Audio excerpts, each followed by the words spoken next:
stream yesterday, but much to do and had a lot of other work to be done. Anyway, I'm back today. So last time we had a very successful session, just adding this last part here, this slice for basically looking at the display of the votes on topics. So we have this idea here that we have these votes, and that works well. So I think we're actually done with this one. So the progress layer. But we can I guess here and make sure that we change the line color. The line color, not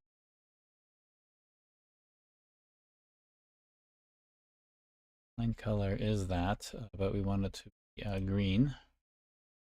We're done with it, and the same with the color of the text here. So again, I'm not sure what the deal is with this plugin right now, but it's really not showing the correct colors in the reason. But anyway, so that's it. So we have this part working, and so basically commit that to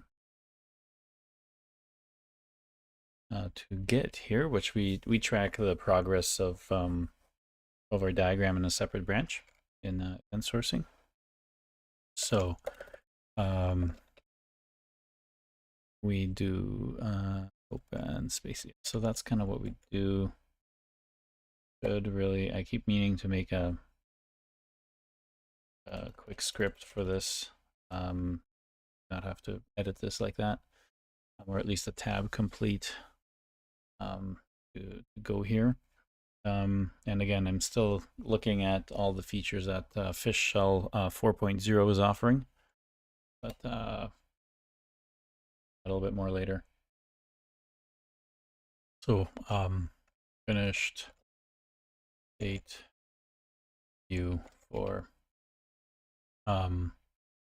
votes, and yeah, I think that's it. Yeah, and if we want to actually include that in the main, actually I won't bother. At the end of these sessions, I'll update main to point at everything that we want. So this was in its own branch. If we look at git log stat, we'll see that that we change, like we have a lot of fake events, which is kind of good. I actually want to have this for the state change. There's a state view, SV-voting. SV is state view, and SC is state change. So all of these files are needed. I don't want anything in terms of the app, because the app differences are literally the pieces of code that we need for showing the information.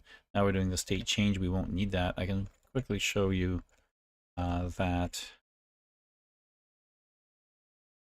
diff, and then go to app.js. I think that should do, oops. Do a diff between head and parent head of just app.js. So the wrong way around. Go from the parent current one, that order. So it's green. There you go. I'm doing it backwards, but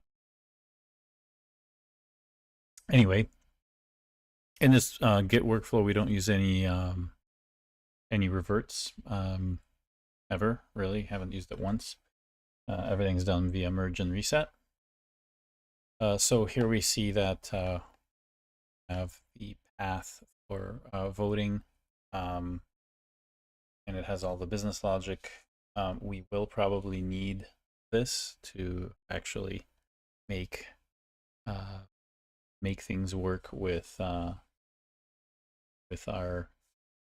host, but I'd like to gouge it apart. I I really want to work with the UI being there. Um, so, however, I will remove the state view functionality, I think. Put in a placeholder for it, so it won't have yeah, it won't have this function at all. Or maybe I'll keep the function, but just got it to be a stub. And that'll be a good interface because when we merge these two features, we'll see where one feature, like one of the signatures, is one of the contents of the function is obviously the stub that you're replacing with the real stuff. So we want to make our Git merges blatantly easy. A good convention of how you go from feature to feature is that way of working. So that's really all we did for this. So we're just going to gut that and kind of make our own little fake voting thing, I think. Although, you know what? Let's since they're together, let's just let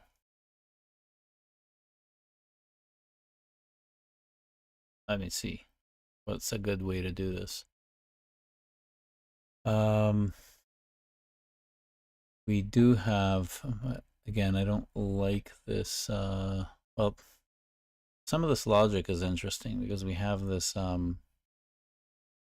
highlighting of the votes that you already had. So that's kind of necessary. I really wanted it to come out of this,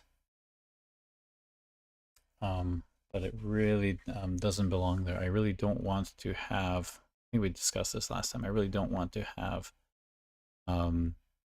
state view requiring extra parameters for kind of, you know, what to do dynamically. So let's just code from here. So we'll reset the branch back down to the new branch at start, and what we'll do is keep the current changes in the staged area of Git. So we'll have everything that we want in there, and then we'll unstage everything that we don't want in our feature branch. Again, I really want to keep the work separate. I understand that here the UI is shared between the two, so this feature branch will have the exact same UI that you have in this other one. So let's see how we can do that.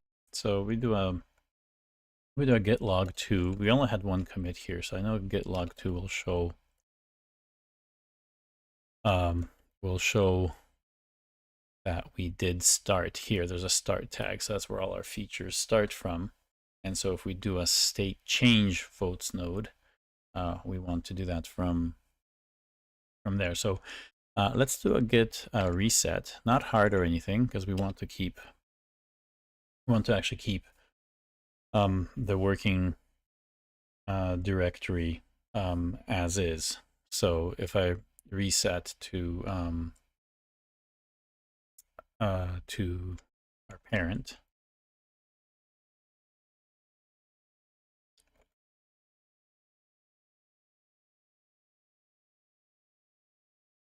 notice that we don't have anything staged. If I reset back to where we were at before, so one commit ago, we should be back to where we are now. If I do a git log -2, we're exactly where we were, and git status has nothing in it. Because unless you specify hard, it's going to leave the working directory alone, which is kind of what you want. So that's one way. So doing just git hard with the default, which I believe is the soft option, but there's also mixed, right? So if I do the same thing and reset back down to the parent, but I provide mixed, I believe it should give me everything still committed to still in the index. No, it's the other way around. So let's reset to where before, and I believe is soft.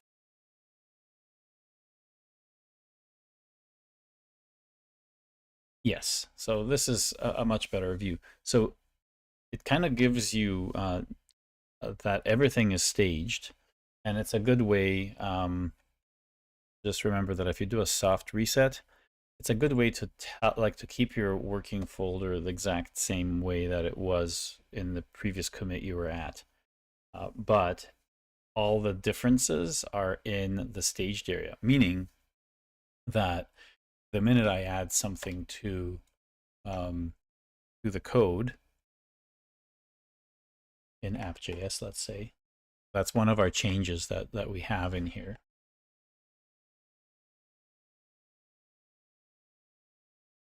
So the minute I go to app.js and let's say, well, what's the next thing that we're going to do? Obviously, we're going to have the app post, right?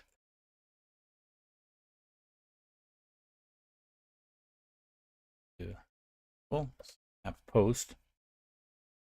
So let's just say we have that. We go back here and we look at the status. Notice that we have it's both modified here. So we have an image of it in the staged area, but we also have an even more up-to-date image of it in the current area, the current working directory. So you can do, I think status has a diff, doesn't it? Or a patch.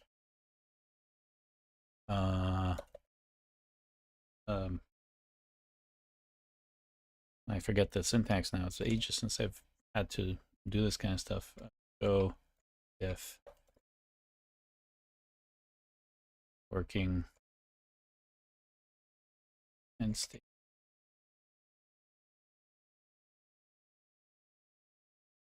Is that just diff? Leave. Yeah, it is. And then I think diff staged will show you difference between.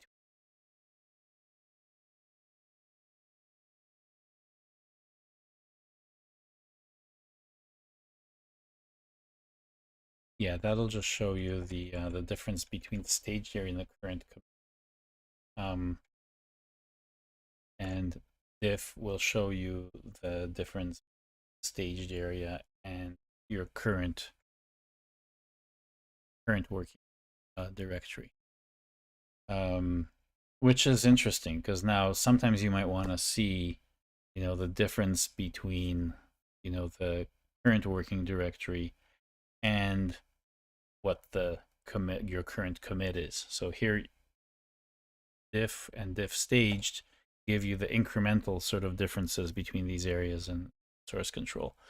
But I'm curious, I also forget how to do this. Show the diff between being.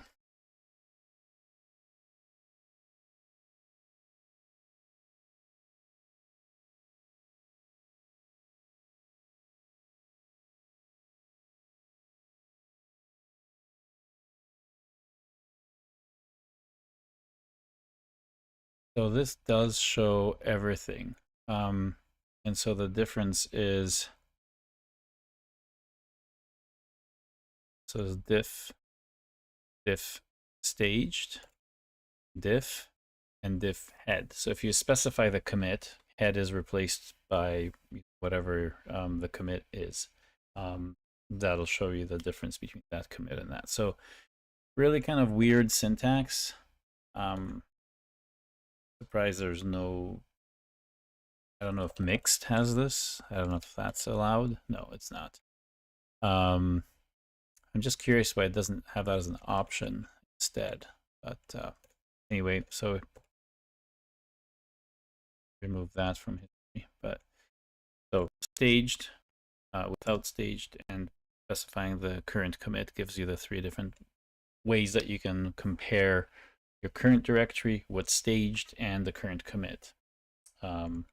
These are all just trees of files, a tree structure. It works off of snapshot of the current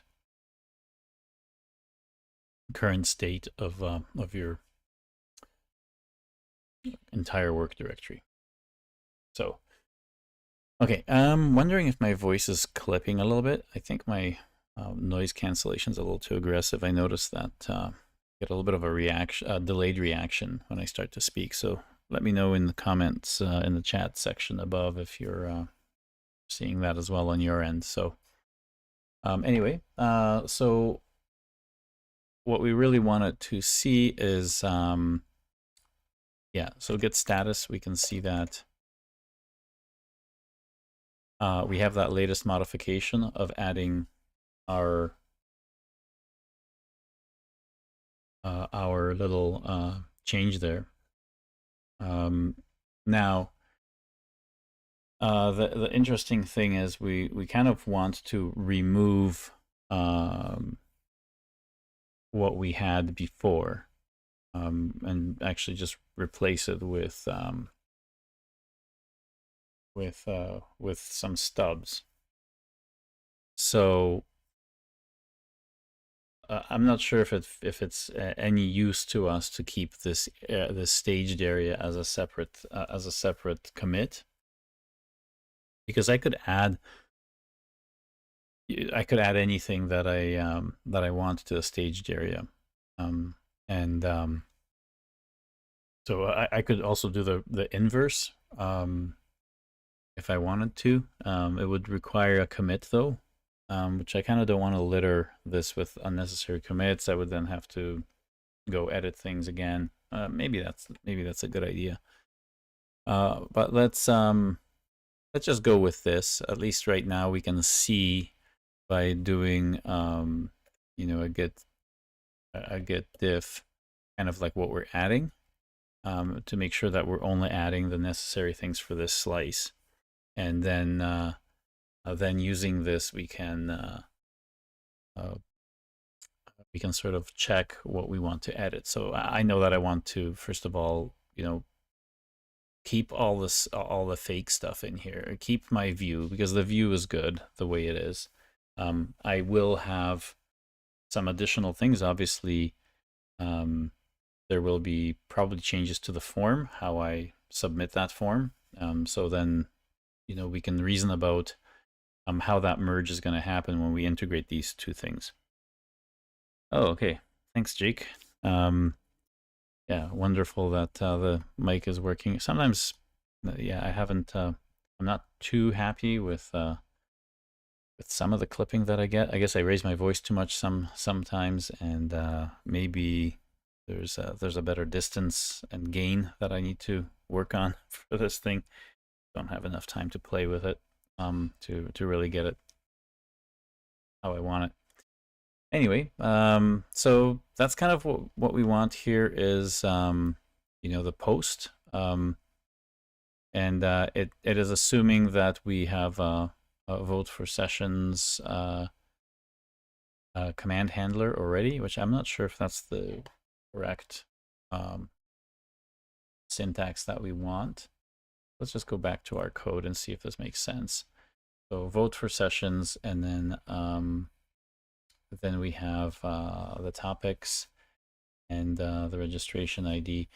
Now, we have to see exactly what we're getting from this post when we run it, and if we can actually do a post properly. So let's go to our topics, or vote.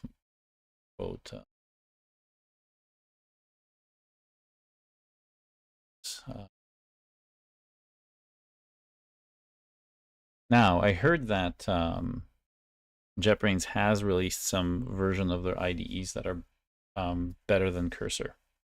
So I always liked a lot of the stuff in JetBrains because it is not VS Code, which is an Electron application just filled with the bloat of JavaScript. And I've noticed that on many occasions how kludgy this feels. I don't like the way the piecemeal fashion in which the settings are kind of put into VS Code.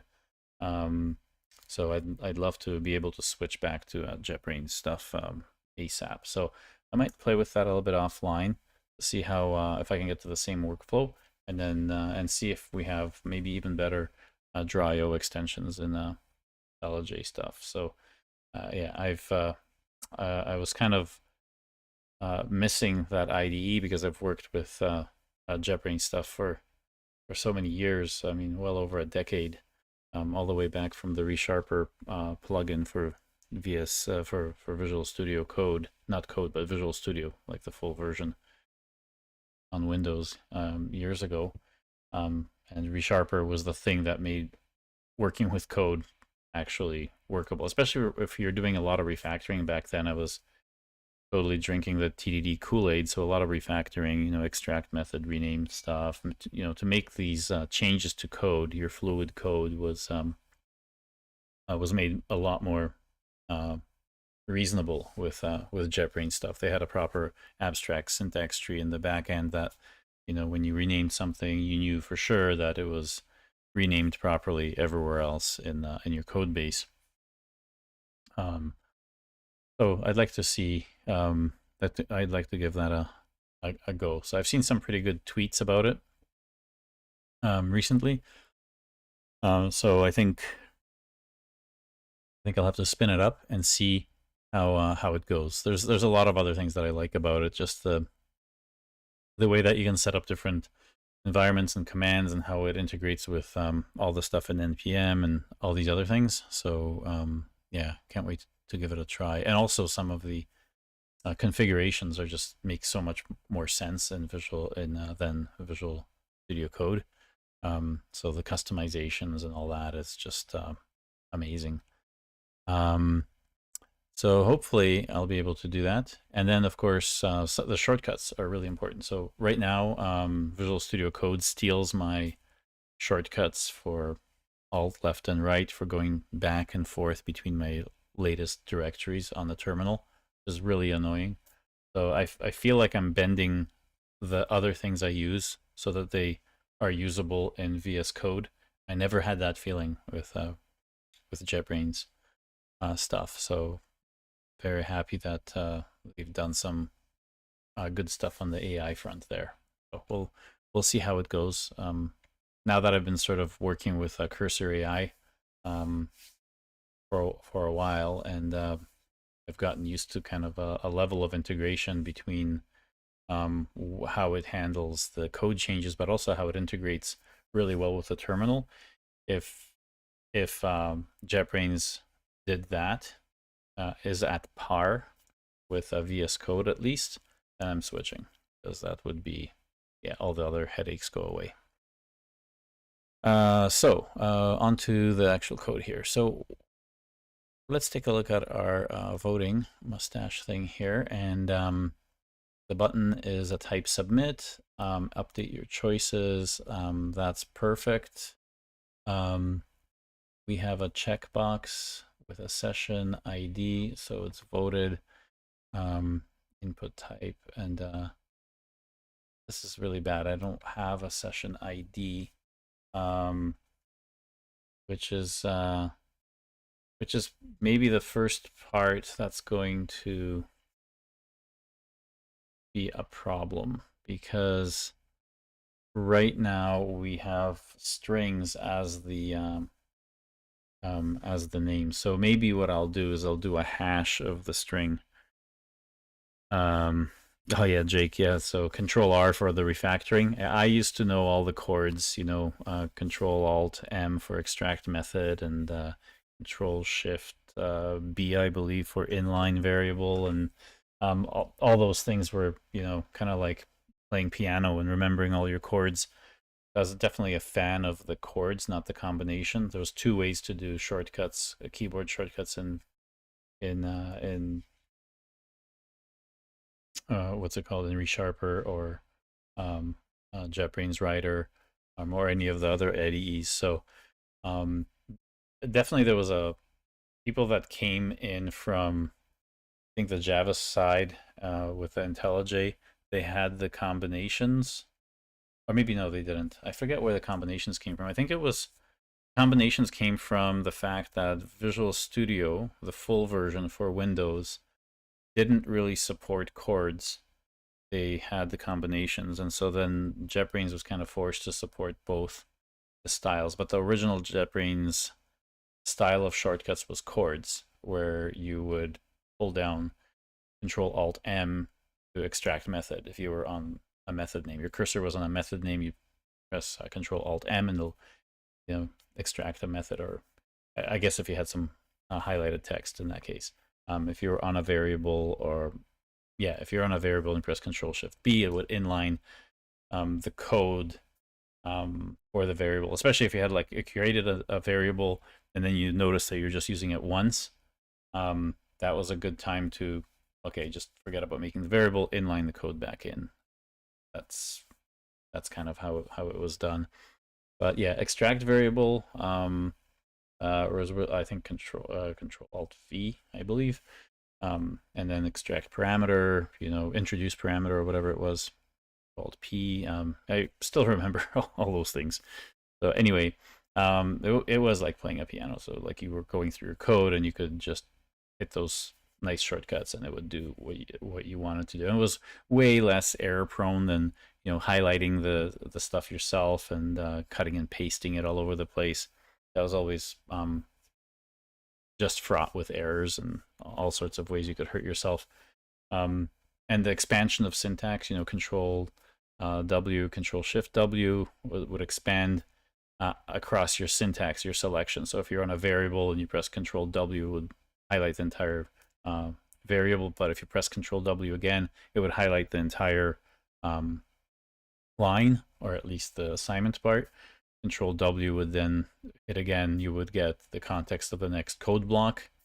If it was like the body of the if statement, it would highlight that. Control W again would then include the entire if statement.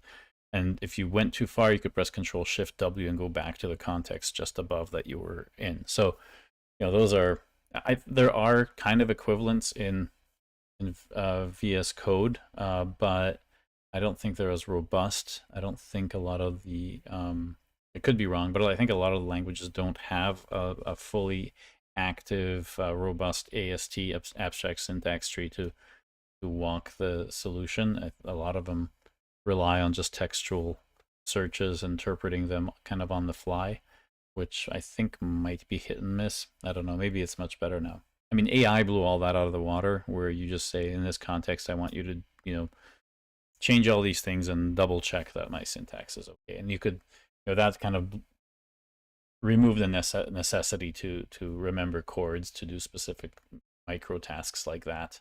And you could say, now you say, hey, change this code base to have this, and it's much better. But anyway, I think that under the way that Visual Studio, IntelliJ IDEs work is just from the ground up. They're much more solid and better. And maybe it was a challenge to really add the AI features because of this very opinionated way that these IDEs worked with the abstract syntax tree. So AI kind of blows that out of the water. It kind of walks all over that whole abstract syntax tree. So I'm sure they had a lot of work to make that fit the old paradigm. But I think after about a year or so, they had some IDE like AI extensions. I don't think they were as good. I never saw anything as good as Cursor AI, and so I'm very curious to try that out. But right now I'm stuck with this, and I don't like the fact that this name is going to be, the name of the entire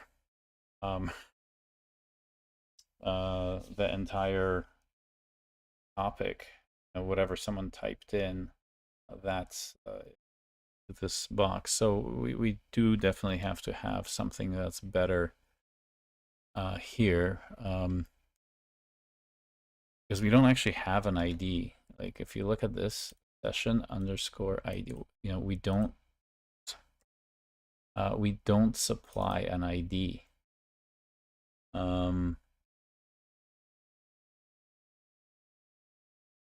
Which is interesting. How do we? Oh yeah, voted. So we have vote count the name facilitation, the topic. and the true or false for our voted, right? So that's how we get the check mark. But here, we really can only do something like topic.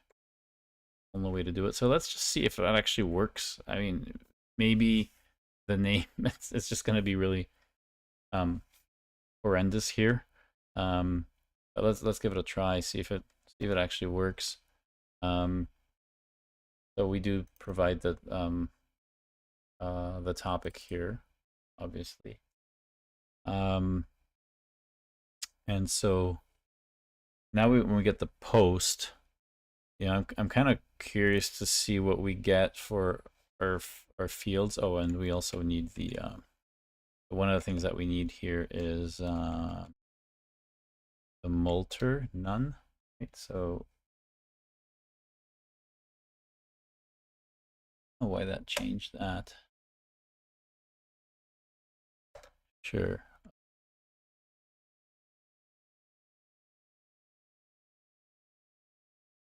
Okay, so right, that's yeah. So in order to get form data, this thing has to be in here. And so we have topics, body topics, registration ID. Is that what it's called? Why is it getting topics from? So post action, multi-part form data.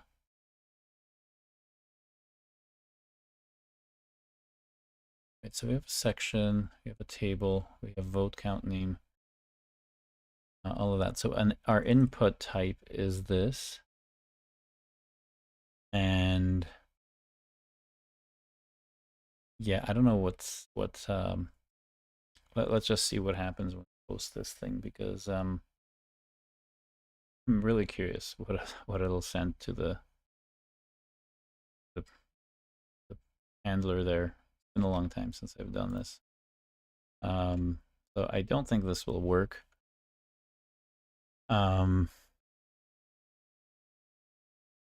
Vote for sessions. I kind of want to return right after this, so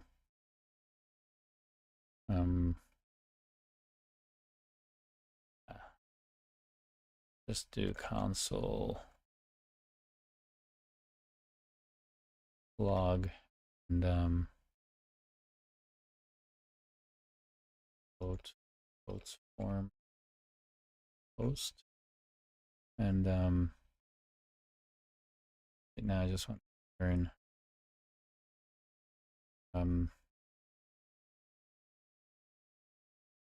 so if I run this back to size here,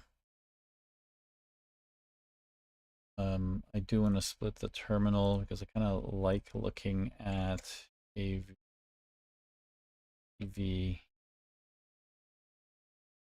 I forget. I keep source our stuff. So events, and I want to watch.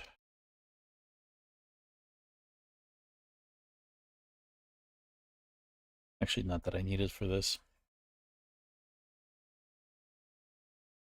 Here we can run this, and oh, interesting.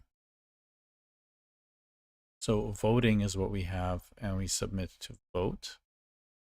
Not sure if that's correct. What's our submission form here? Post to voting. Okay. Vote. I need to actually vote. You know what? I want to keep it the same.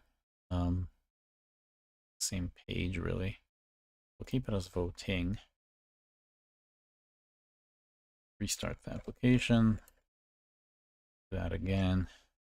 Go back.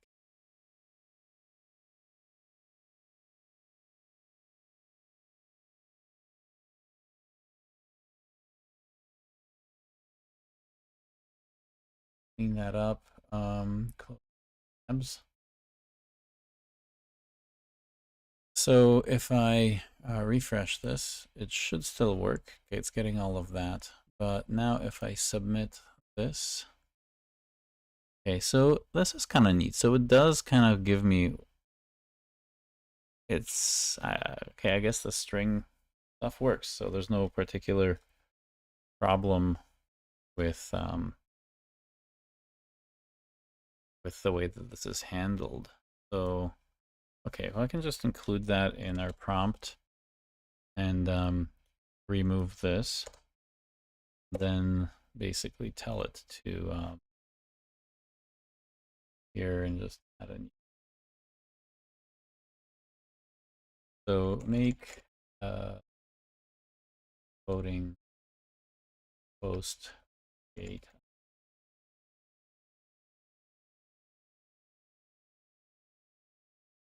and colon. We can just that.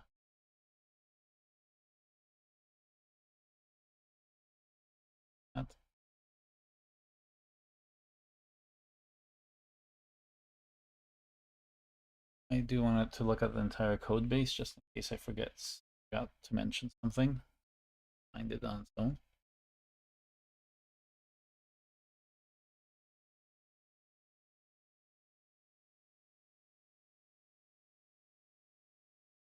So one of the criticisms that people had, I guess, is just the amount of thinking that's shown here to do this. They said that the JetBrains IDE has a more concise, not as wordy. I don't mind the wordiness, honestly. I kind of want to see it, but you know, maybe they have a point that this could be a lot more concise.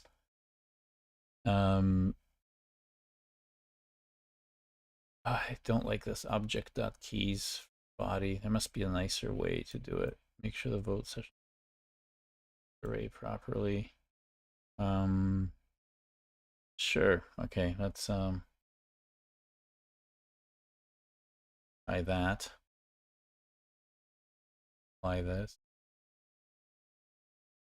It's all just doing this part here, so I'm not too worried. And I can apply this here. Did it apply both? I guess it did. Okay, so thank you for your help. Now let's take a look at what it did. First of all, let's just break the execution here. So yeah, extract topic names from the fields that start with session that are checked.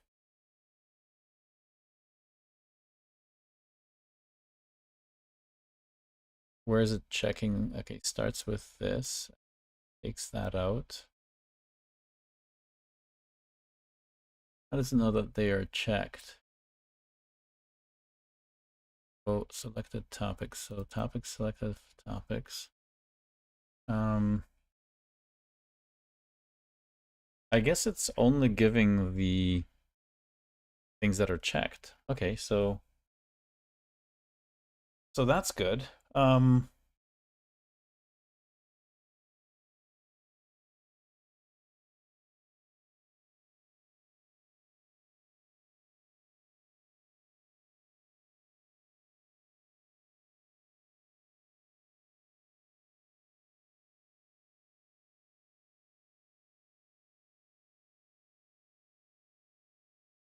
Okay, I don't like using this. Okay, I think I can say using JSON for posts. Is there a better way to do it?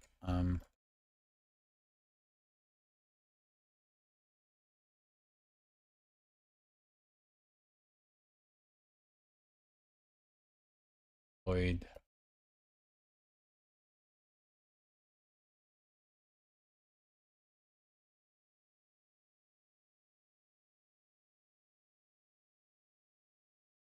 Oh, that's not good.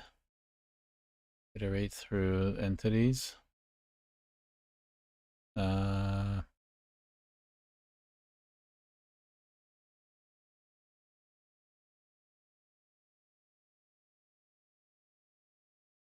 So that's the other thing I want to do. I want to reject this. I'm gonna just Control Z all this because I want to go back to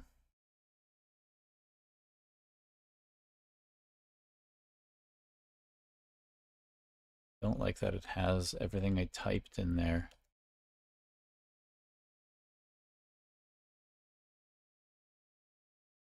Okay.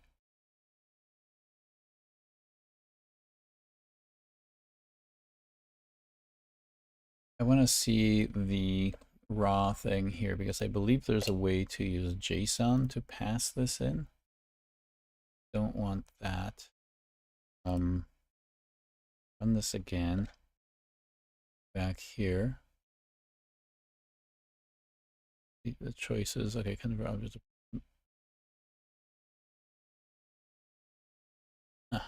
Okay.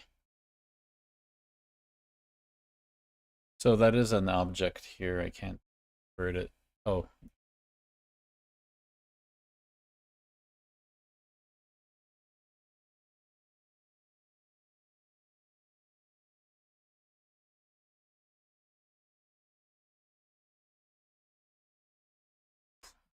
Crash.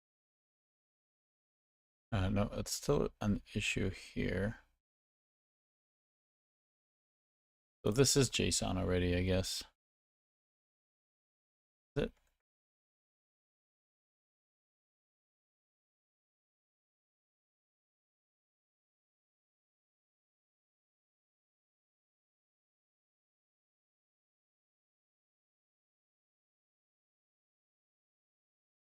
So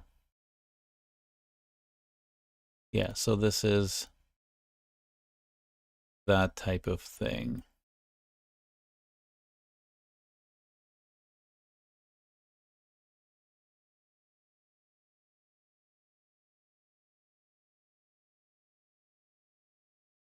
Okay.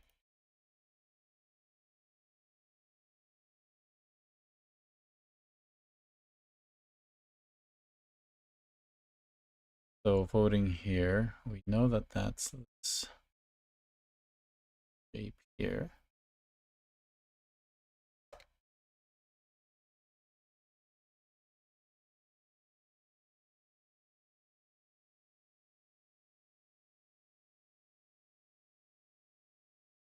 And we know who is sending this because we have the registration token. Correct. And these are the topics that we want to vote on, which is correct. And so selected, we just need to strip the true from there. So we just need the values, selected topics.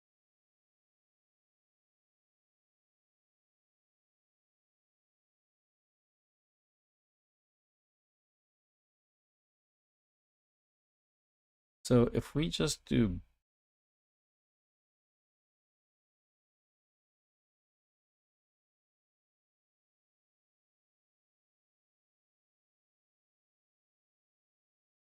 must be a better way to extract the keys.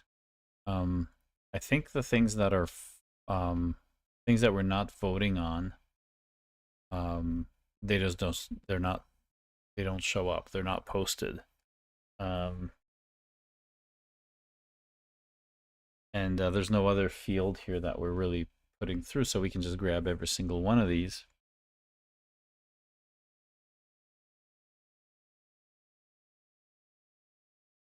Okay.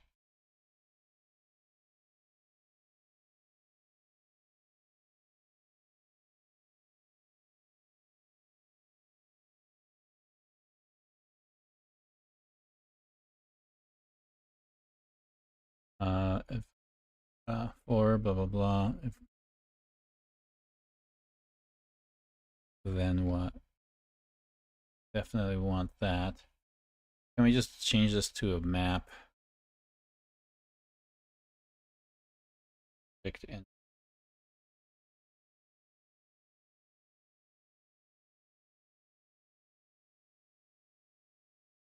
Yeah, I'm really not liking the syntax here, although I don't care about the code. As long as it does the job, that's fine.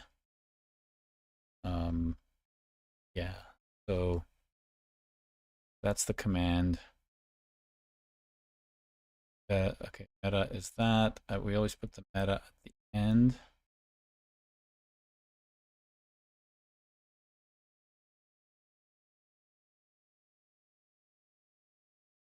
Summary goes into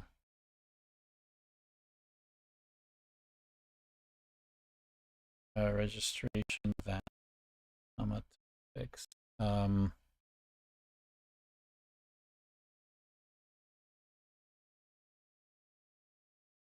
Yeah, the summary is a little bit. So,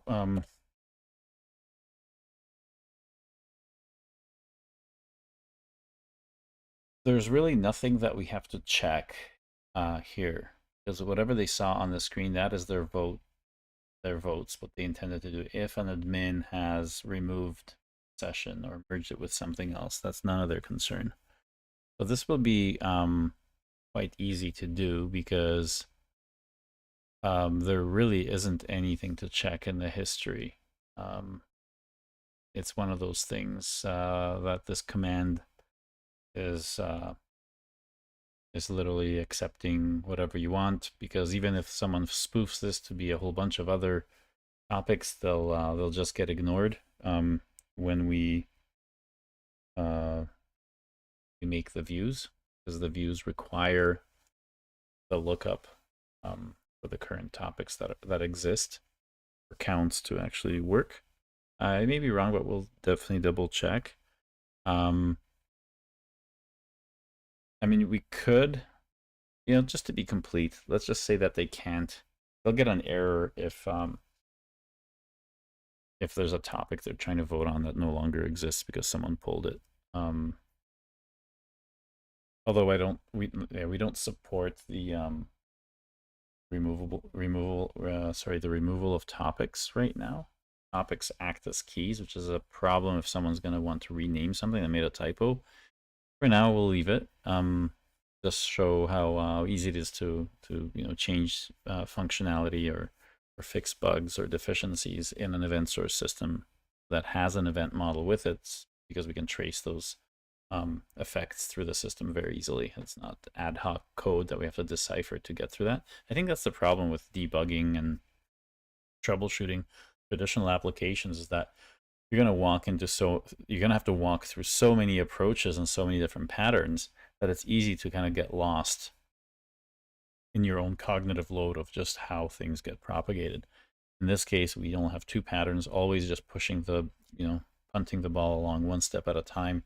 And those, pathways of how that information traveled through the system are very easy to find. So let's just throw an error here.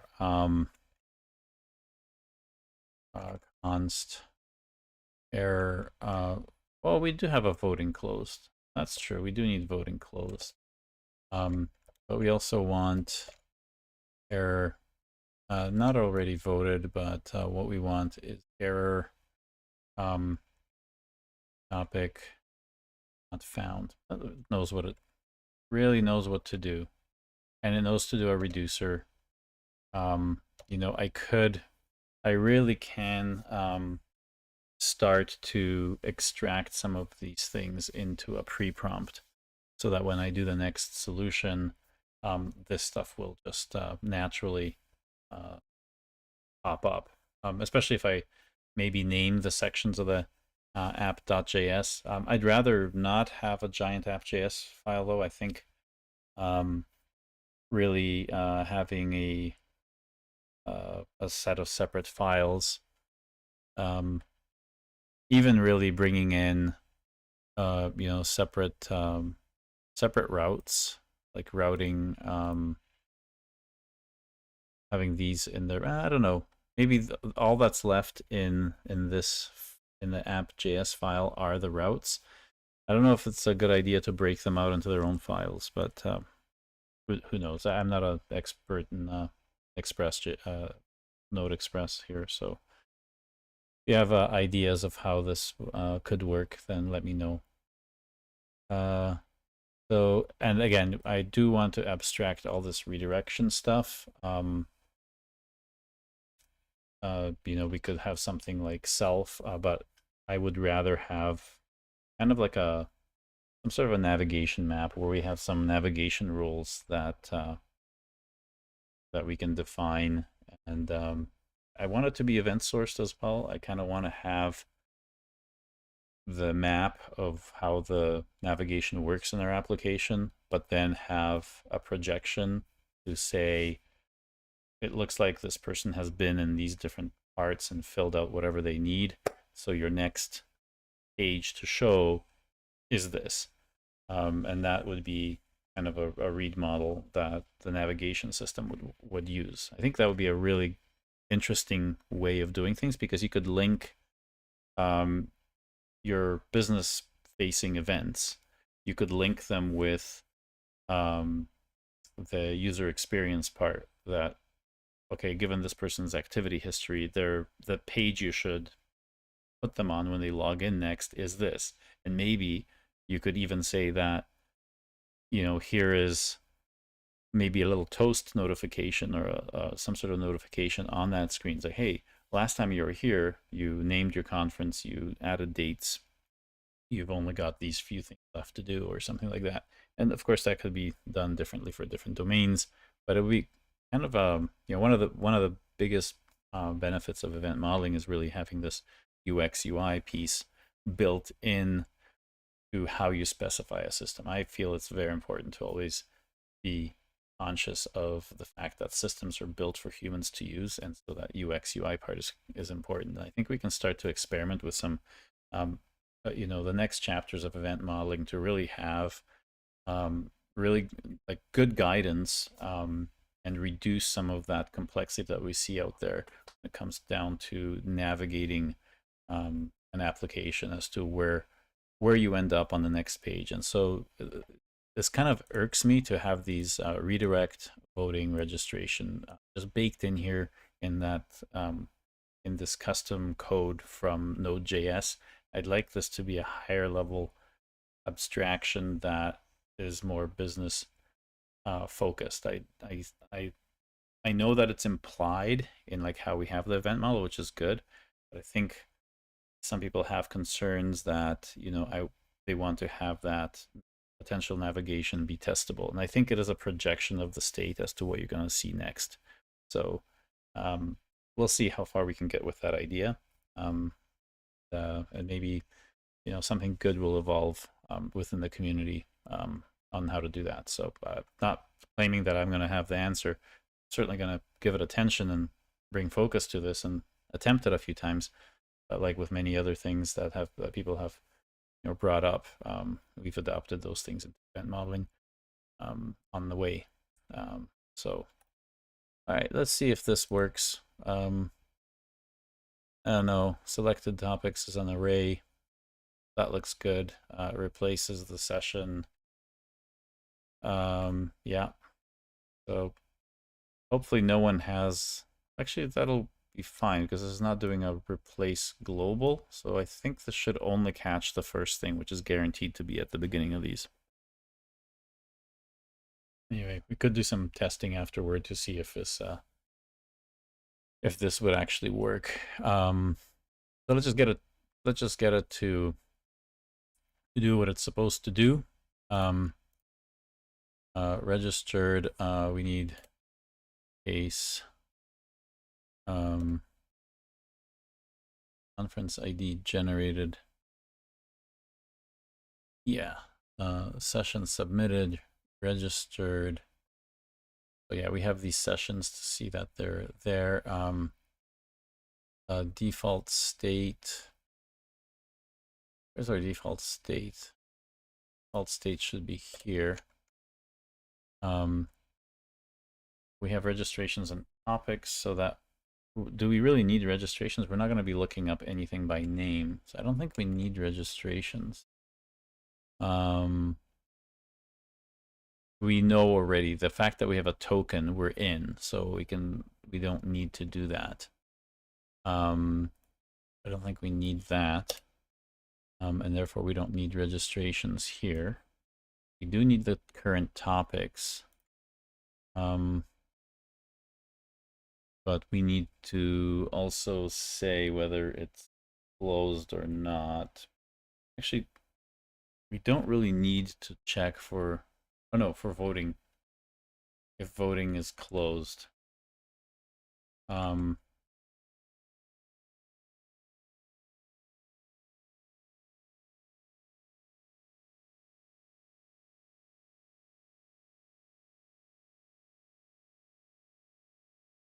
So it's definitely, so the default state is closed is false. Conference generated submitted. Then definitely we have case close voting. That's it. And then of course here, if state closed, throw voting. Yeah. Topic not found. So this is all our invariants, which is perfect. That's what we want.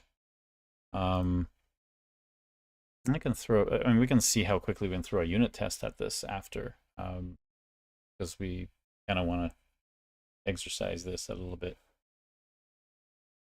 Show that, you know, you can still do your unit tests if you want. Yeah, this is ugly, but whatever.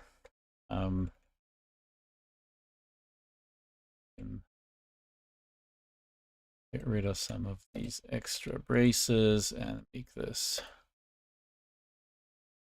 look a little more concise.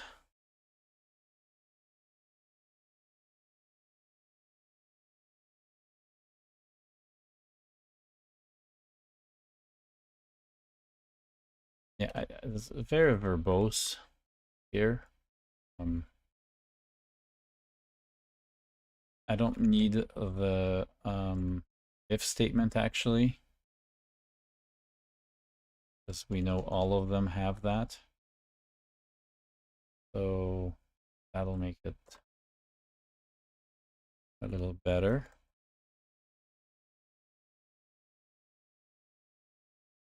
So selected topics, that looks good. Then we redirect back to the same page, which should give us a new update. All right, just double check this code here. Topics.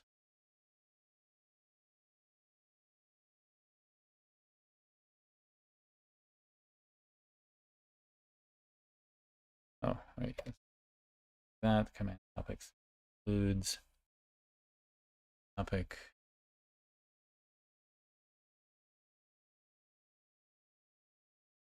But we want to go for each one. Const topic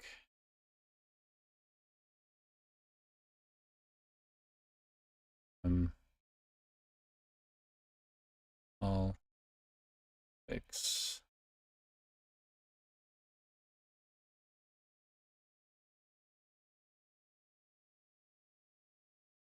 All topics. All topics. All votes. How do you phrase this? We voted for topics that exist. Okay.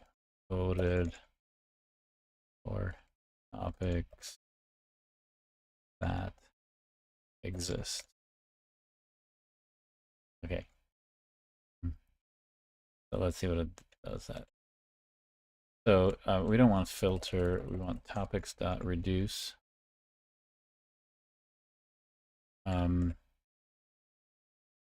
We want this to be true if topics includes, if not,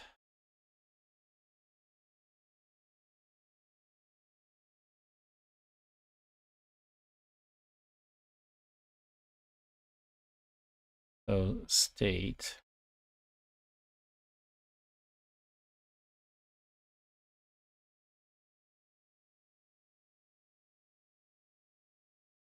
not state include topic, then we switch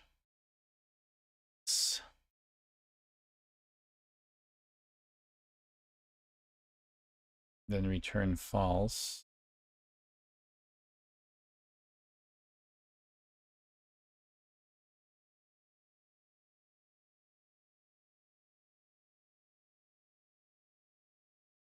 And that should flip it. Otherwise, we return that all the time. only flip that and we just pass that on. Okay, so that's good. So voted for top list. Okay. We can have this as yeah, since we're just reducing this, we don't need a variable. So we reduce all the topics to check that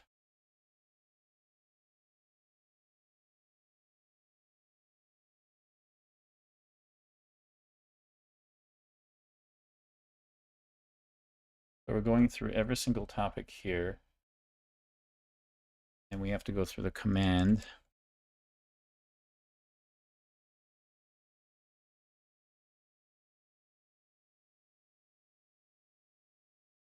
Yeah, so this is the not state. So we need our command.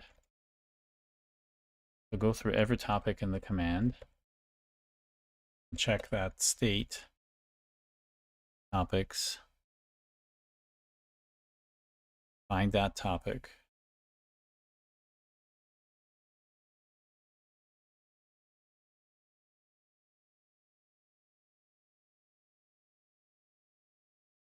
So if it's not, if it doesn't find that, then we return false. Otherwise, we return the current accumulator, which will be, yeah, that's right.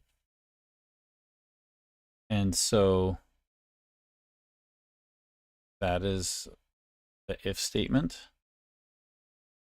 And so now we can do an if this is not true. I really regret having this flipped this way, but I guess it makes sense.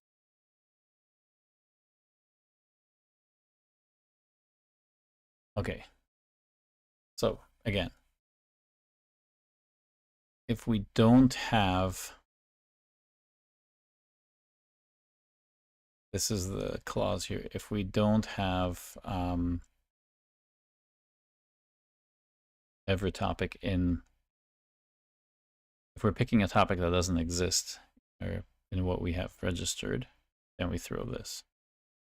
So for all the topics in the command that we're trying to vote for, we try and find that in our current state. If we don't find it, we return false, the accumulator, which was initialized to be true. If this never happens, we keep returning true until we exit the whole thing, and then flips to false, and then we never throw this. Okay, that checks out. But I'd like to throw in a unit test just for fun. Yeah, so I like this. I like this implementation. We have some error handling here. I don't really like this. Sure there's a better way to do this. I'm going to ask, once I get this working, I'm gonna spend 5 minutes trying to see if we can get some nicer way of doing this particular thing. I know that I can inline something here. I don't have this variable, but whatever. It is what it is for now. So if I rerun this and we go back to refresh this. So this is, we want to add this and maybe remove this. So we have domain-driven design and CQRS being voted for. So let's update your choices, not read properties of undefined. Okay, so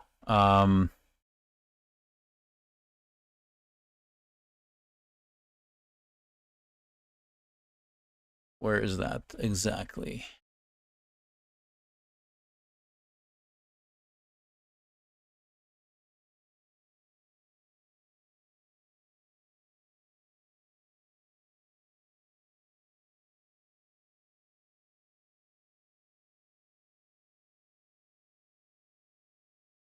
Eight 6 8.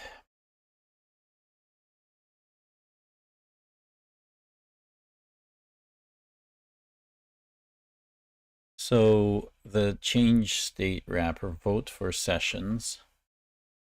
865. Yeah, get access token.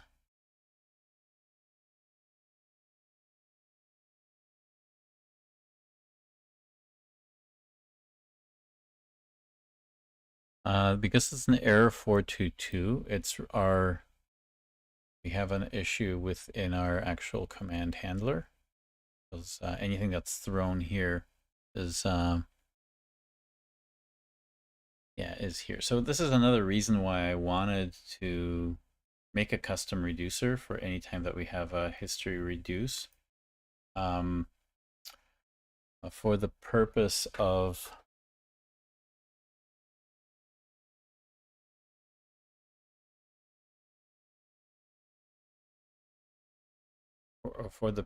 of being able to inject,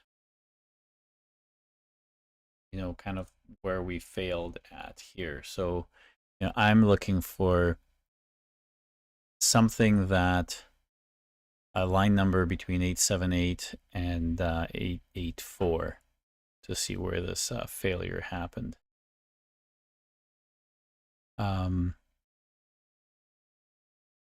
But it's not failing in any of those. So it must be failing in some of these here. Cannot read properties of undefined. Reading reg 001. So that tells me that it's kind of trying to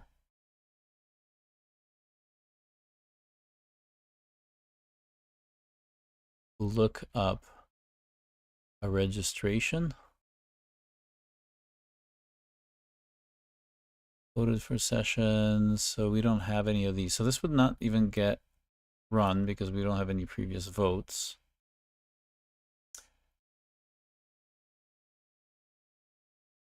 And I'm not sure if we really need this.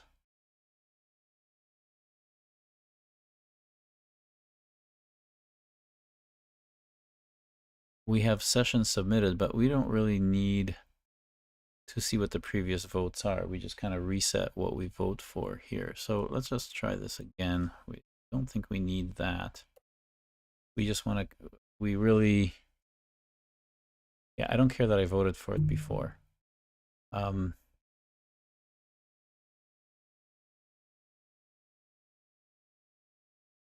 Need to take a look at, yeah, the fact that we have these sessions.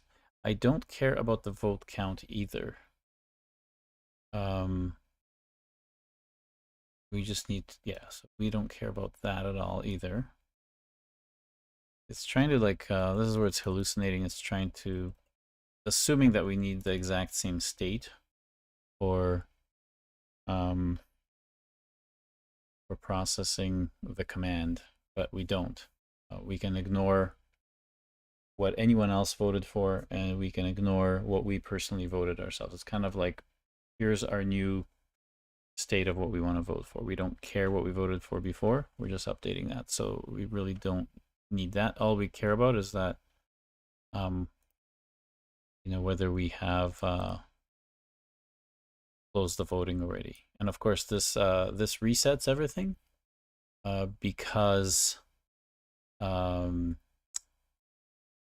we shouldn't be affected, obviously, by the sessions from previous conferences. Anytime we have a conference ID generated, we reset all our read models for any of these purposes.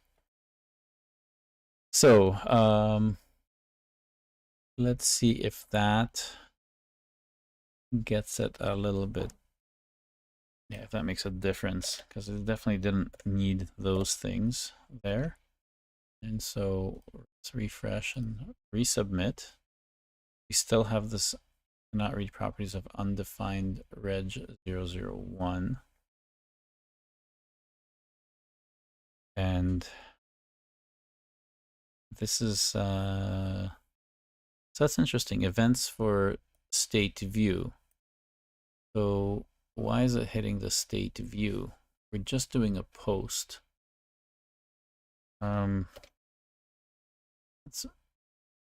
So this should be just the post. So I'm gonna break this and see if it I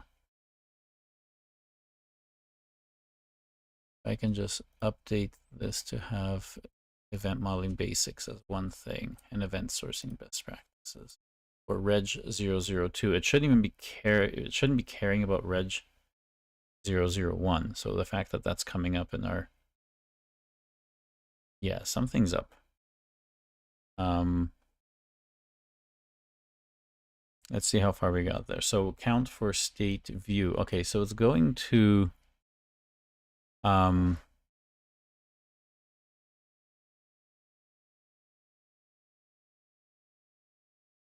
I see. State view is always going to be called because that's where we do our token, right? So we are looking up for reg 001 and reg 002.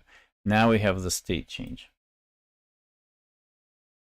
Now we have the state change here. And so I'm not sure why it's reading properties of reg 001. Do we have...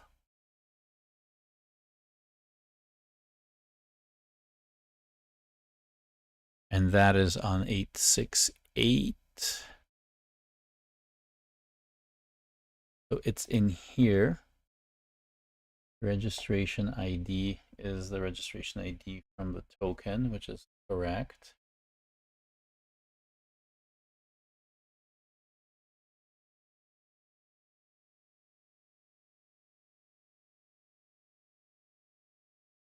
Is this a problem in here?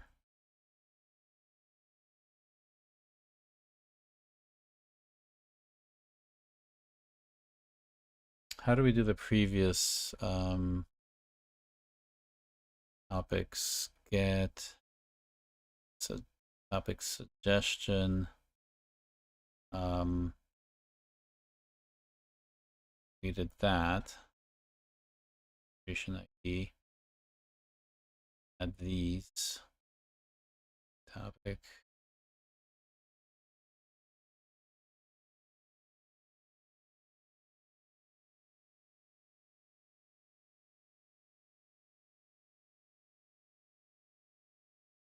And we failed on line 76.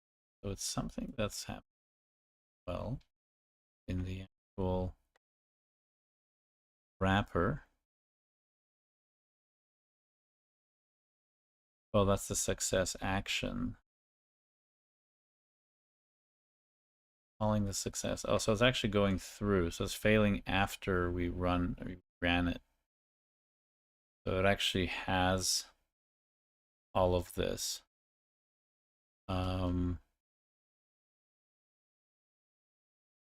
We have these console logs here of when it's doing stuff. Of course it's doing this. So that gets passed on to actually get the state wrapper here. State view, next error, etc. But do we actually...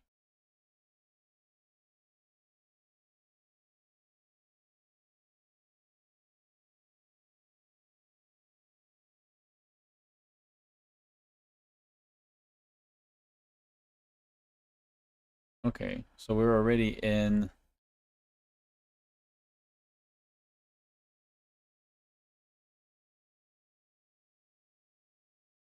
that.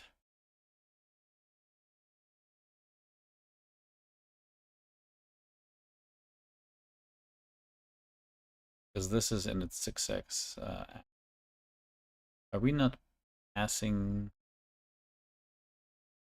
the correct thing? No, I think it is. I think it's doing the proper thing. I hate all these indirects, honestly. Callbacks.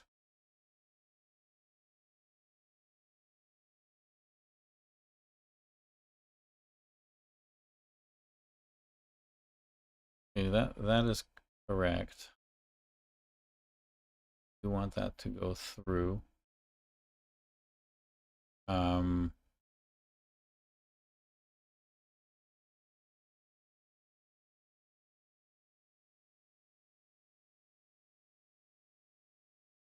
but we don't have the request.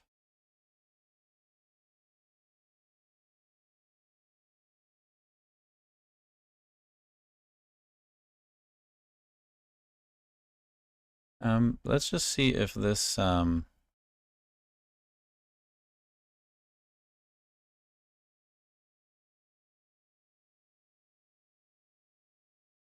to chat.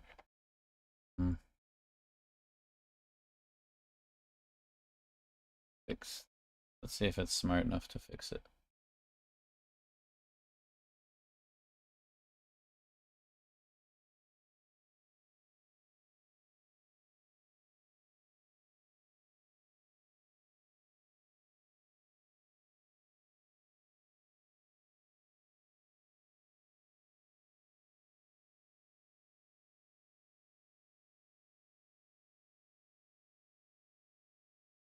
Oh,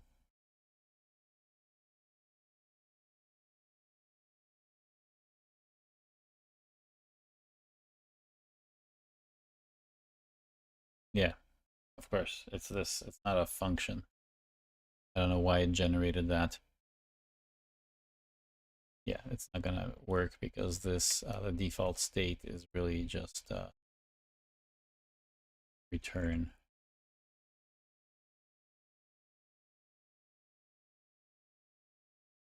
It's function.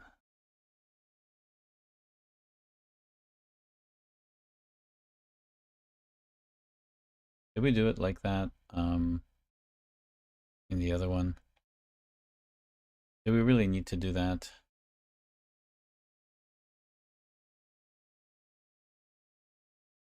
I think we just need a const here. So I'm gonna have to change that in the other. I mean, okay, let's not touch that one. Let's just fix it in the, although the hell.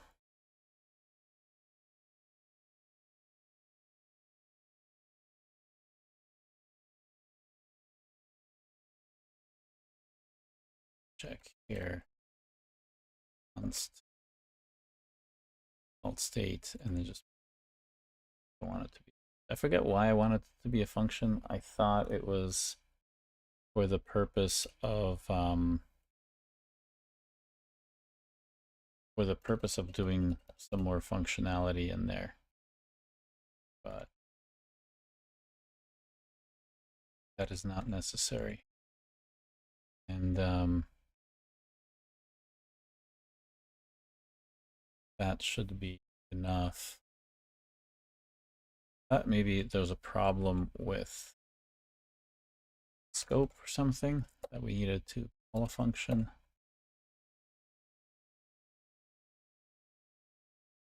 Would be fine.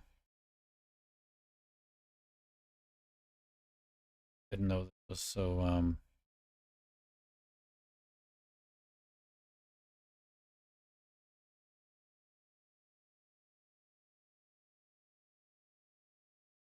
that's good. That normal, and of course we're going to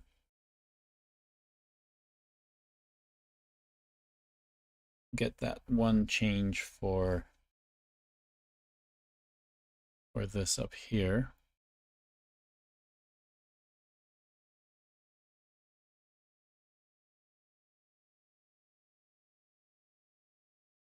Because we have the UI in here, this is one of the reasons that it's kind of hard to keep these slices apart because they're so tightly coupled together. But when you're doing slices on a back end that includes a single page app, and you have different requests, it's easier to take care of them. There's nothing really tying you to one another, so we'll just deal with this as we work through it. So let's just see what we get from here. Things should still work on this.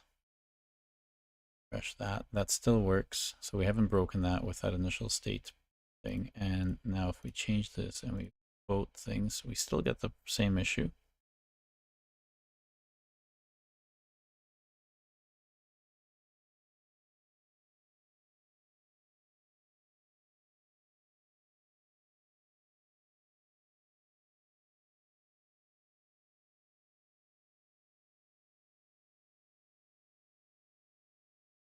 Yeah, so I still have that issue.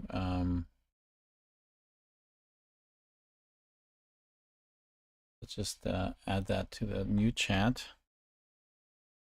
That it can look at the new version of the code and it's not distracted by that other error.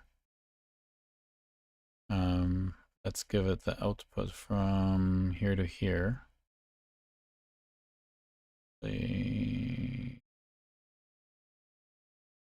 So it's got state view, okay, because we ran it a couple of times. State view and then state change.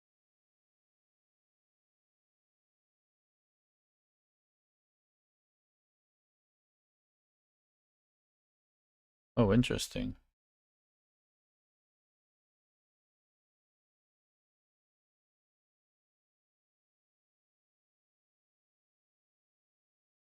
So we're not actually getting into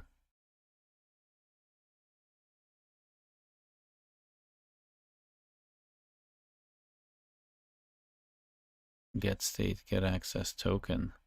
So, okay, so we still have an issue with the way that this is wrapped compared to the way this is wrapped. Get access token. And that looks good. Then we do this stuff here. Okay, so this is not, I don't think we want this stuff in here, do we? Seems like a bad place for it. I think this might be the issue.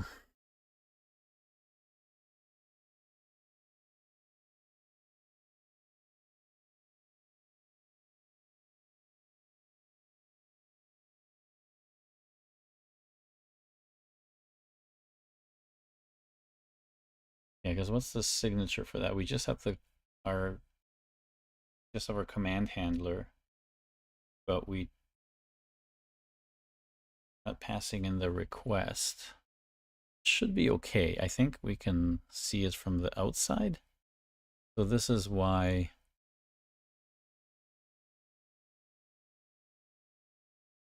selected topics needs to be here.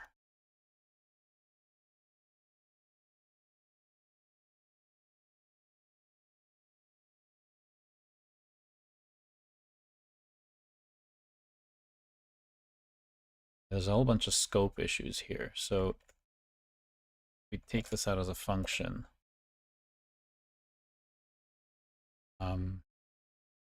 Get votes from post west. Okay, we can do that. And we can get rid of that.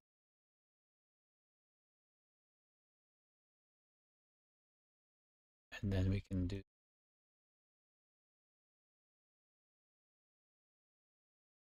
get votes from that. But now we have a problem because this is going to work.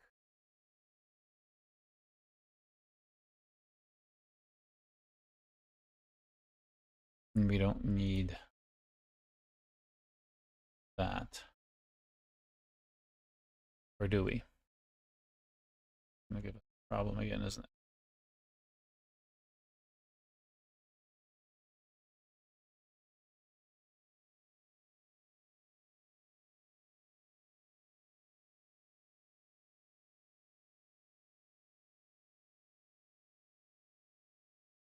Error state change cannot, oh, changing state cannot read properties.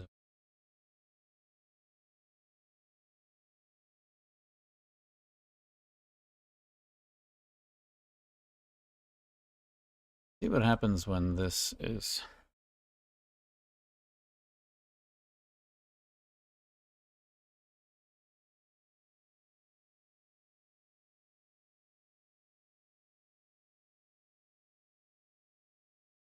Still doing the same thing.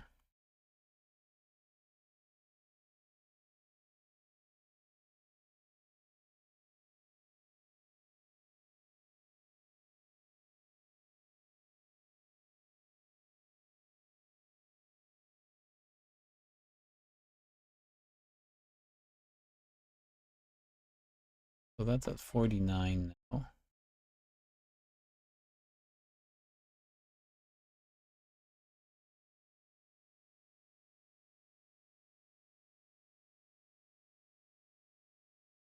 Okay, so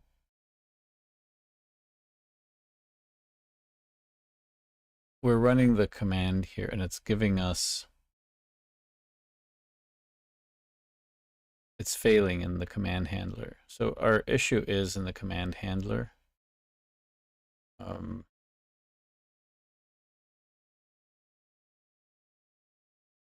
Yeah, we should probably be a little bit more verbose here. The fact.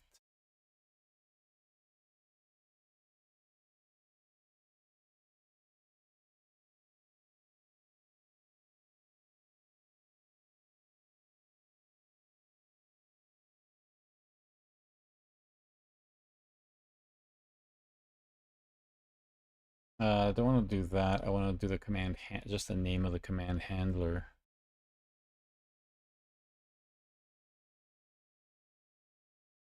Um,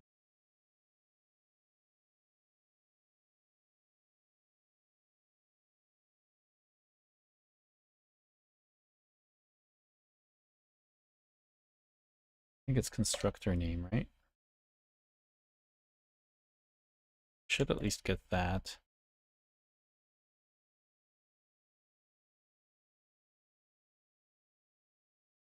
And should give us a little more information.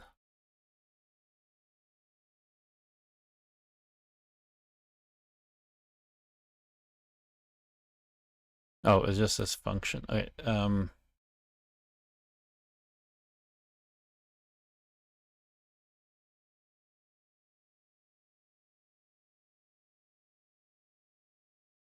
command handler dot name. Is that correct?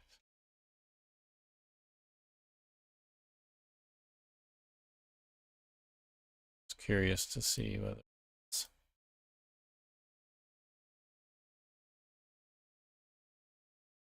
vote for sessions. Yeah, okay, good. So it's a little bit better there. Cannot read properties of defined. So voting for sessions.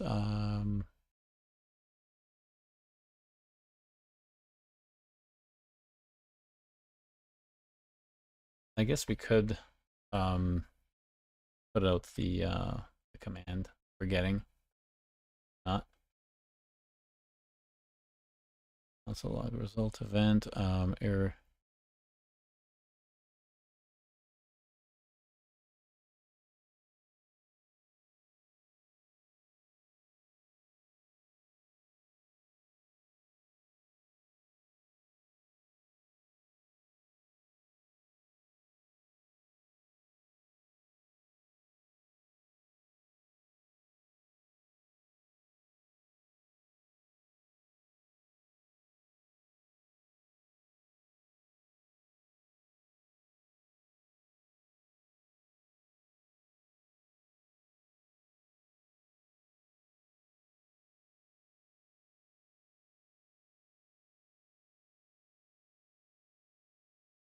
Okay, that should give us a little more info just to see. I'm pretty sure it's the post data maybe that's kind of causing issues here.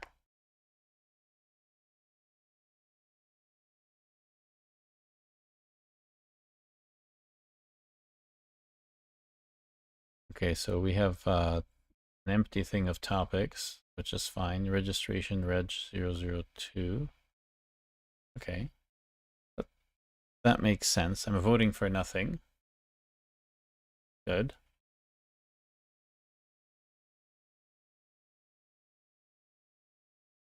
And so my error is really within the error handler. So not submit session. There's the voting view. And there we have this here. So default status topics is such and such. Yep. And then we go history.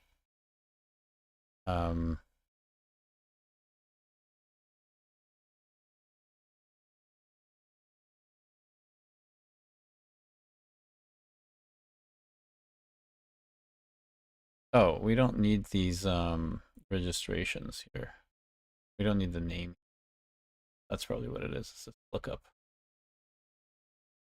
Need a name. Really don't need a facilitation either.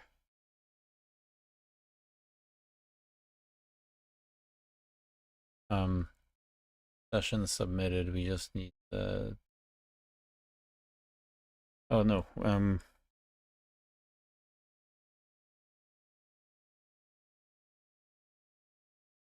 Yeah, we don't care whether we're who submitted the topic. We can vote for it. That's probably gonna have. That was the issue because we didn't have a place to look up the registration.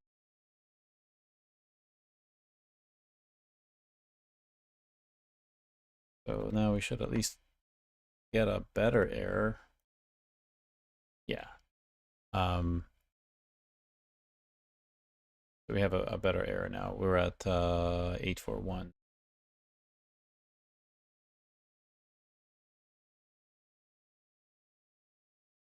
We're getting issues where we have no voting.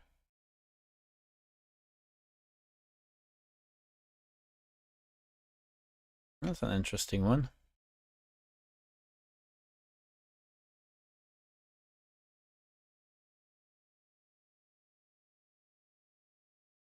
And that's 65. 5, interesting.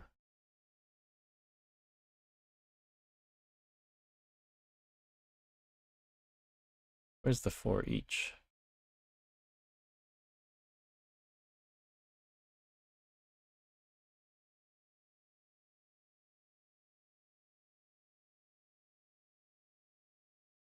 Return, that's just punting along the error, which is fine. Have an error here. And we're punting it along. Okay, so that's okay. So obviously this is just that one, but the true error here is this in 76.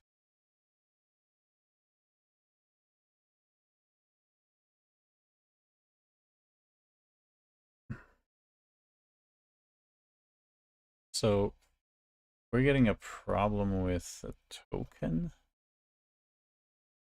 because then it manifests in 841. We're calling it without a token.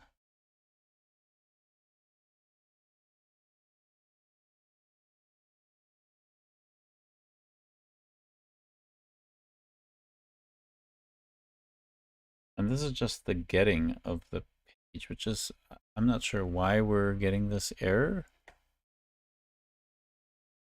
We shouldn't be getting the voting at this point. 841 shouldn't exist in here. So just go back and rerun this. We shouldn't hit the get. We should be getting just the post. I run this. Let's get here.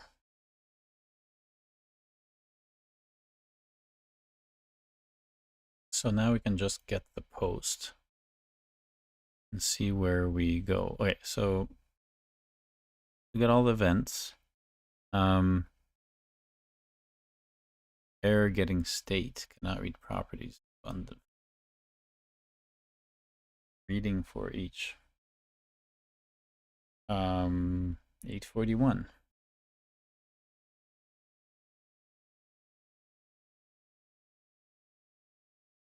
Why are we doing a get?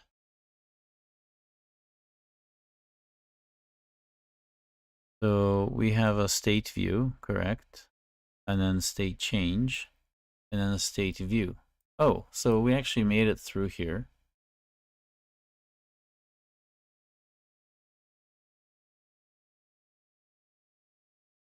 summary and meta voted for sessions. Okay, so something's wrong here because we've returned the resulting event, but it doesn't have a collection of the votes, which should be an empty one.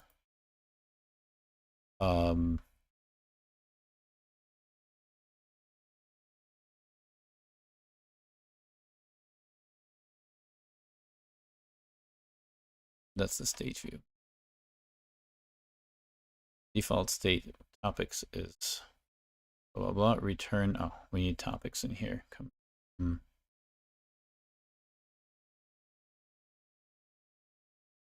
That's correct.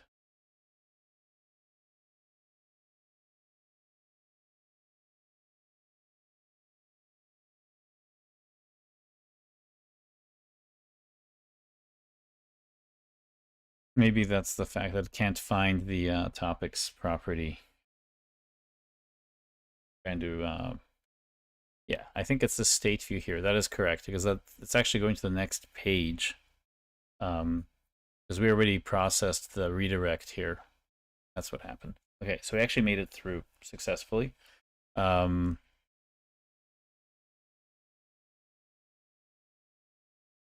here, this redirect is obviously hitting this and voted for sessions. It goes topics for each. So I should have just looked for the for each, the recent code that I added. So that's correct. We just didn't have that there. If we go back and run this again,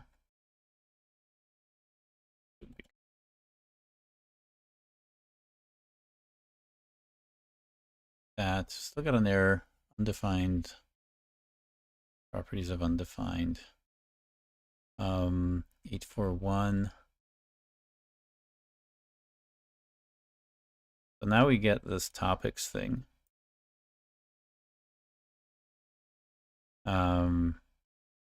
This guy didn't vote for anything because, again, we short-circuited that. I mean, at least we can check whether our little function here works.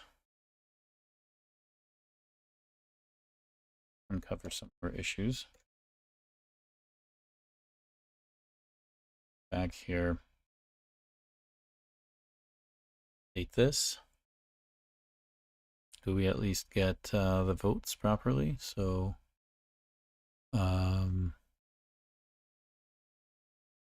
result event. Yeah, we want to vote for these things. Yeah, that's correct. And of course, here we can see that these are coming in. Yeah, we'll still get this because we have these old votes here. We can just simply nuke these last votes.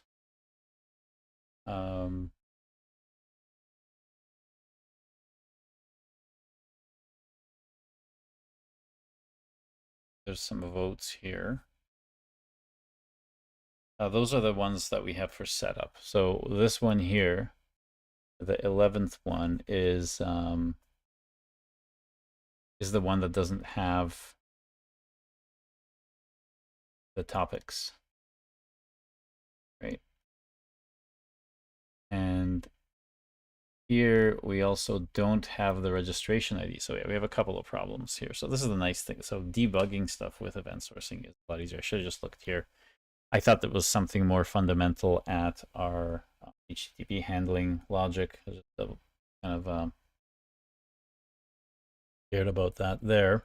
But here, clearly we're seeing that we just trusted the AI to kind of give us everything we wanted.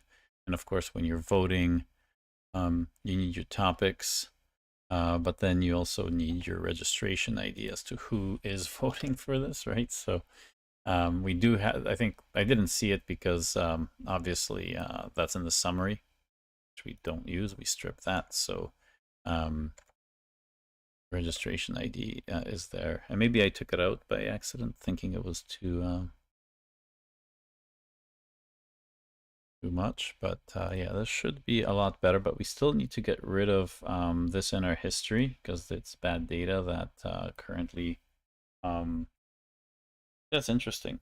So this is a good, this is another reason why I want to have a function for a custom reducer, because these things are not supposed to fail, and if they are, you may have, you know, you may just by default, like a reducer that's used across all of these, by default should attach a property with like, oh, here are your caught exceptions. Um, couldn't make sense of this event. It raised this error. So, oh, pardon me. I think I may do. I may actually do that because the thing that happens here, every single state view and every single state change has to reduce the old history, and the reduction of history is always done the same way. It'll also give us a place to hook into for some of the other functionality for caching results, making use of materialized parts of the history, all sorts of things like that. So yeah, let's do that. Actually, this is going to be, unfortunately, um, another piece of code that we will have to cherry pick for this entire sprint. Or I could just reset the sprint or close up the sprint. I think I should close up the sprint since we kind of are getting to the point where we want to have some more standard ways of reducing history. And we'll, you know, obviously reverse engineer everything else here. So yeah, that's the problem when you're beginning with a new way of working. You have to kind of go back and tune your infrastructure a bit. I mean, we could do it without, but the problem here is that a state view should not cause an error for your end user. To note it, your operators should know that something's not right in the way that you're showing state. You could pass on some information to the user that this data is unreliable or there is an error, but certainly shouldn't be the generic error handler here. Yeah, what's I mean, what do they actually see, right? Cannot read properties of undefined reading for each. That's horrible, right? We do have this get state wrapper. We have this, so the fact that this is failing here, that's not good.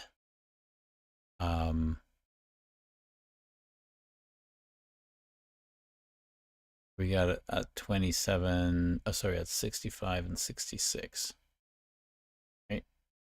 Not even 66.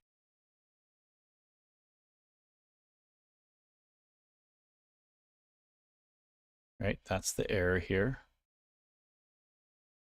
And this is the other error, which is where we're actually trying to call the, yeah, because this is null. So this is not good. So then there's success action, which in this case would be our redirect, getting a null.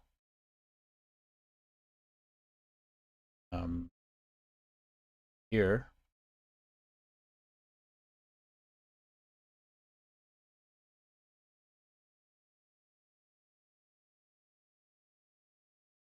and this one, get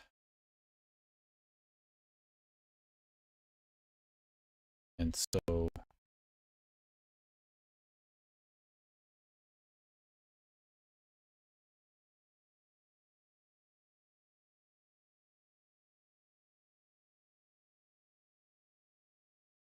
that shouldn't really matter. It's passing nothing. Oh, it's the topic.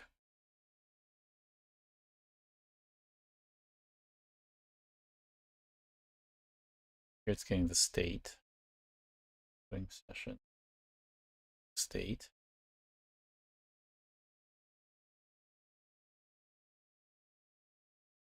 Using the topic here. Oh no, that's the state. So that's how it sees the state.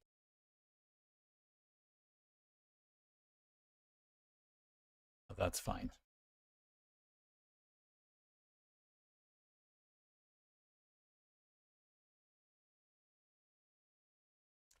Why this is votes undefined.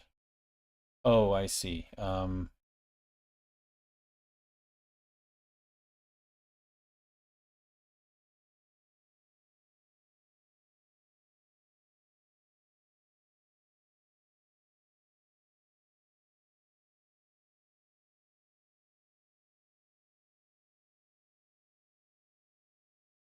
That's correct. Why do we have an undefined in votes?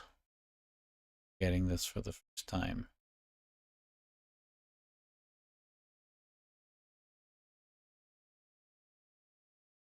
Because if this is correct, we're just passing the state.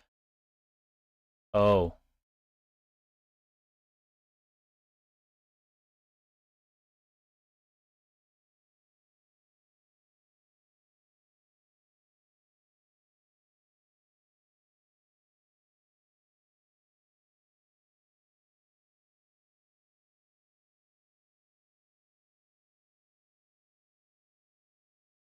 Yeah, so we're getting the voters here. Did we do the votes as that's if it's voted, and the votes is an undefined number? We are showing the current count. So it's mapping all the sessions. Sorry, it's mapping in the state. Everything that we have. But it's defaulting votes to be undefined. Why is that?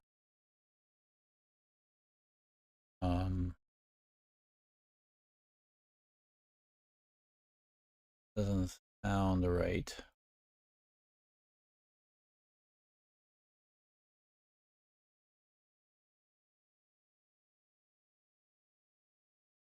I think this is really needed.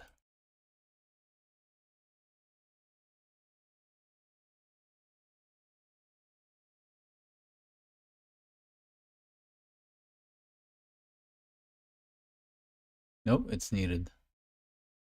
But what for?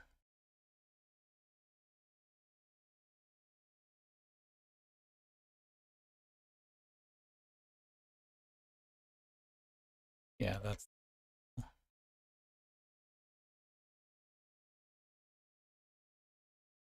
840.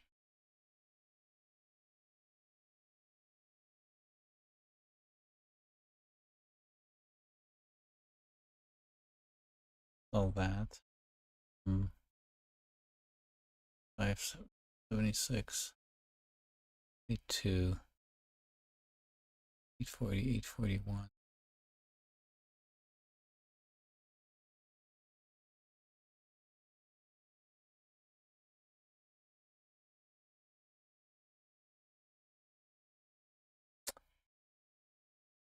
Weird.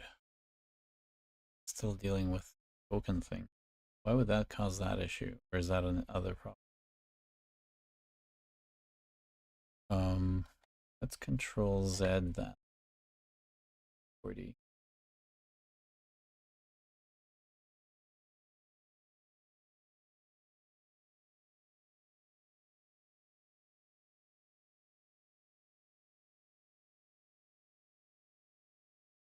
Oh, did I not rerun this? Run it. We do that.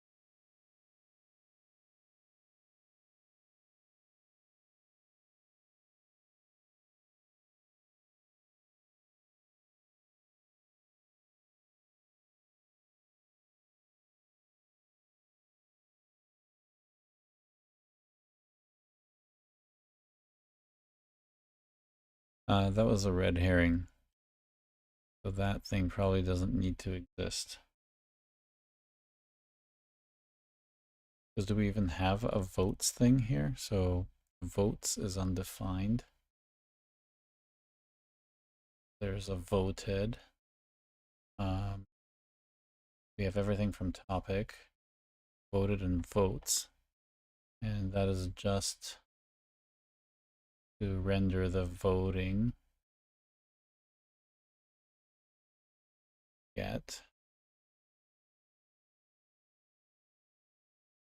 So we have registration, we have vote count, name, facilitation.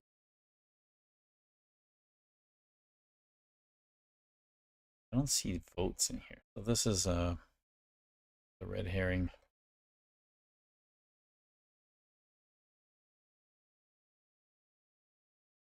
Well, let's get rid of it. Because, yeah, where do we have votes? I don't see the word votes in. We only have that. It is not needed. We do have a problem with the state view.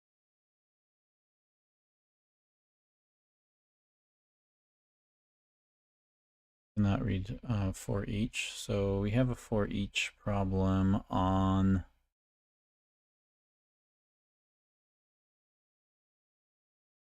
$841.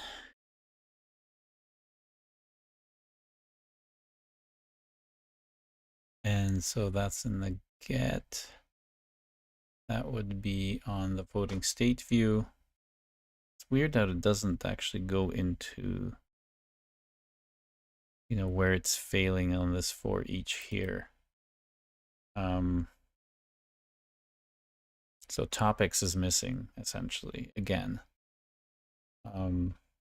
Voted for sessions. Oh, I see. Again, this is just our old. Let's just clean up these events.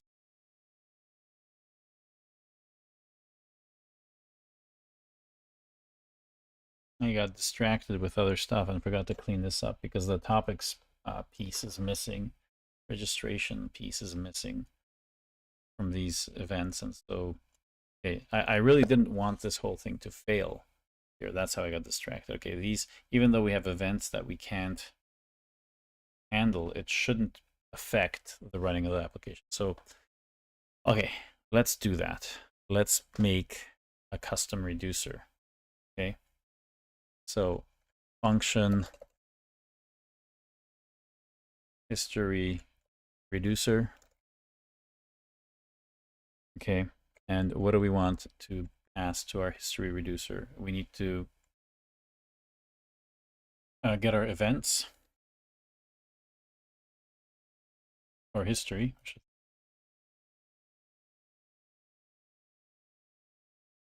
And then we need to have our map of, we need to have the type as an event type, and then a callback for dealing with the accumulator based upon the current event. So we just have to have the callback.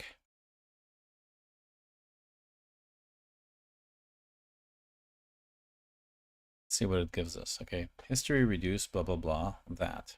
Okay. Which is not true. We don't want to actually do that. What else is different? So we have the default state. So we pass the default state to it.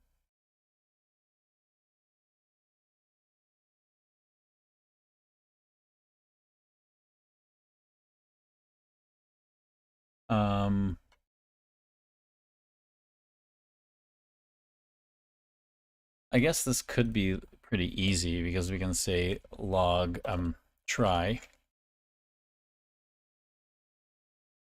This is kind of what we want.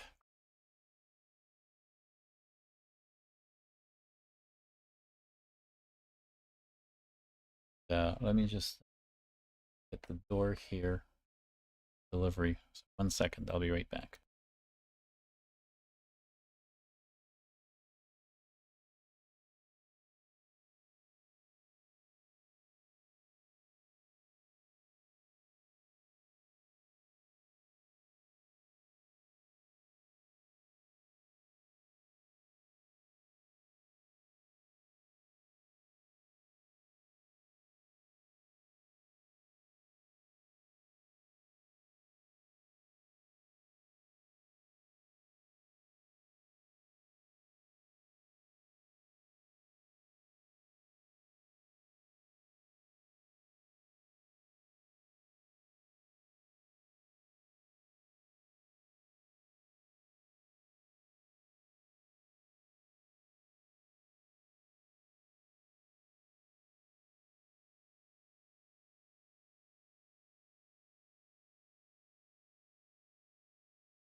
Okay, so back to this. This is a good test because we have bad events in our history.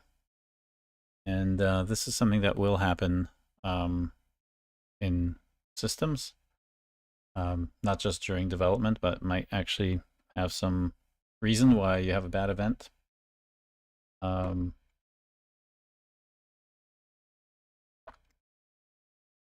So let's see, how we can. So this is. I don't know if this is going to work. That's not. We have to actually iterate here. So this is not. This is not correct. So we don't want to do a history reduce here. what we want to do is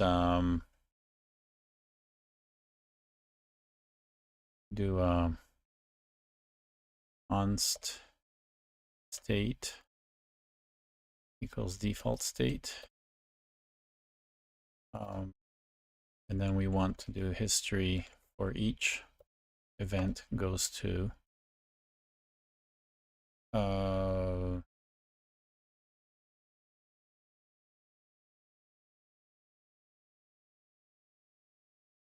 and yeah, the callback is not this whole thing because that's just going to plunk this whole thing. Not really a callback. This is going to be handlers, event, and handlers. Okay. And it's going to be try to get the event handler const event handler equals, we're going to do event handlers. Perfect. Event type.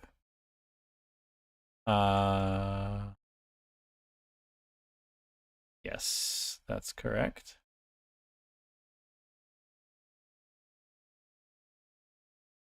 Yep. That's good.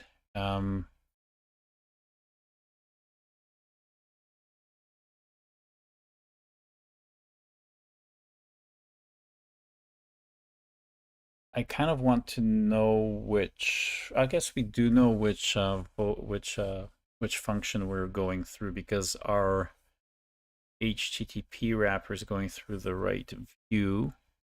I'm just seeing if we want to have the name. Yeah, the name of the actual state view function in here somewhere.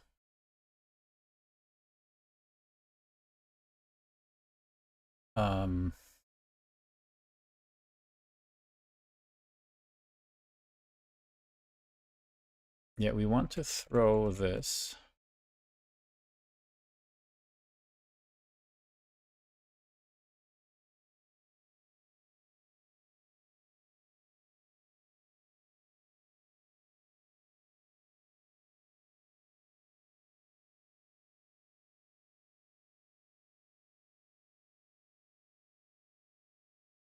Okay, that's okay.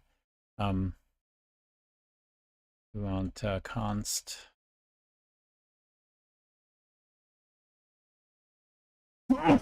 Excuse me. Error, new error, blah blah blah.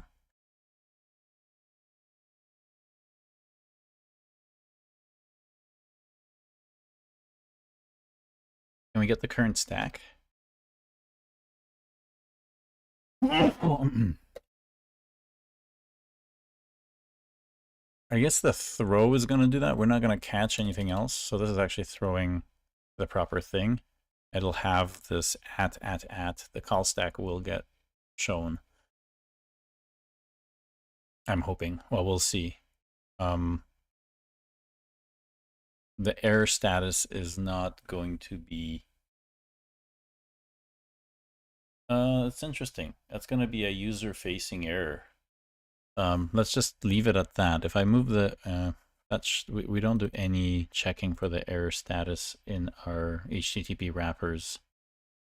This should not care about HTTP. So there's no status here. So, you know, I think I'm happy with just throwing this as it was.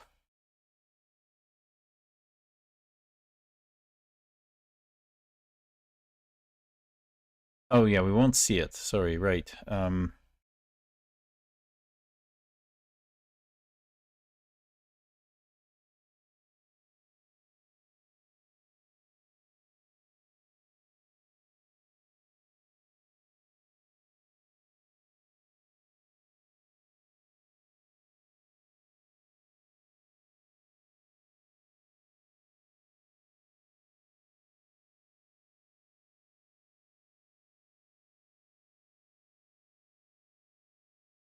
So let's see. Okay, so that'll be good because we'll have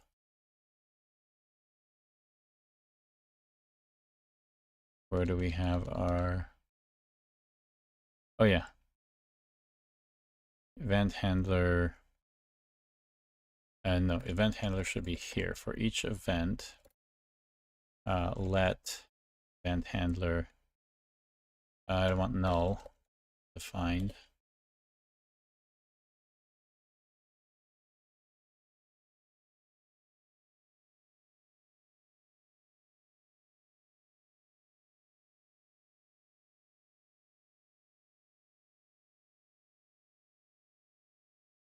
But there's even this if. Well, honestly, that's good. But can we just throw? And then try. But we don't want that.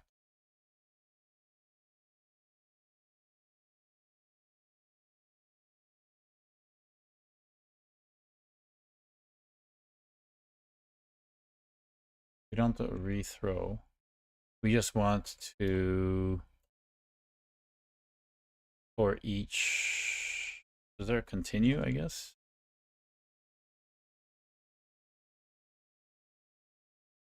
Don't want to return state. This is a okay, so maybe it is a reducer. We just reduce the history a different way.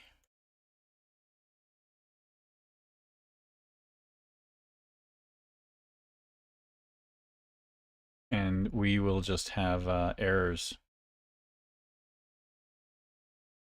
And the default state.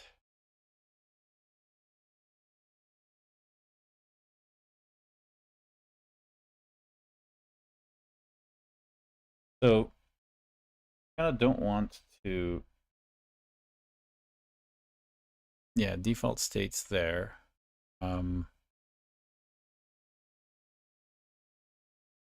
We do want to reduce this history.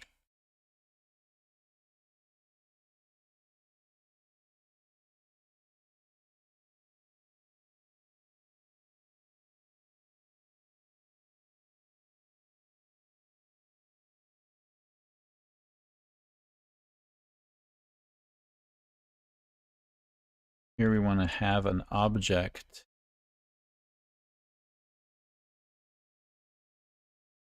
Oh no. Actually, it's fine with, okay, so whatever the default state is, we will add.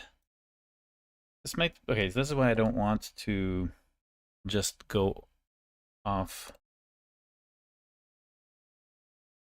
of parameters.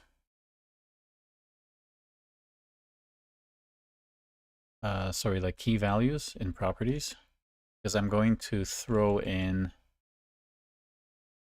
and got to think about this, because I kind of want this to be a little bit more portable. I want this to have the idea that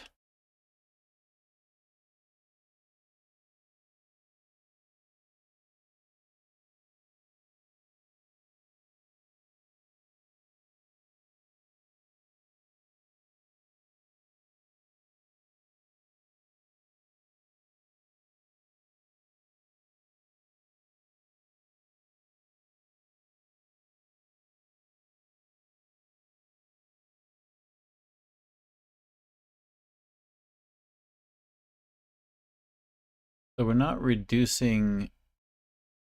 Yeah, so there's a history reducer where we will return state that we expect. But maybe we don't. Maybe we have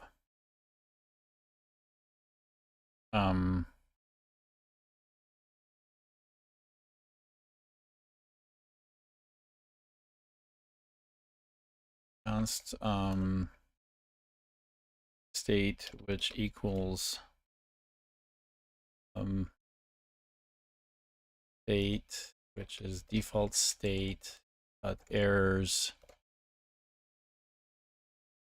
comes in with here.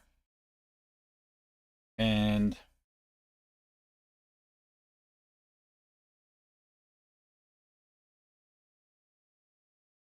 now what's interesting is, see, this metadata could contain the count. This is where it'll actually be useful.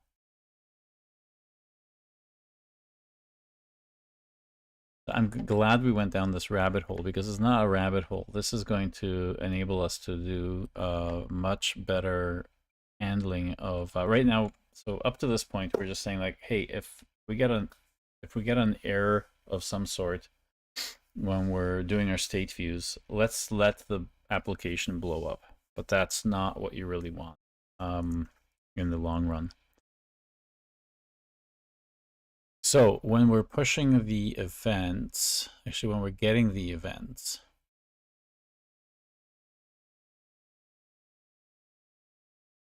we have this JSON parse, return that.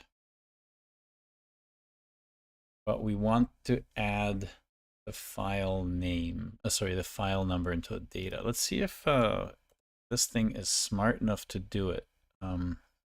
Edit this and say, add the sequence. Should we just do the file? I think we should just do the file. That might have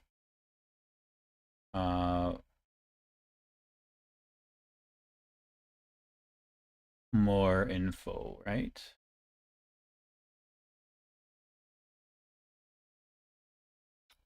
But we do know the type. If we just have the sequence number, that we can find out what it is. There's no other information in the file name that gives us any clues. Although for debugging, maybe, I don't know. I'd like to keep it also small. I don't want the whole file in the metadata. Add the sequence number to the meta property of the event. Let's see if that works.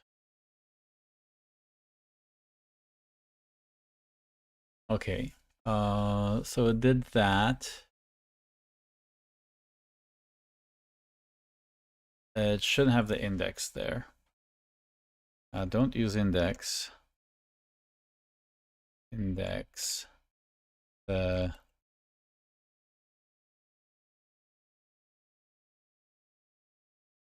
file names first for there's are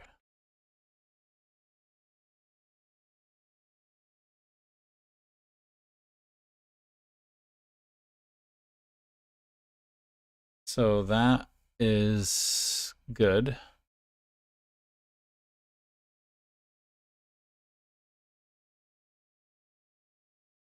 It returns the event, but we could do better, I think.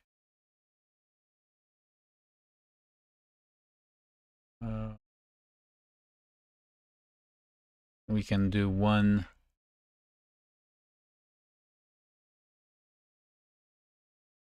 So I got the JSON parse. That's our event. And then I don't need the if meta.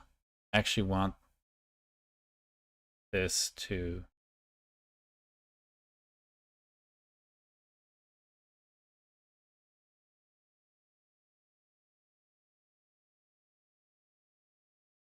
a, yeah, can I do this as a return?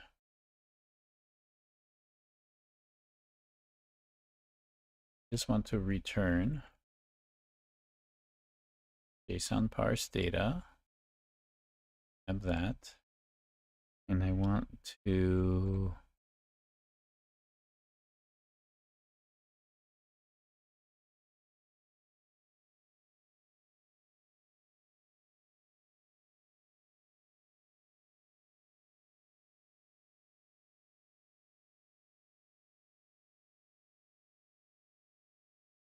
that work? And then do comma meta.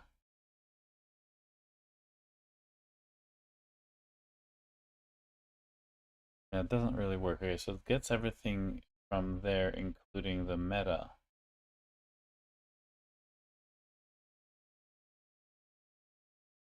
I think.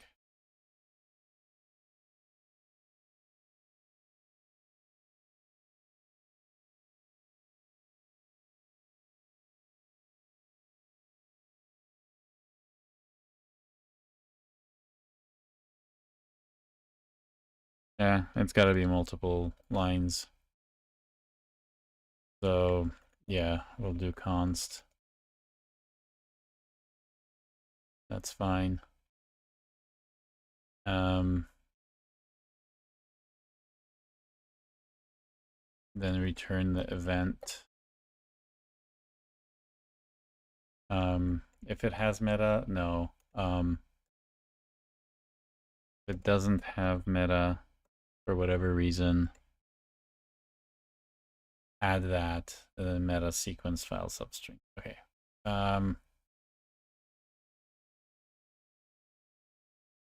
Edit. I think we need, this could be shorter. Make into a one-liner.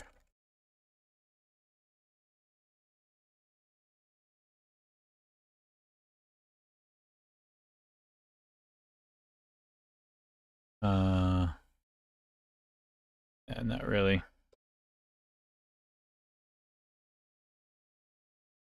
Okay, let's keep it like this.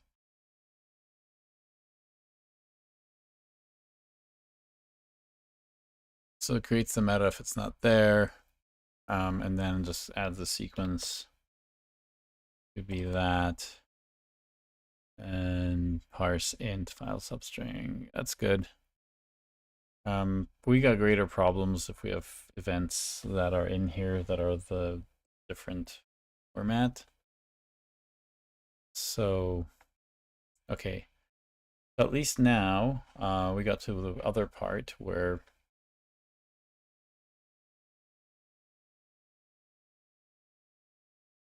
putting that in as the metadata. And now here,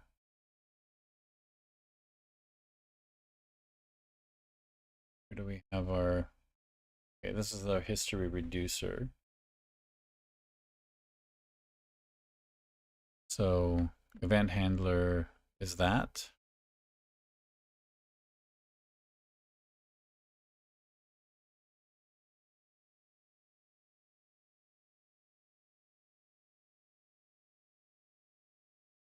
And if not event handler, pairs push return like that. I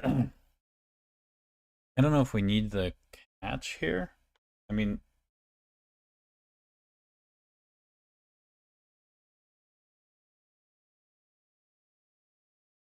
see if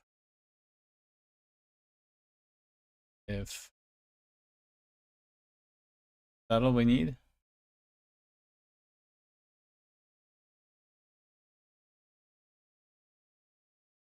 I don't want all this other stuff.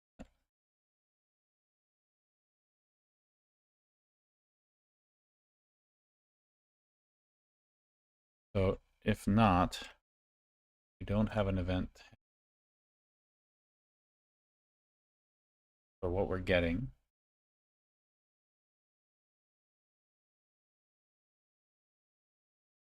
Oh, that's okay.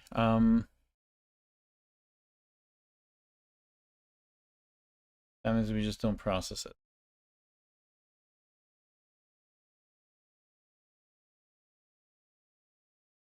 So if we don't have that, first of all, we still need to put a try around this because we can have a badly formed event itself. So we should try to do this because we may have issues with this.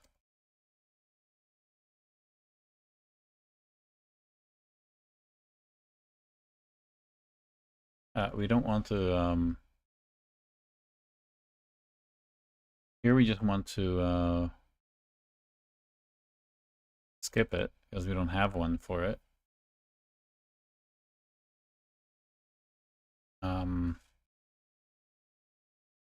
Turn. Yeah, so we're not adding any more errors. That's not an error.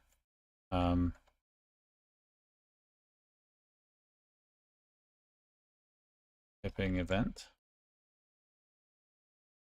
which is good.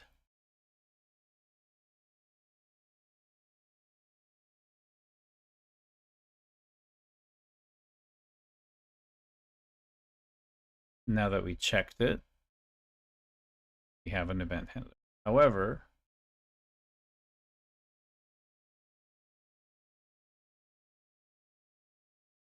error getting event handler, error using, yeah, error getting event handler for event, and not just type, but we want the actual event. We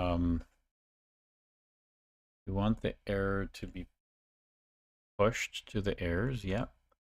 And we want to continue processing the other events. That's good.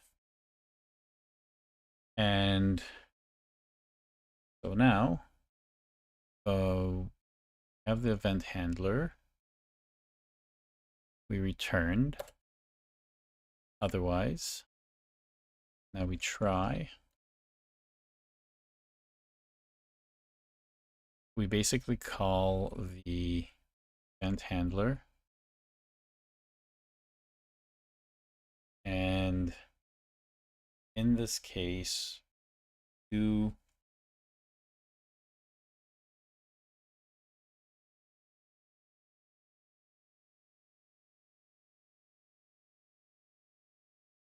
do pass in the state. So we should call this wrapper state or outer state or reducer state.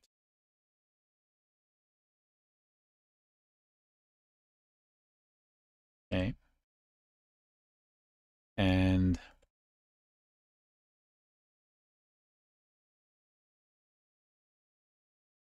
this should be the reducer state.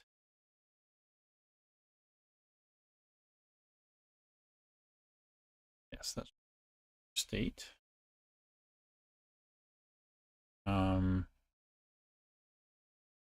That could actually just be down there. Anything else here, so that down there.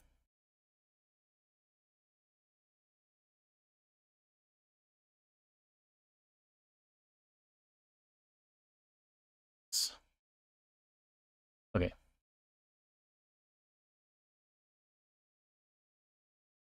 So it'll be really interesting how we, call this. So instead of history state, we're going to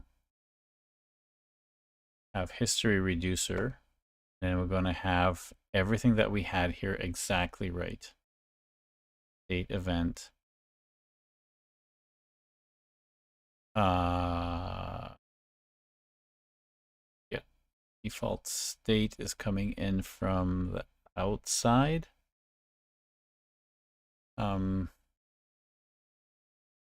Which is fine. That's here, yeah. And then registered, we want state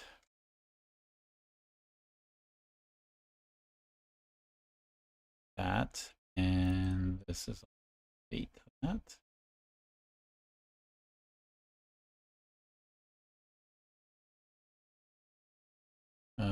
Seems to be good. State has to be state.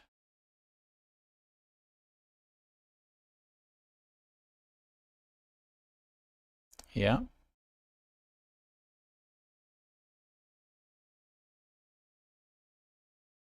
Close voting doesn't even care about that, which is good.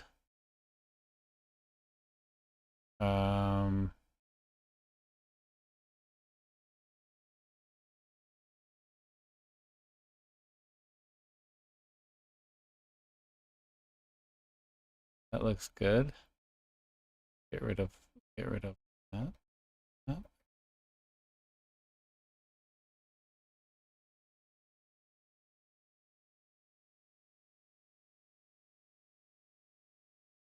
So yeah, conference yeah,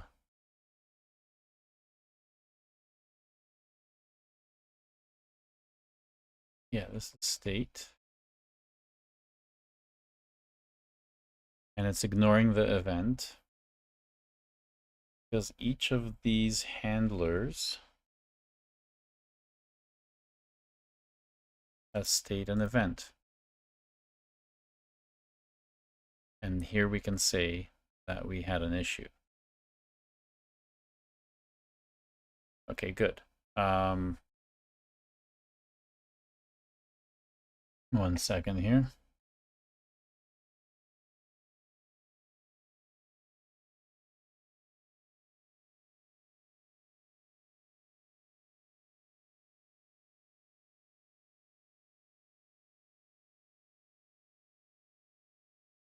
All right. Let's see how this goes. So let's go back, forward, refresh, reading map. Okay, so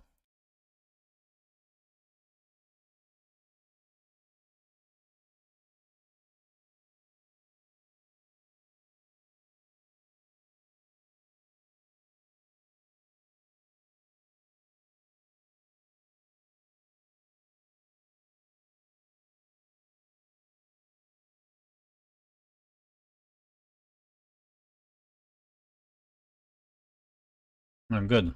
Lots of errors. It looks like we're failing on every event. State is not defined. 862.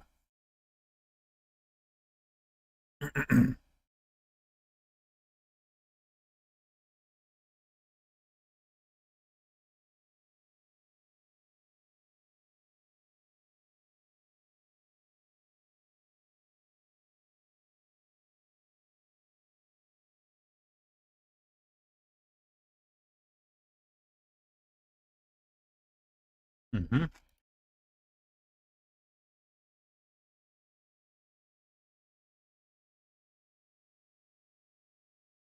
Correct.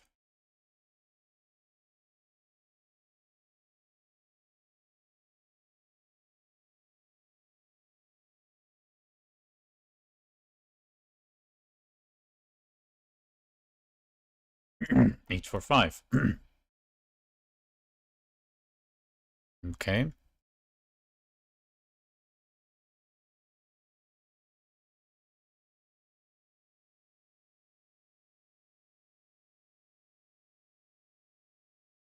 Okay, so we got through one state. Oh, sorry, that's our history reducer. It's not using, that's not using a history reducer yet.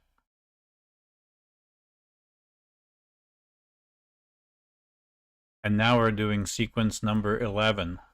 Good, so we're actually failing here. But then type error cannot read properties for reading for each 881.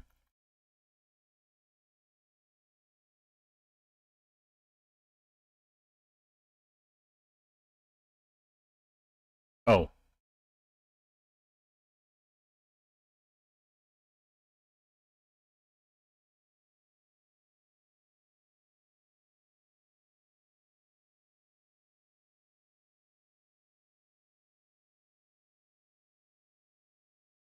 That's right.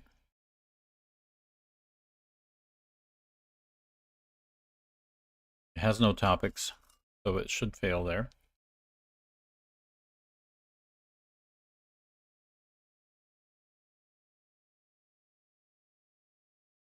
Should fail there.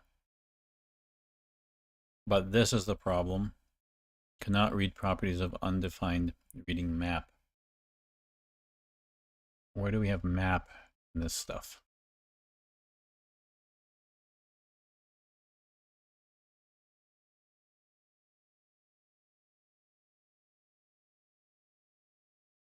Here.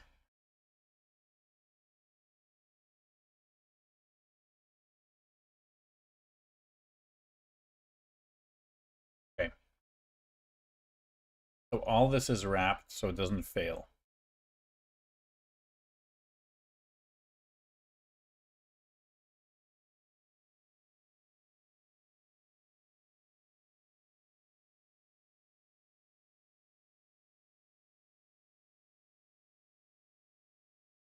So I think history reducer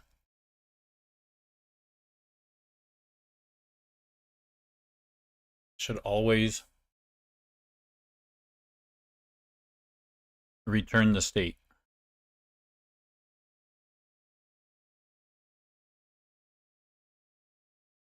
Or have a way to return whatever. Yeah, you should be able to just return the state. But here you would pass in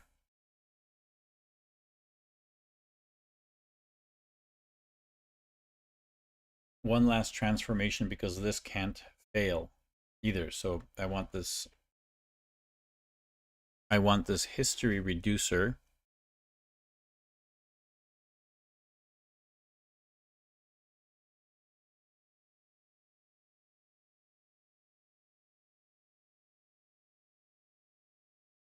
my goodness, I mean, this is becoming quite a thin shell, which means that this voting thing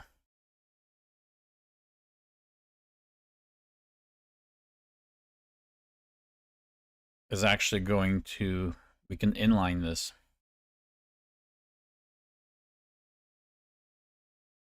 It's going to be interesting.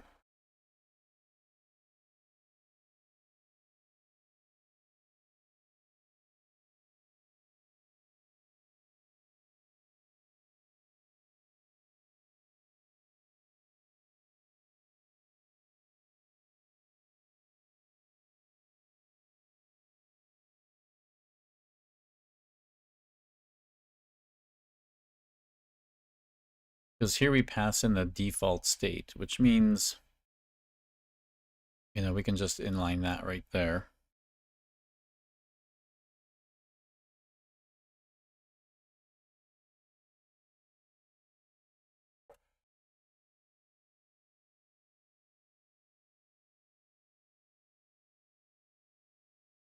And really we're getting at, again, just like we got rid of our unit tests in terms of them being functions, we're getting rid of our read models.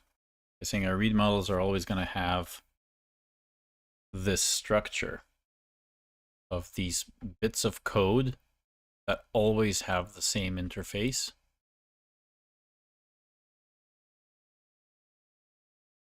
And that's all we're going to do.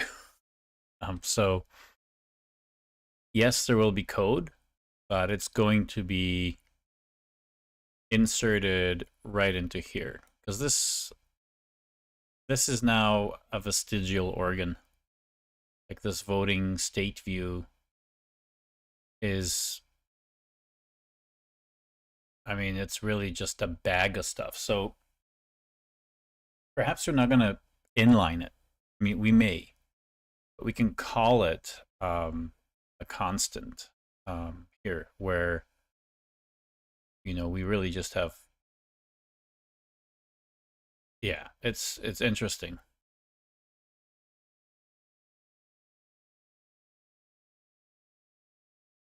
So let's get it working this way first, and then see if we can totally remove it.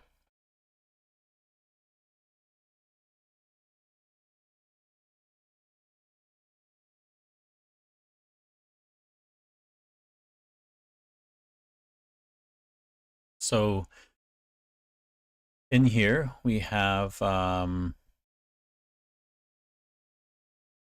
the logic that we need, but we want to move this logic, the final mapping. So after we reduced our history, remember it has all the lookups and all the other things that that helped along the way, like looking up names or all those sorts of things. That is not the resulting model we want to show. So all those helper entities along the way as we're reading the history, we want to discard most of the time, or extract it, or shape it in some other way. In this case, we made an array. We transformed it to an array. So there's a bit of a transformation here. I think we could have, I mean, topic votes, right? So we have topic votes. Where do we have that? So there's a new set here, right? So we're using a set. That's why we're doing that, because it's easier to, you know, not have two instances of something if it's the same thing. Set is a good thing to use. But it's not what we want to get at the end. So I think there's a case to be made why this votes thing here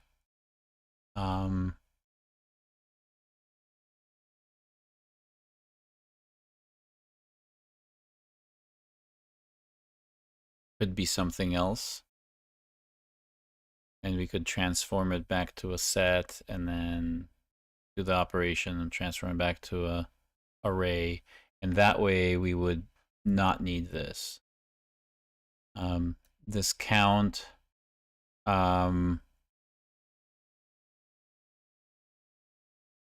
we would not need either. And there's that votes.size. Where's the votes? There's the votes here. Topics. Yes, it's mapping each topic. Votes. I'm gonna allow a little bit more play for now, but as we go through more and more features and we find more opportunities, I think we may not need this last little bit. I mean, you could probably do something here in the accumulator to add a function to basically be part of the accumulator to get the model from it. And you would define it there. But let's just keep it as an extra parameter for now. So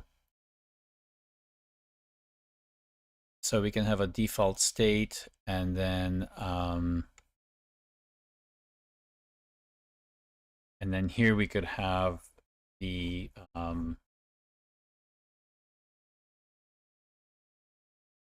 mapper.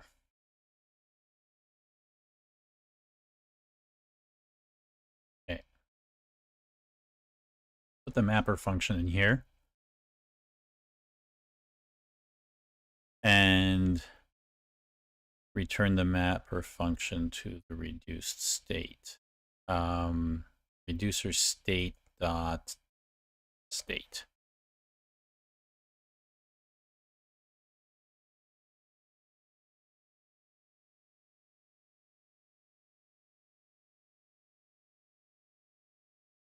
And therein lies the reason why we want to just return something that can look at itself, I guess, and do that. But for now, let's introduce let's introduce that back. So this whole thing will definitely be a little bit more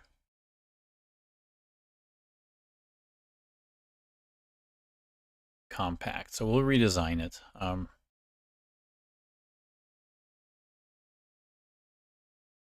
Now we do want to have a try catch here.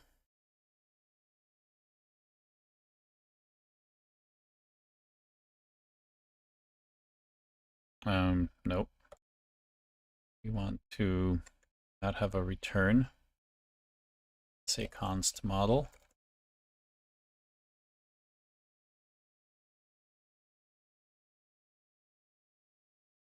Nope. We want let model equals undefined. We want to try. Yep. That's what we want.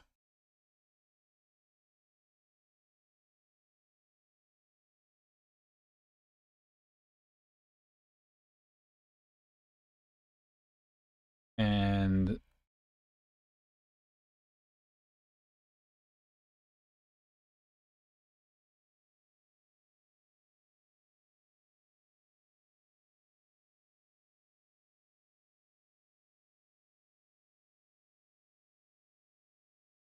okay, and so that's fine.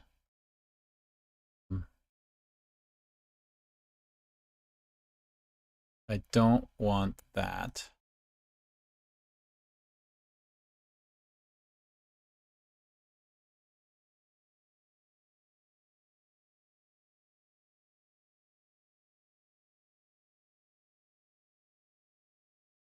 And I don't want to throw here.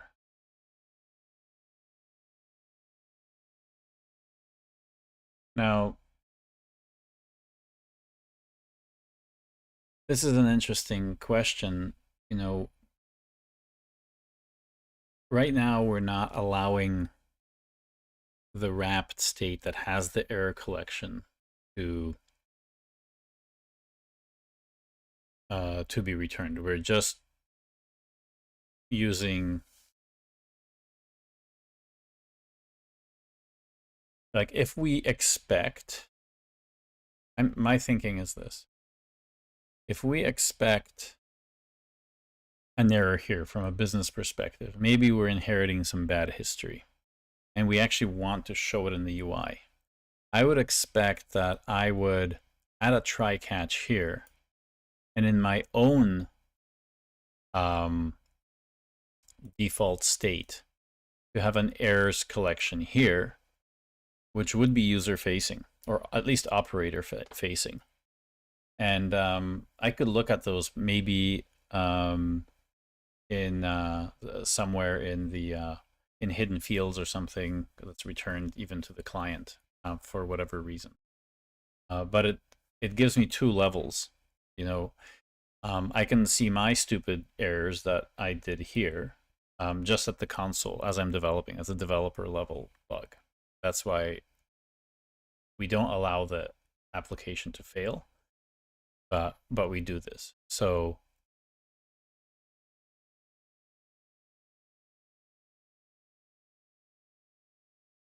now here, the mapper is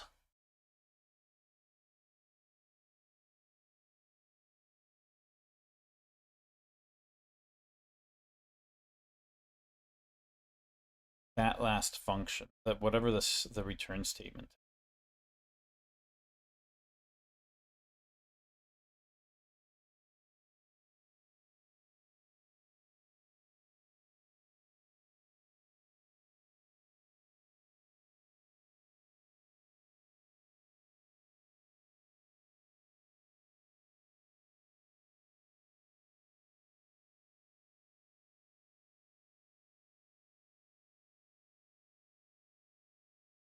I'm going to grab all of this. I'm going to put it in here.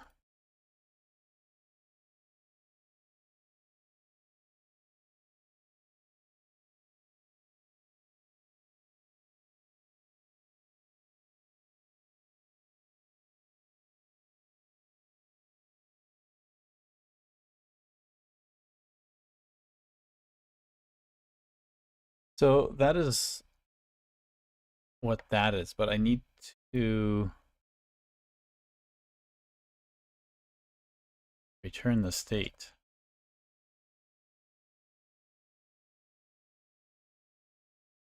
Dot state. Need to, and that's wrapper state.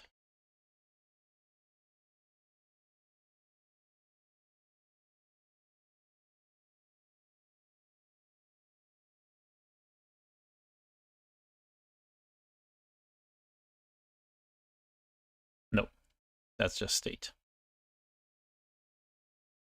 Return state. And why am I not having any luck with this? Are we closing the right braces? So that is that yellow one. That is that. There. Our braces are correct.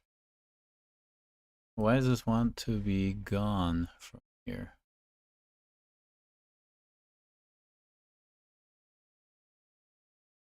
The voting state view. I'm using the voting state view in here.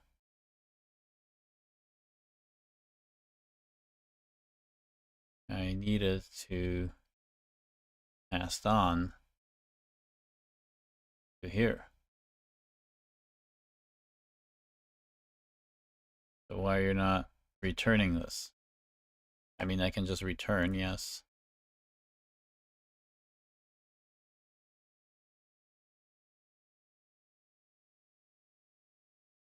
I'll notice there's very little flow in here now. This is all just a bag of data and behavior.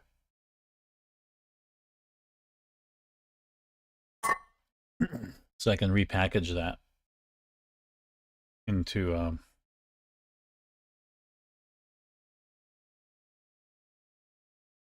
something that's inline there.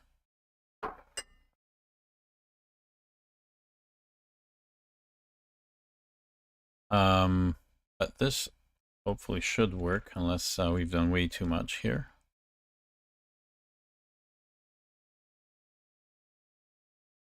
Oh, it works. Amazing. Okay. So that's good because notice that we're getting the errors for, we have 15 events that we're counting, which is 0, 0, like the 0 index, and that. So that's all of these.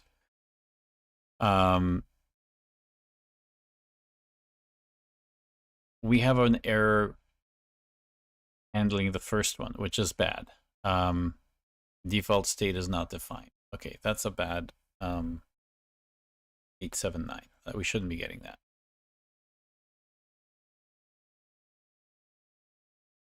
All right, so we have this idea of default state that we're trying to pass through, and we don't have it.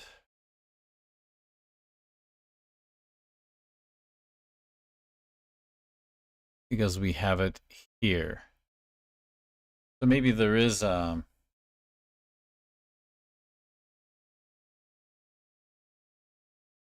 yeah, maybe there is a reason why yeah,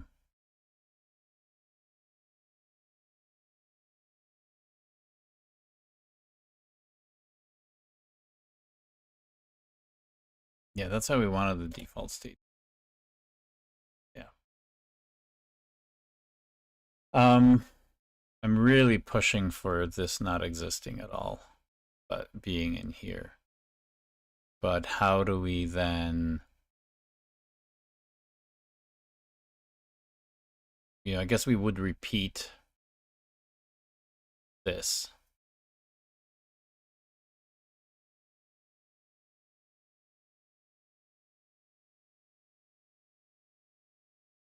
Anyway, we'll see what happens with the regular use of this, whether this is going to be a good idea or a bad idea. So let's just see. We shouldn't have had an error on the first one. That obviously was. Now, the cool thing was that it failed for the code that we had here. But it still didn't break the application. We actually saw the web page we were needing to see, which means that our state views, our read models, are now not destroying our application. That's very important in event sourcing to not let any of the subscribers derail your application, especially when this implementation is synchronous and you may have any number of calls to these reducers in these read models or state views. So that's good. So let's fix that. It's a much nicer way of working. It's a little more fault tolerant. So if I refresh this, we should still get some errors. I expect that because I have these bad events here in our history, right? This is still bad history here.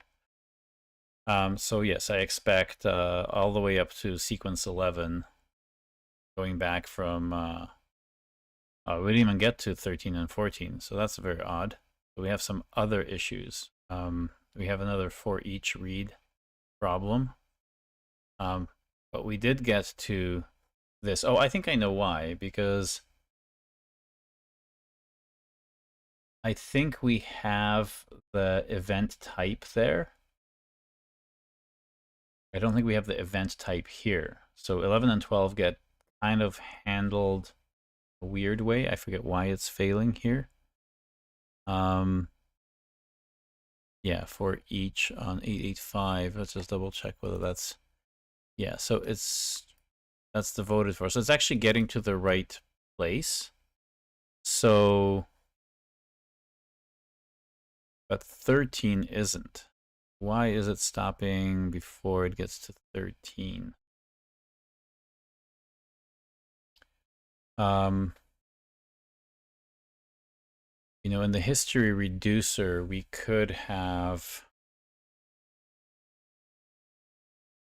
I don't want to make this too chatty. We have the errors. Could just show processing event.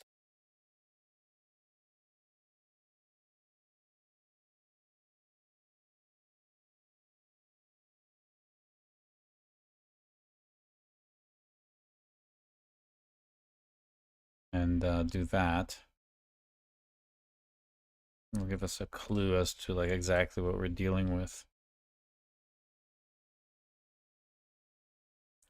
We're gonna have way more. Are we actually hitting? Yeah, so we're hitting this. Voted for sessions, but it's not failing, which is great. So we're grabbing everything. Okay, why is the summary in here? Summary shouldn't be in here. So the problem is, oh, is that just old? I bet that's just old.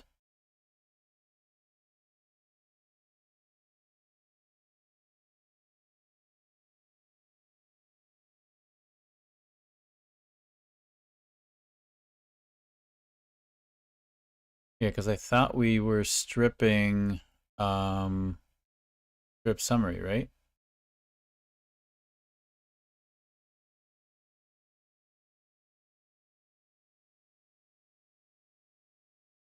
So it didn't strip the, oh, I see. See, it put it at the wrong, and so it's, yeah. So we have other issues. We're putting the summary not in the meta. It belongs in the meta. So that is one of the other problems that happened here with our last vote functionality, which is the fact that, where is it? Voting post. Okay. So where we have this command, blah, blah, blah, and then we have meta type. Summary is sitting at the wrong, and I remember putting this here in the wrong spot. So that is my fault. Put it in the spot. So we type and now the summary, which is good. So now when we write them, they won't have that. notice that it's in the wrong. It's actually showing up here, which is which shows you that it's not in the meta stuff. Like I don't expect the part of that file name piece to be. Like that's why it's the meta. That's why, and yeah, we already had a problem here. It's in summary. So don't want that in here. As you can see, the other stuff is fine. Those are the fake events, up to 10. They're fake events. So, all right, great. I like what I see here. We can extract all of this stuff. I think I'm going to close off this. After these two features, I'm going to close off the sprint as a short one because what we've put in here is fairly important. Fairly important infrastructure. As we're getting into so many features, we don't want things to be blowing up. I mean, we could have kept going this way, but I think this is a better way of moving forward.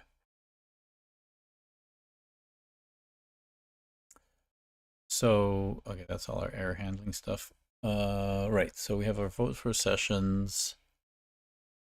Again, we have our history reducer. And then we have our mapper. So it's not map reduce, it's reduce map in this case. Both of these. Notice the pattern is the same here. We have a default state. We have a whole bunch of case statements here as to what to do at each point to set up just exactly like the history thing. We get some state. Then we can interrogate the state. And now we have some code here. We return essentially some sort of map. And it's really, the same thing as here, where we have this. And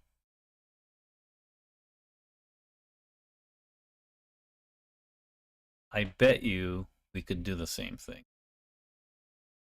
Because what we're returning here, this map, is a complete state that we want to use for a view. What we're returning here is the resulting event, which are all just objects.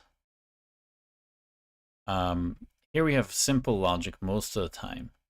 There's not too much processing, but there could be. There could be further calculations that we do that are not simply calling the size of something. Could be some more processing. As long as it's not calling out to a different service, we could do all sorts of logic there to do this.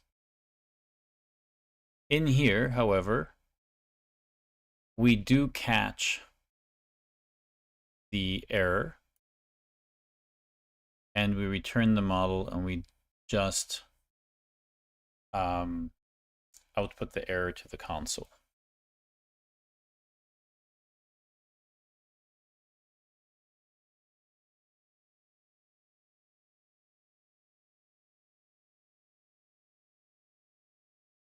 Here we're collecting the errors, and I'm not sure if we need to collect the errors anymore since we're just outputting them to the console for this particular reason. And if we wanted to have something to be returned to the UI, we would put we would do the try catches here, and we would have our own. We would have our own property here called errors. So I don't think we need an errors collection.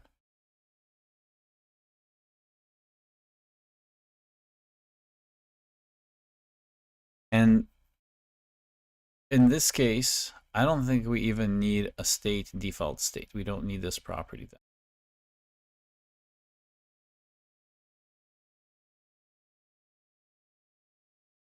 We could just have default state.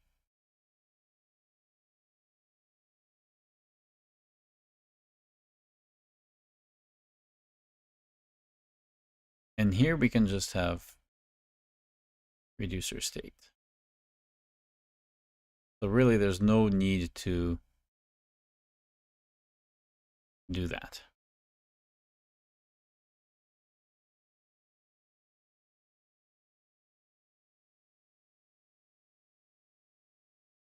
Which means we can inline this whole thing into here, because this variable is not used, except here. Well, actually, it's used here as well.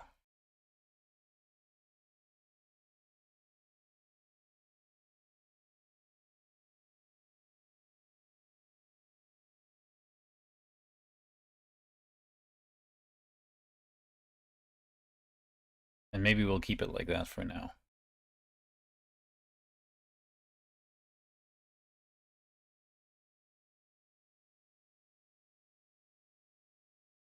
So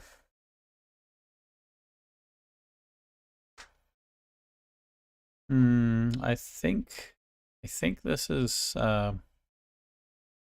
good enough. I'm really tempted to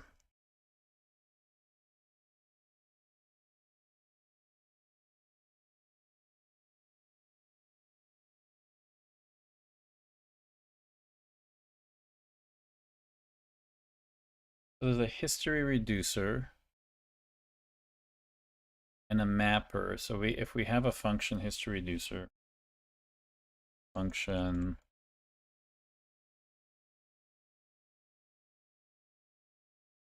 state mapper,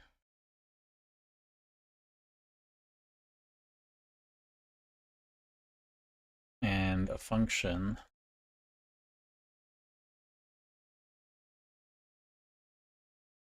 called read model state view.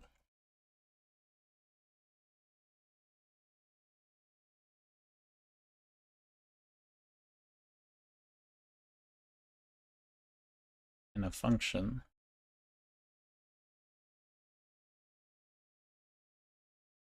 called state change.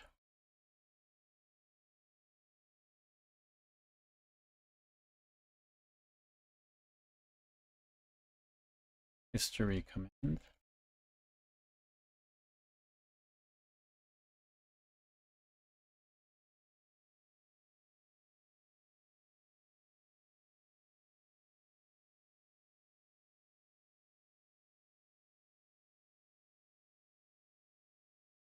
State view and state change. The state change will return the event.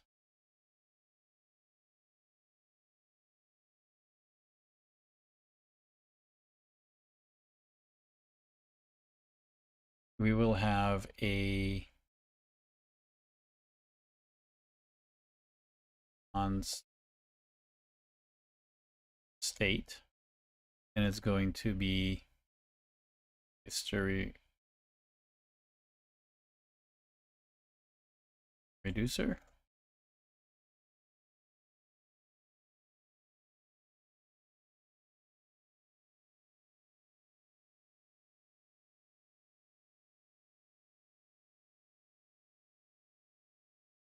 Because this is really not a history reducer. This is a state view.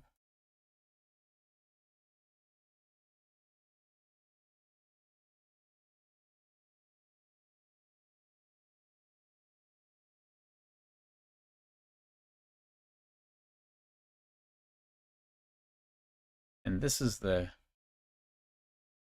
history reducer.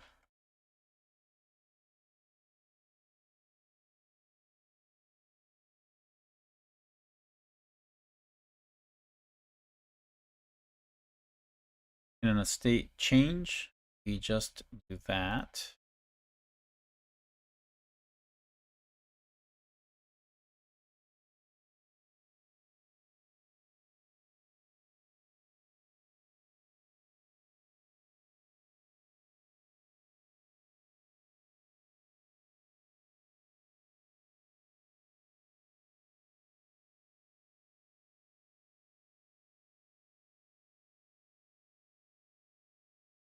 And do we have the word state anywhere else here? No. So let's just do state.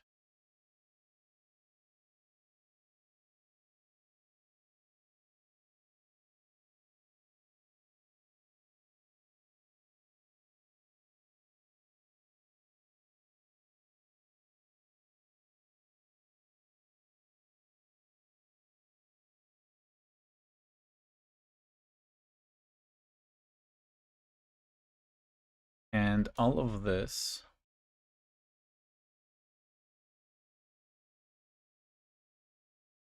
can go into history reducer.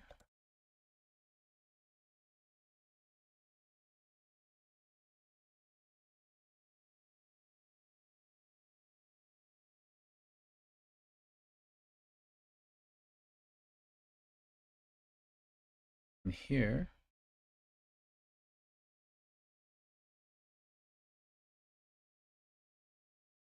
this can go like that. The state view, it has calls a history reducer.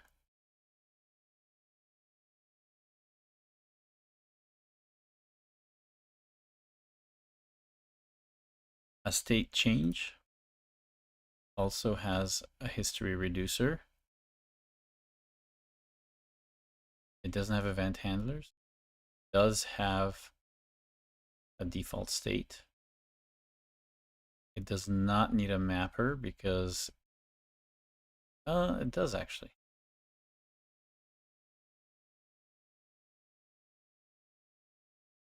It does have all of these.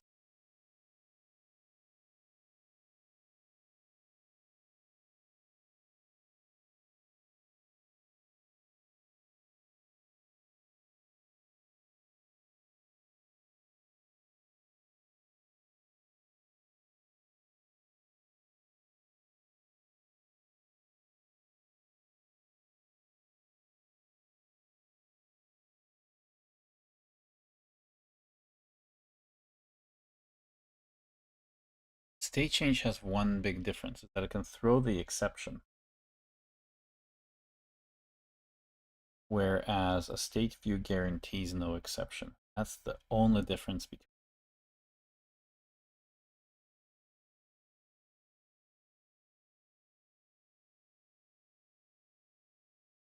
And now, is it worth having two separate?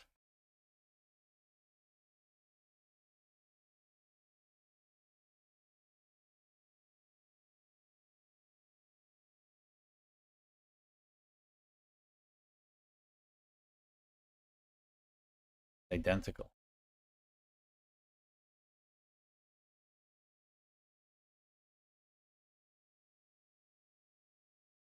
Except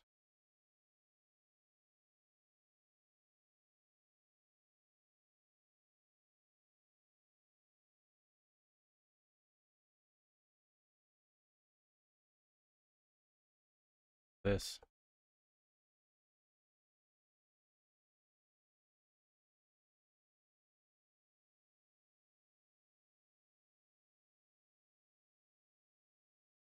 Interesting. So it looks like we are kind of not done with our improving the framework part here.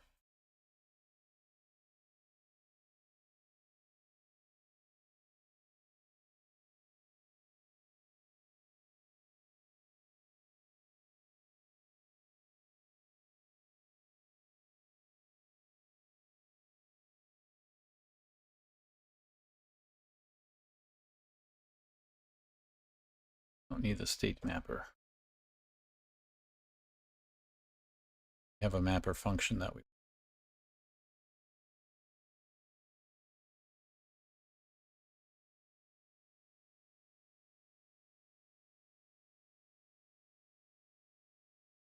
So now, instead of doing the history reducer,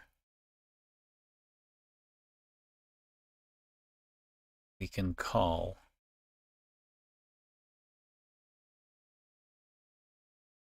state view.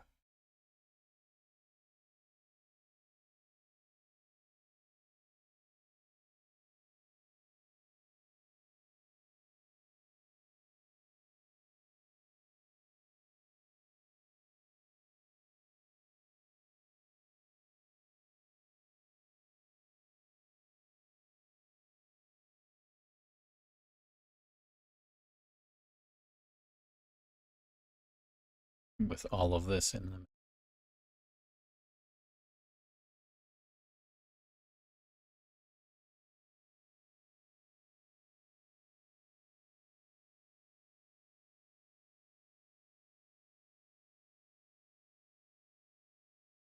And then we have the mapper at the end.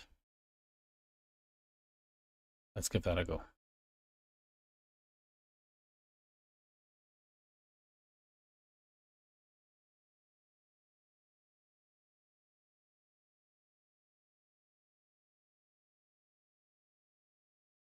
Okay.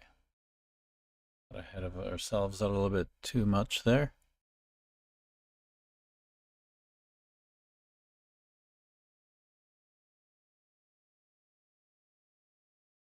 So we got to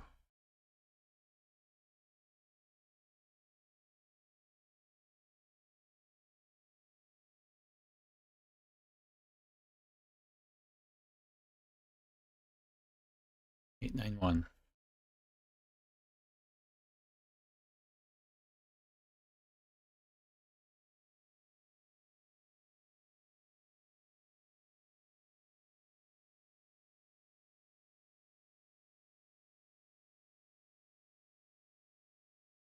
It's trying to do registrations, and it doesn't have it.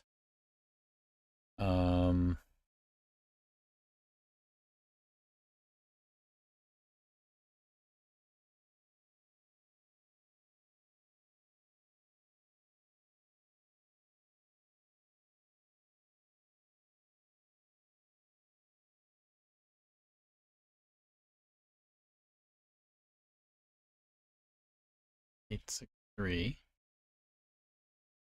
Yeah. It's got, oh, it's this silly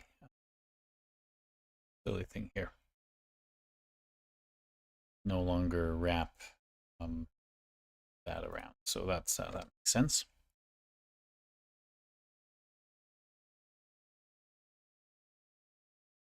And on to the next error. And then the for each 895.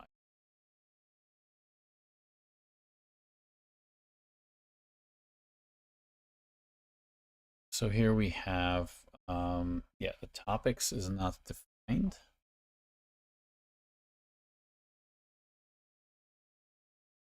That is for sequence number 10, 8. Yeah, these are all fine. And then we get the first one on cannot read on 11. The first one that we had, we didn't have the registrations here being populated. But it shouldn't be.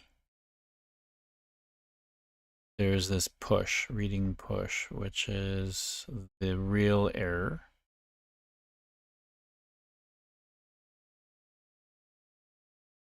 $863. Nope, not 863. A history reducer. 50. Nope. 80. How far up do we have to go to find it? Okay, so we get this state here.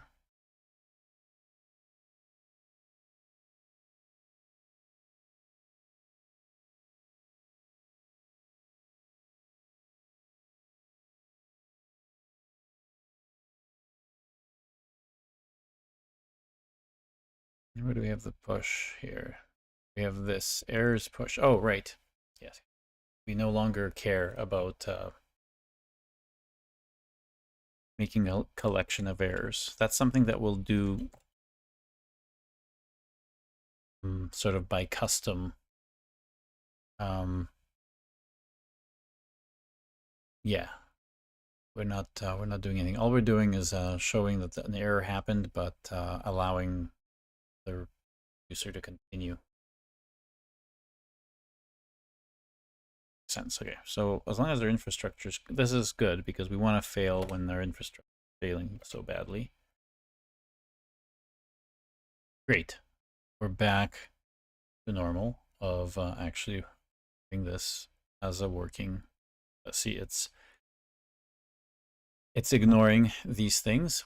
And we actually have our vote. So that last voted item here is our third vote. So we actually have the count going properly. Obviously, it's ignoring that.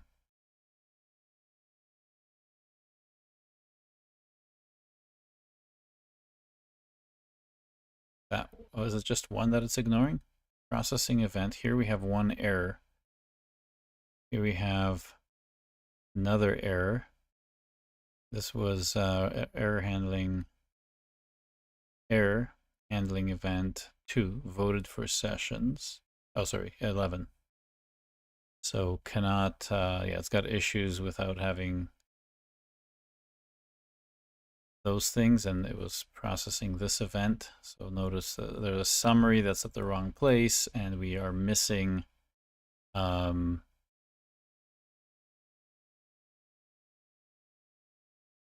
actually missing the topics we voted for. That's why the for each is failing, because the for each is colon topics. So that's error handling event sequence 12, error handling event sequence 11, correct?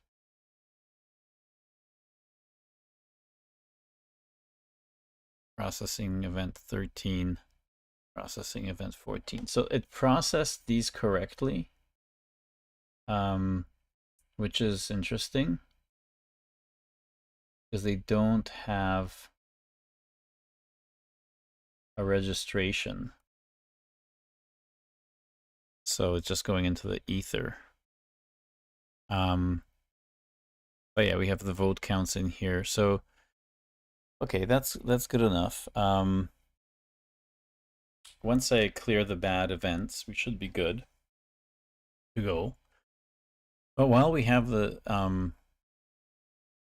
this whole thing running,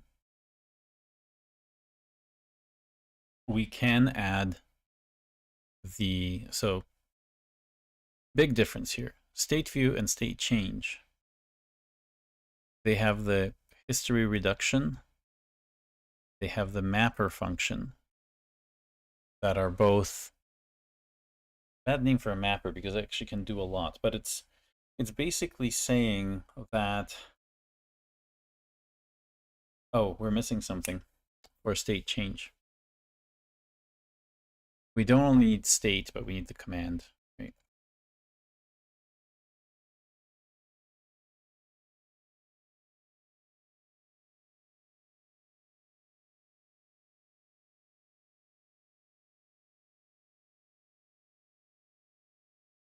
And that's why we should probably call it the invariant function.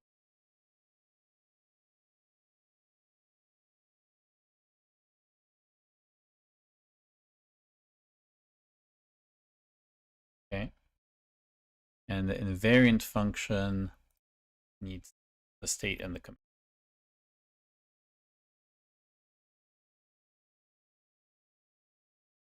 Okay.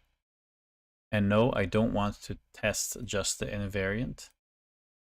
But if we're doing testing, I want to test actual state. Oh, I see. So the reason why we want to not inline all the functionality here is because we won't be able to call the tests on it. That's why.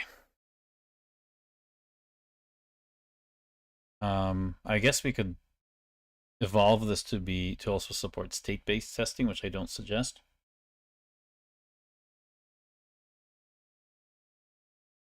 Because we could definitely substitute this with you know, other things. So I think this is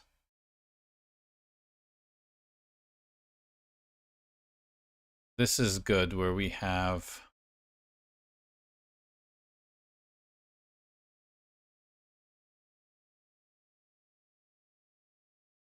that's really interesting.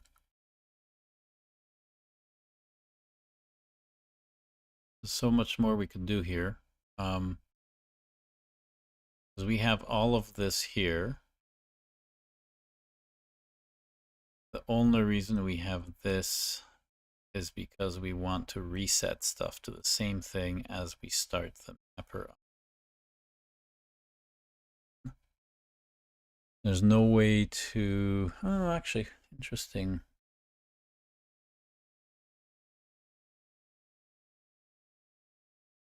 We have that, yeah.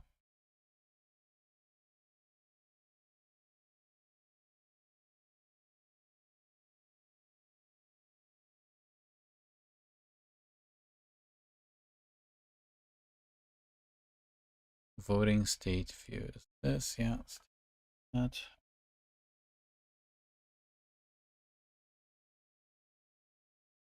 We have this as the initial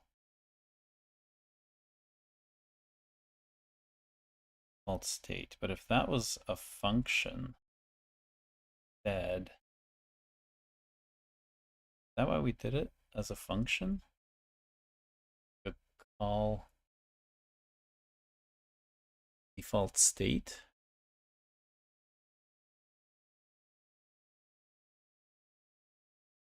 Let me think. This is calling state view, which accepts all of these things, including the default state mapper.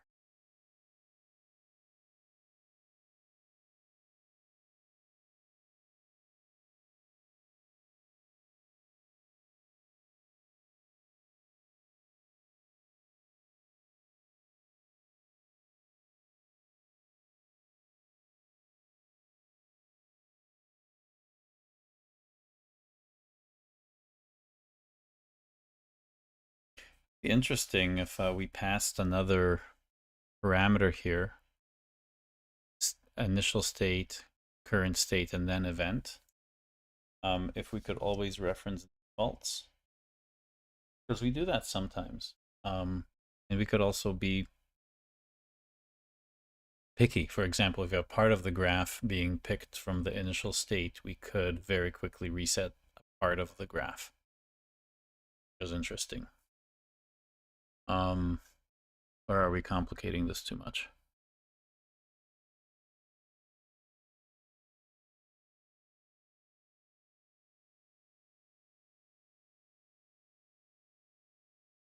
I don't like the fact that we have to add this twice. Definitely something that has to be.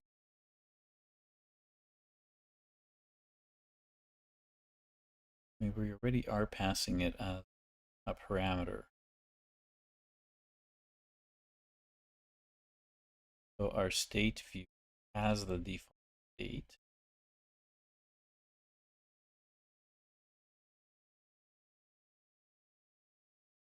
History reducer has the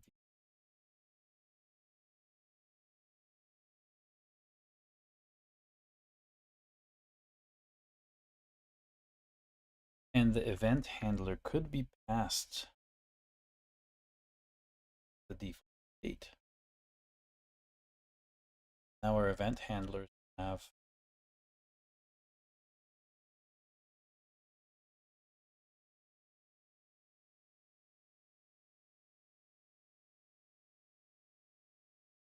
I mean, the other way to do it is to have our prototype in the accumulator itself. So in other words, you could have a blank object with something like this.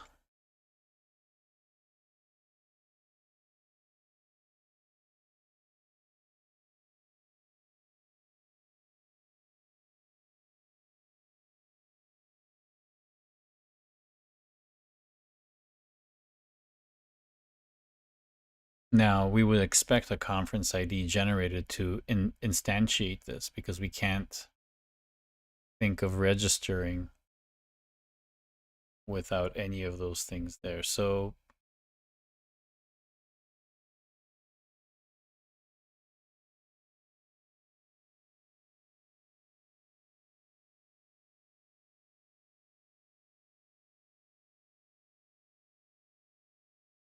that's interesting because if we reset the whole thing,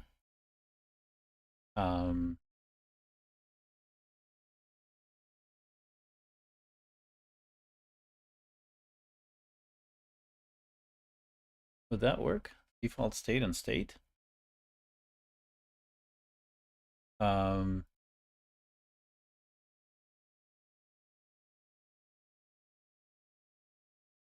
That's funny. I really don't like this.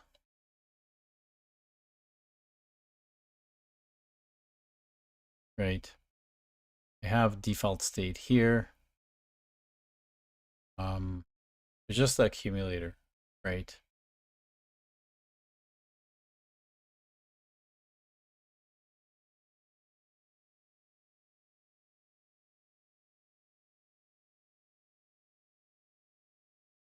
Nothing like that. So our state would be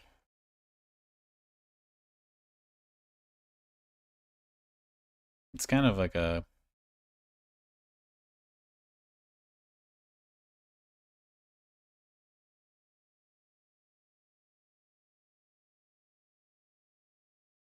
it's funny.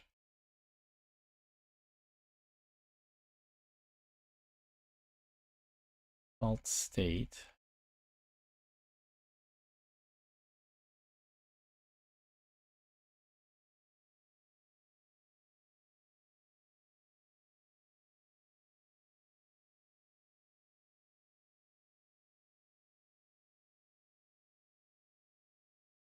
I don't know if this can be shortened, but I forget how it gets.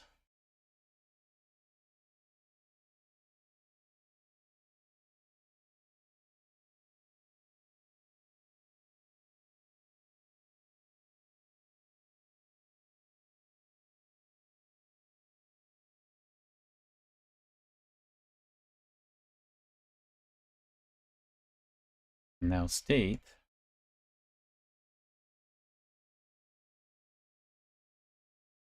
equals everything in default state.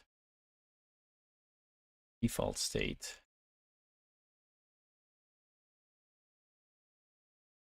Default state. Okay, so that's an interesting way of embedding default state.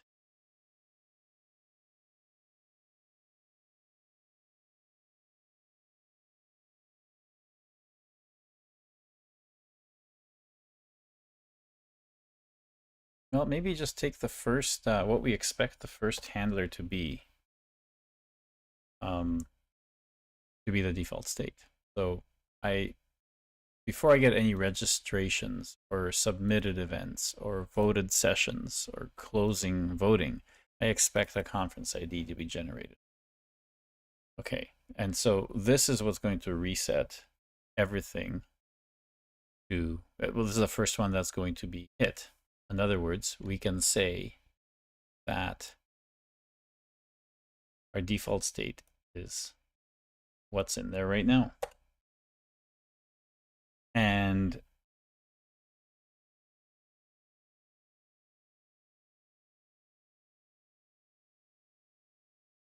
this way, we can make sure that we comprise a new object of this, but also write it down as the default state. And so that means we have to check if not default state state.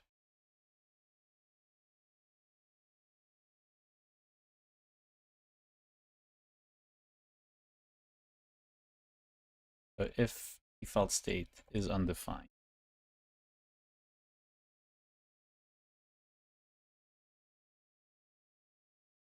While we're here, it would be nice to find a good pattern. This all the time.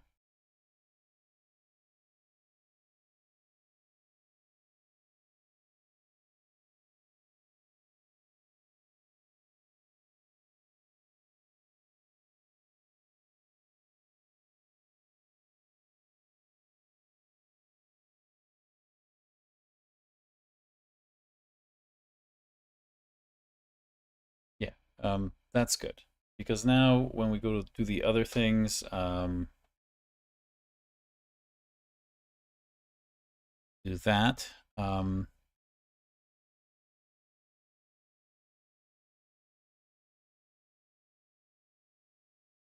And now that we've done all of this,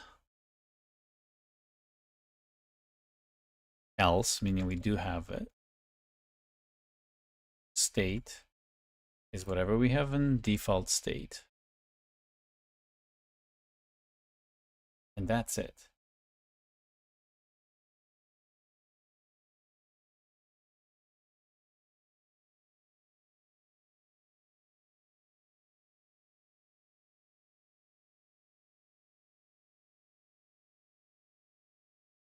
In default state.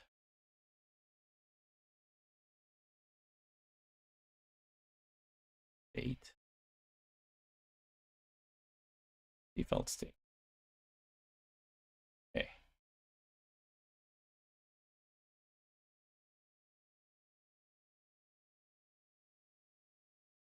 So that's kind of how we will use one expected initial event.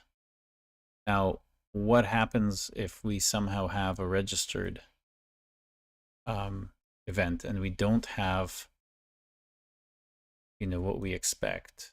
I guess yeah. So the only danger here is that if we hit this later, we now have a default state that has data in it. In other words,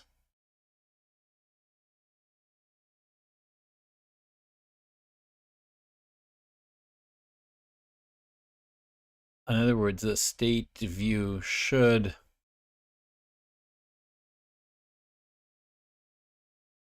somehow treat this default state better. The only way it can do that, though,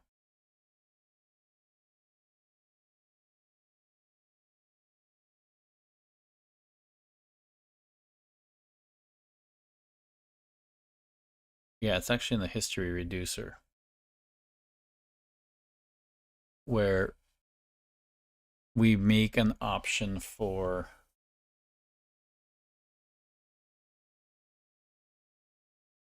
don't want to add another parameter for this. I think we need to have the logic to have the accumulator keep track of its own initial state.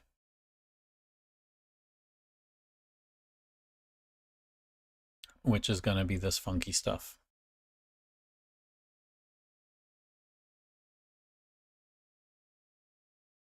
I wonder if there's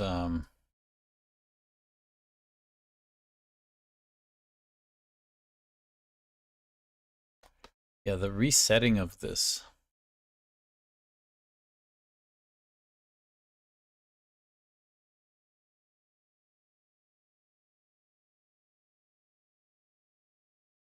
You know what? This is more complex than just copy pasting this.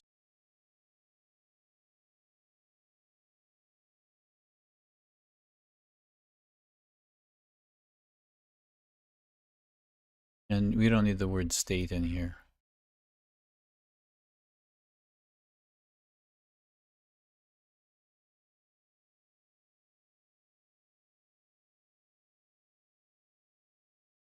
And then we just have state equaling this. Or maybe we'll, in the future, have enough logic where we need to think of a scheme for that.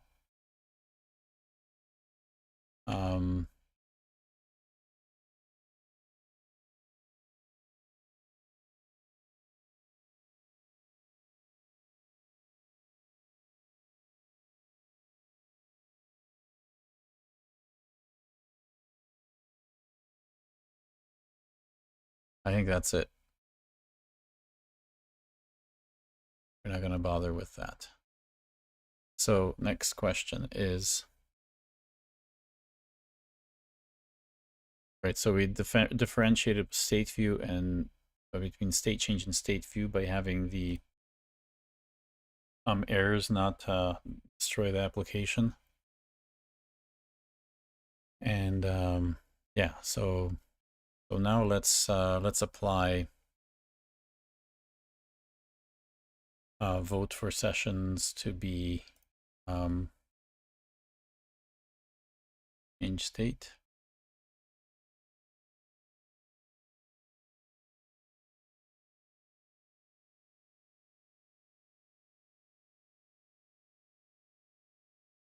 Okay.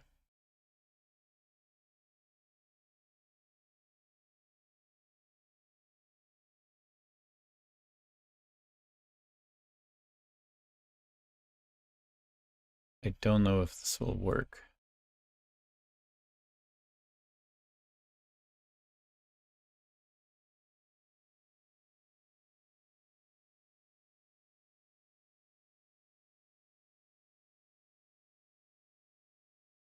But we do have a return state change, and if it throws, it'll throw.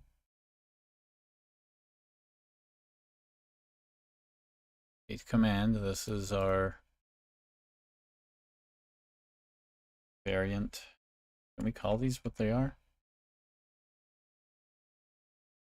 We can label them, right?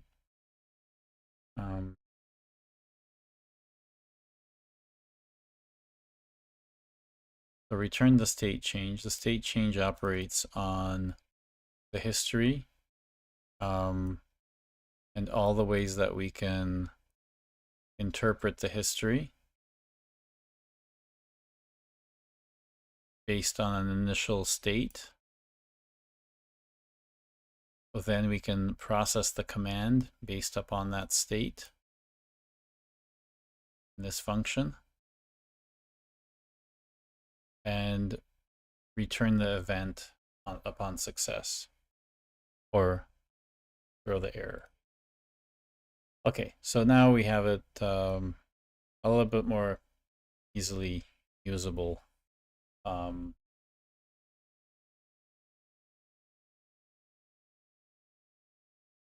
Well, what I think this has done is that it's forced less ad hoc code so that we understand that we need to have event handlers to understand what our current state is that we're going to make our decision on. And then we need to understand what the default view of the world is before we start processing any of the history. Once we understand what state we're in, we need to make a decision whether what change we're attempting to make is valid. And only if it's valid do we then return an event to add to the history, subsequent processes. So I think this is good. Now let's just double check that we're not getting any kind of weird errors. We should be running without a problem. Okay, so that is still giving me the correct data. And I should be getting, I am not getting another error. Okay, so we have to, command is not defined. Okay, still have some issues. So error state, changing state, vote for session, command is not defined. And that is at 53 at 907. 907 here.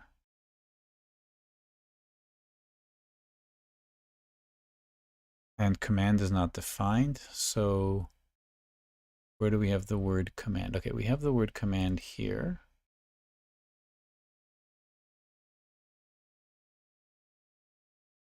And we're passing the command topics reduce. Why is that not?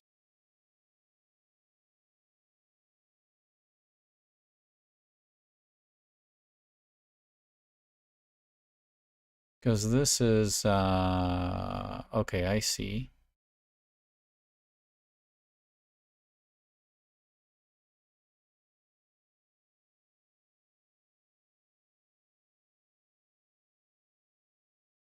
I have a vote for session, so we have a state change.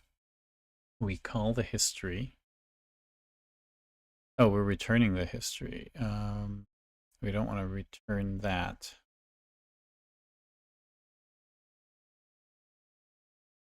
Oh no, we do.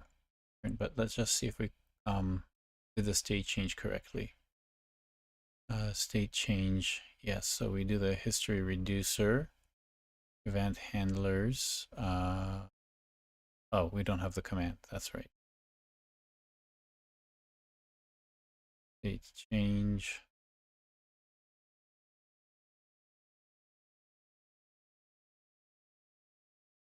Yeah, the command is not here. We have the event handlers, we have the default state, we have the invariant function, but we're missing the, yeah, history and event handlers is all you need for state view. But here we need the command. Now, do we need the command if we have the invariant function? Can we just unwrap that? So in other words, the state change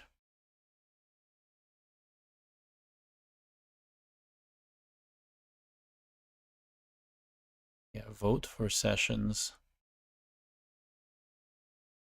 is here.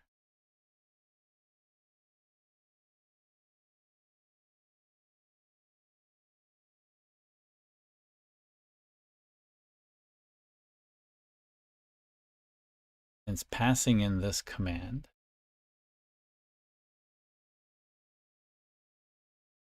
This is the problem I was looking at before. There's no real way to make this a named function. Actually, we could.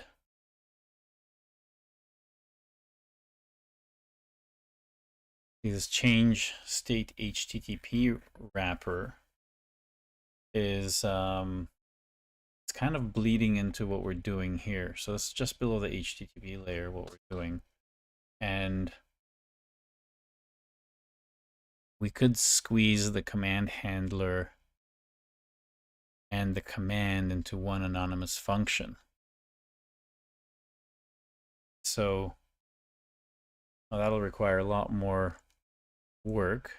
I'm going to make a change state wrapper 2, which is going to glue those together, because I think the idea that the command is really so superfluous to the fact that we have events. So I'm going to squeeze those together. And that is going to be this change HTTP wrapper.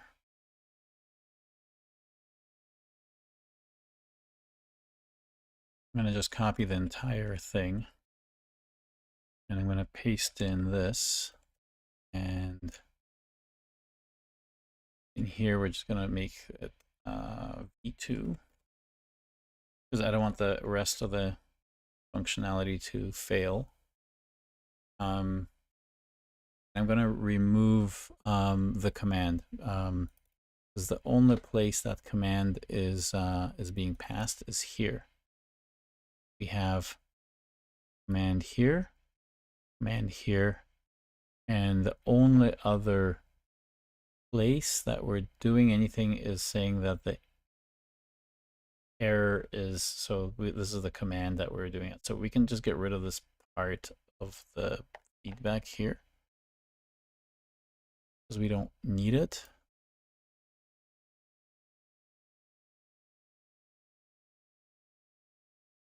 And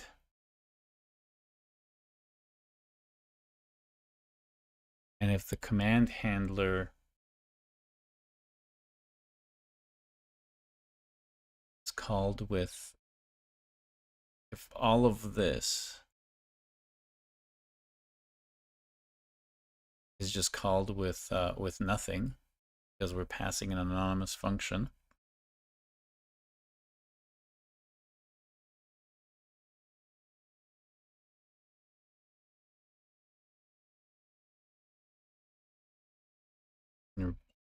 get rid of that.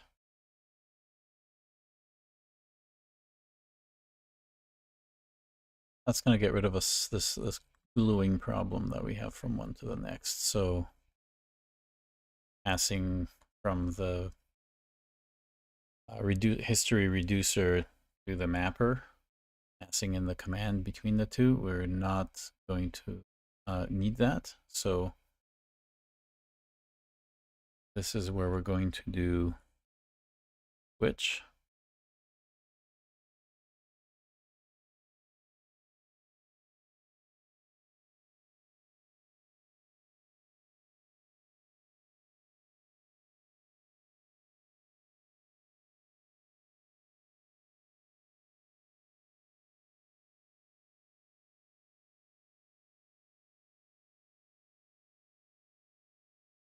And so the command is going to be gone.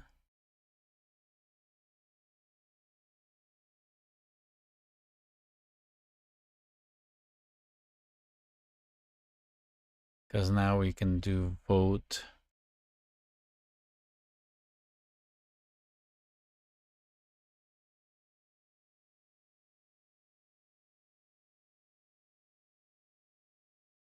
basically call that.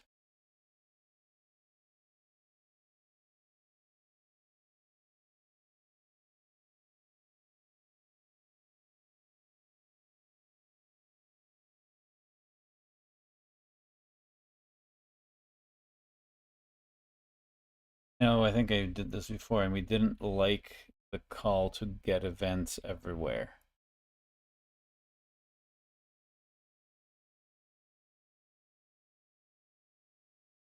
That's why we had it as a command and that, because we got rid of the. But getting rid of the command there,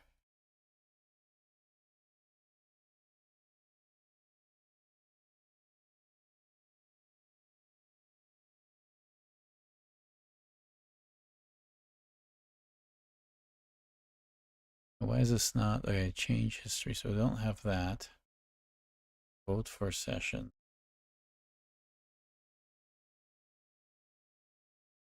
Where are we getting the information from? Does that mean we can have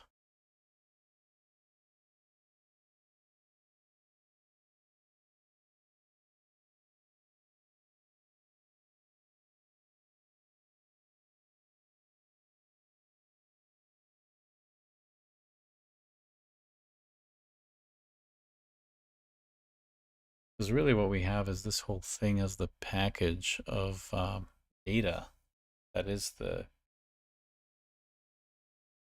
almost like the command is the entire package of how you handle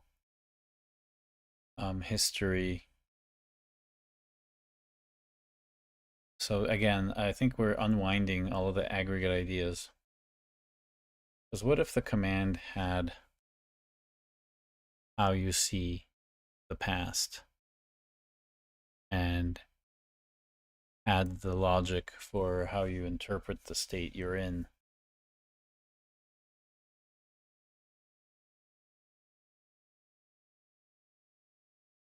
That's an interesting concept. Not really a command that's, maybe that is the command.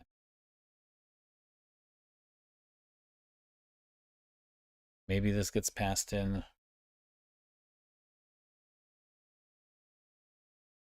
It's very interesting. So the idea is if the command contains the logic,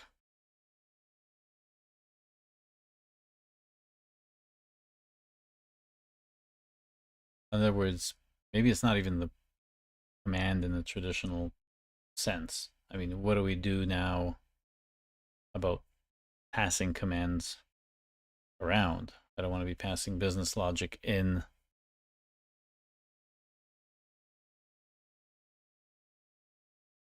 Well, actually, maybe the command handler now, I think this is what it is. Command handler is an object with properties as to how it'll treat each old event, what its initial state of the world view is, and all those things, and how it'll handle the state, whether it'll throw an error or pass you another event back. So is that a function or is that an object?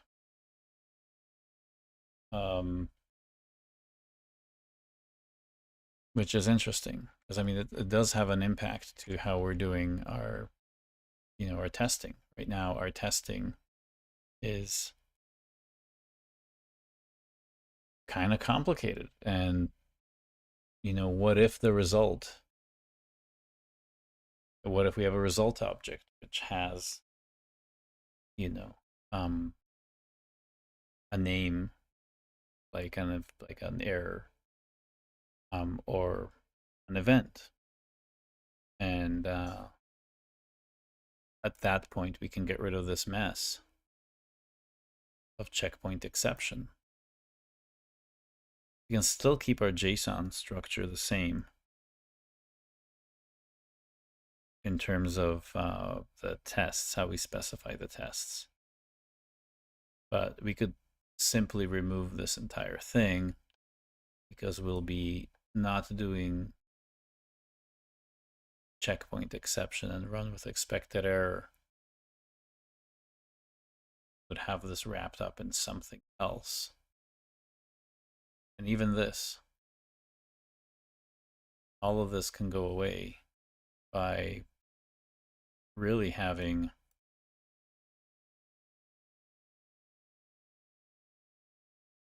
single objects going in, object coming out, just a JSON stringify, see what we expect.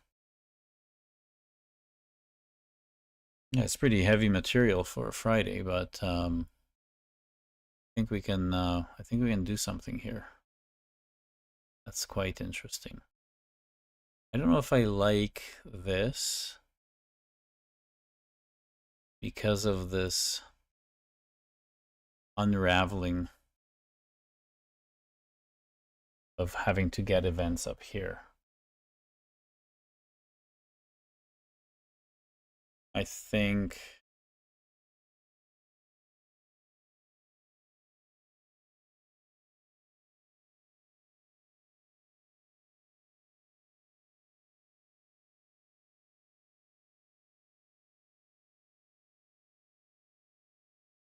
a lot of the complexity is that we have to have function calling, where we could be passing a JSON object around.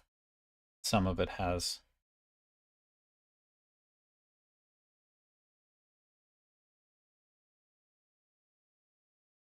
so let's do that. Let's create a vote for sessions.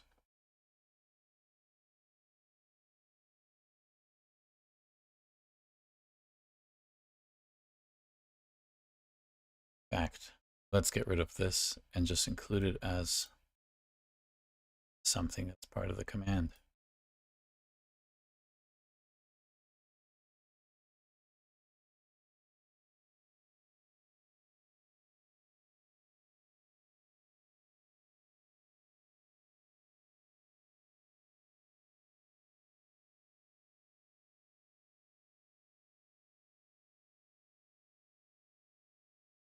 Now, why do we have get votes from post request?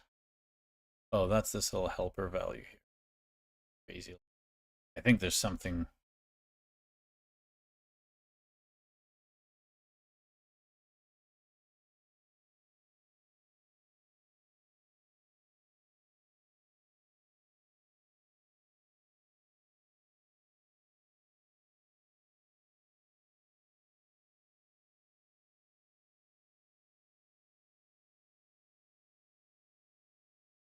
So we have that.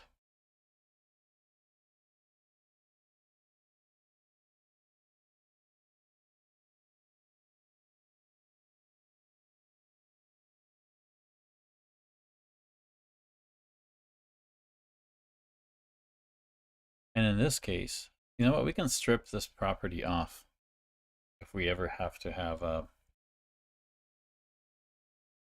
In fact, yeah, let's do that. Let's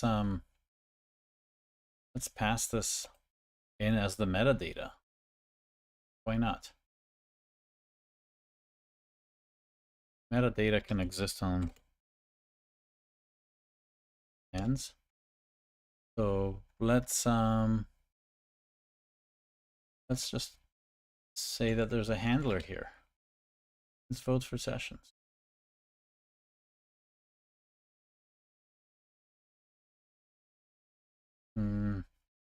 And maybe we want it at the beginning, but it reads better. So like, here's my method, here are my parameters.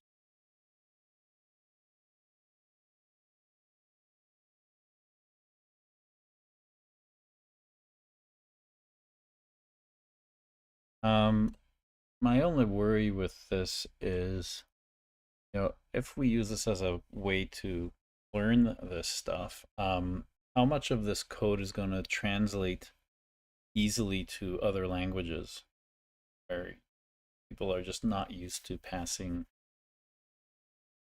references to functions as properties in an object.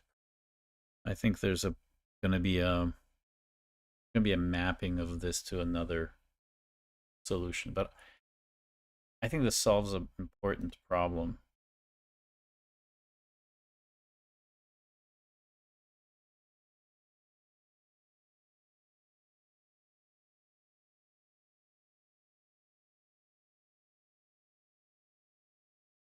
I'm just wondering why this is not used. We return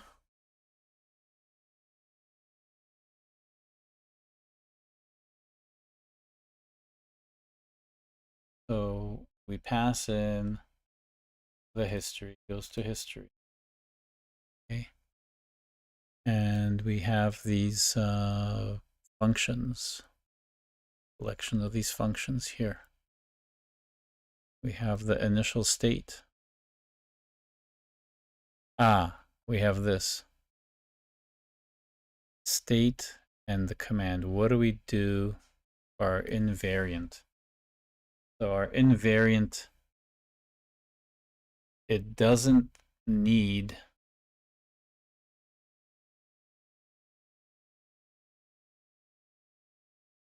I see.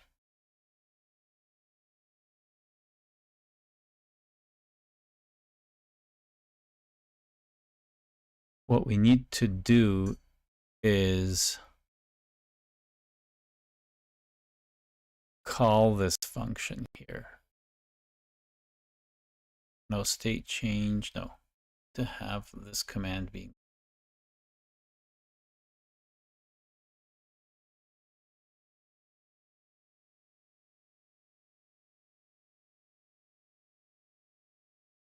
Or can we just unwrap the command here?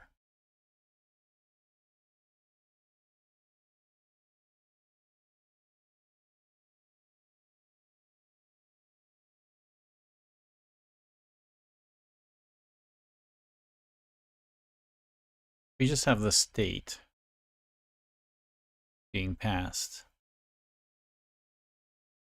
Is that going to work? Because now it's going to have the command being defined. See if this actually works.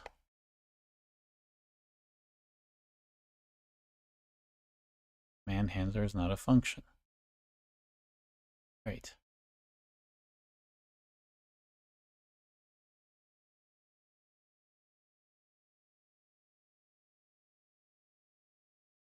error changing state.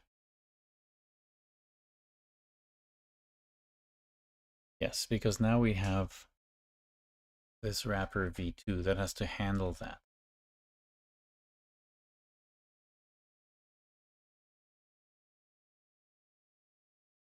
Because now we only have the command.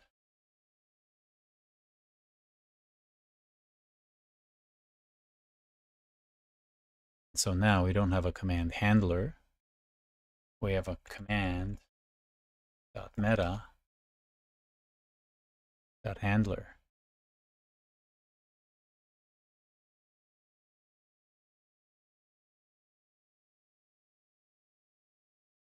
Which is called with the events and with the command. Correct.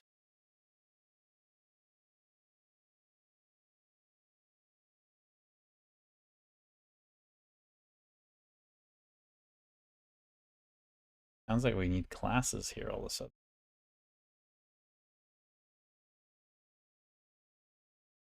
So, interesting. So we've kind of moved away from aggregates as being the traditional OO object with a method and being an object.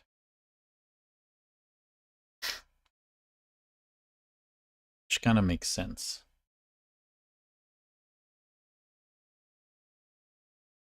And the only thing that's unifying things are the events. That is where the coupling and the dynamic consistency boundary should exist.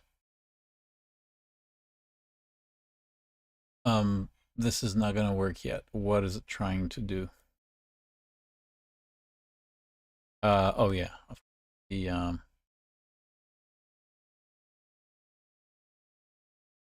let's just do a JSON command. Let's see what happens. Take this command and then yeah.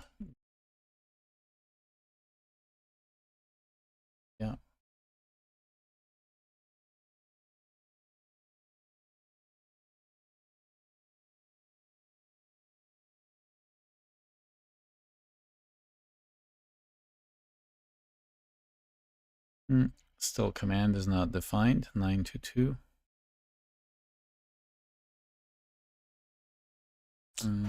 68.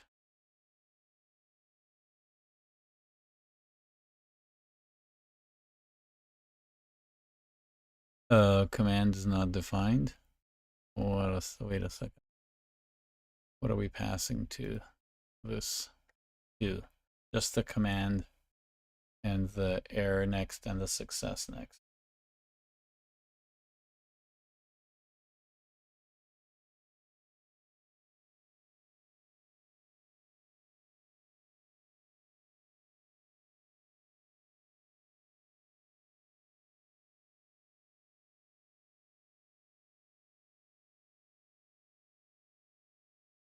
So there's the command.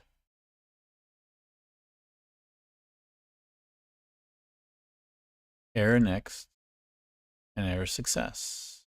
Or okay. Why is this object not a command?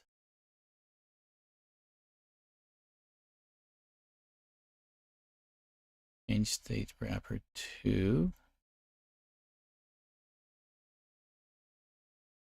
Did we not pause this? Run it again. Nope, still the same problem. All these other things are working now.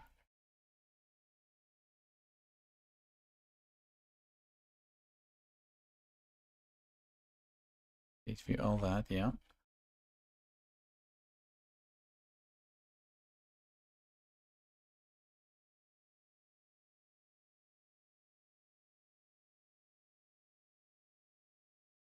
Command is not defined. Error changing state. Command, meta,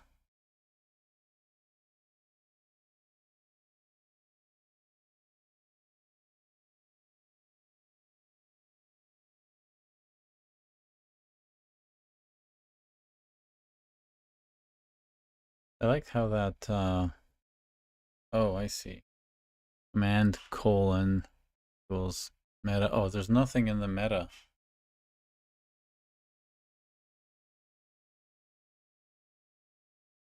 So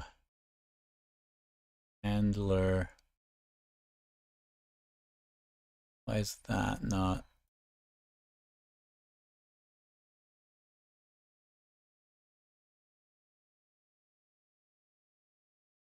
Oh, is that I think that's a reserved word. Is that right? Why are these? Oh, yeah, meta's at the top. That's there.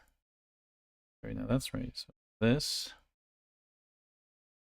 yeah, meta's at the top. Then it has this. Then it has. Why is it doing that?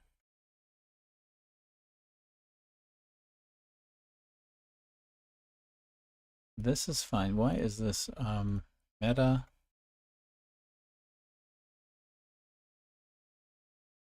and theme?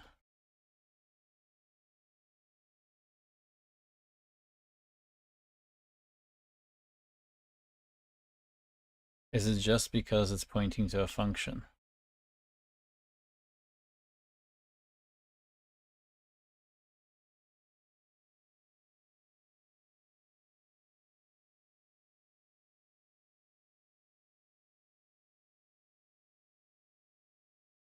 Okay.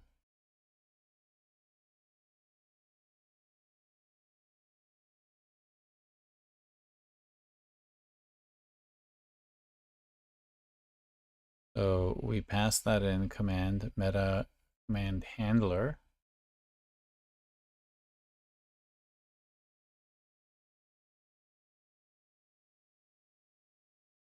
Why would that make a difference?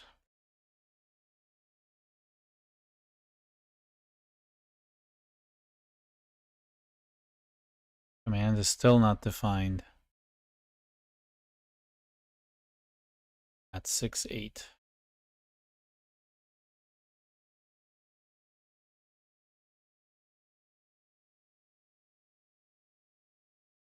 Oh, here, stringify command. Oh, that's right.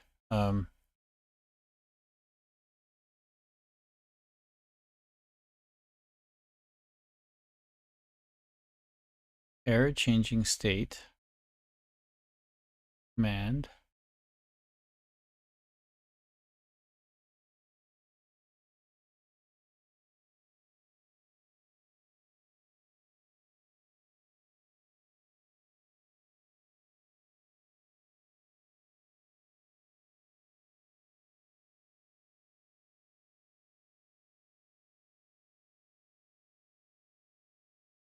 Why is command not defined?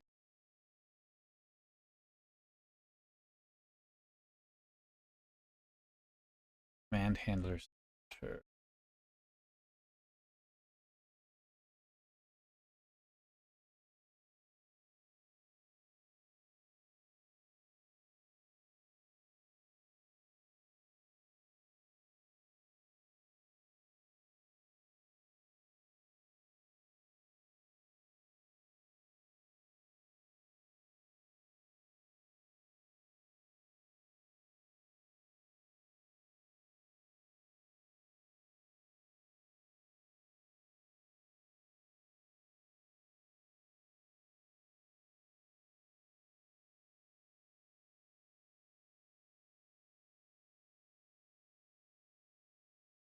Nine two two. Where's 922?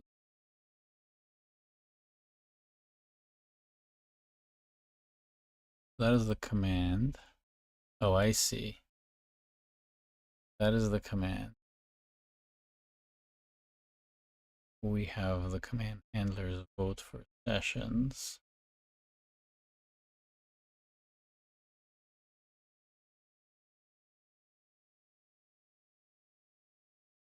I see. So this would be vote for sessions is this, all of this stuff. It has history and command.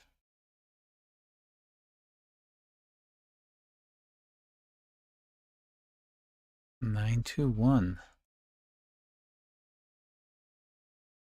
So it goes from here, goes into 922, right?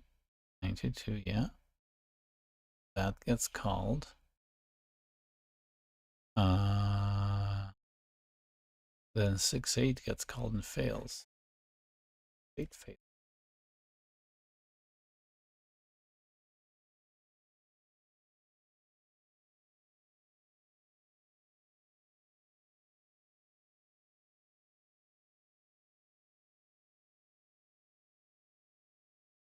Okay. We don't have a result event. We have this meta thing. Command meta, command handler. Did we forget we have meta?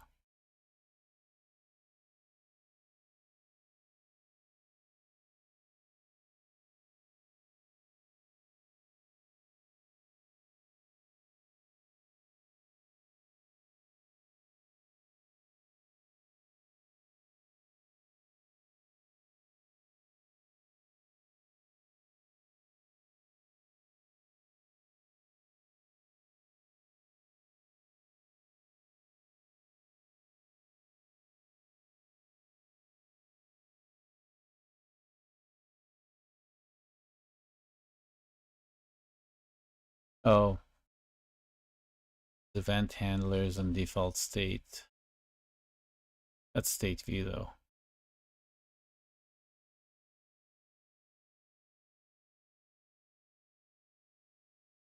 Change state is all this.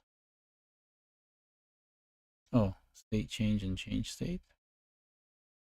No, state change. Yeah. State change. State change. It's called with the command handler.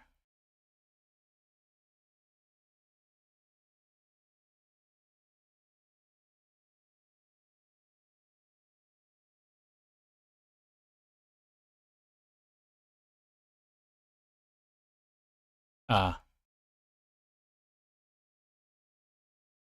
this is the problem.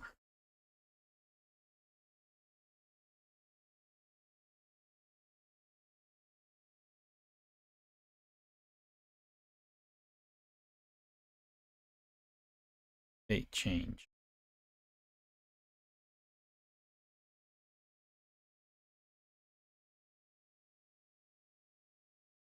That default command handler.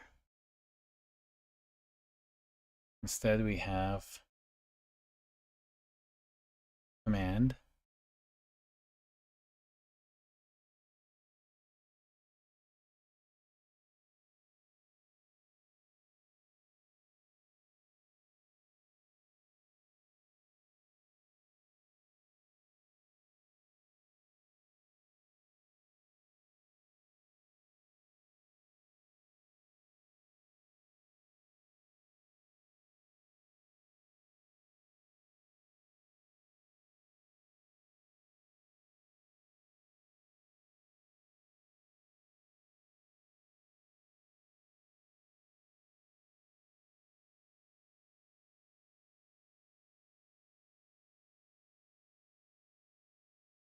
Yeah, so we have different concepts here. We have state change that requires the history. It requires the handling of the history.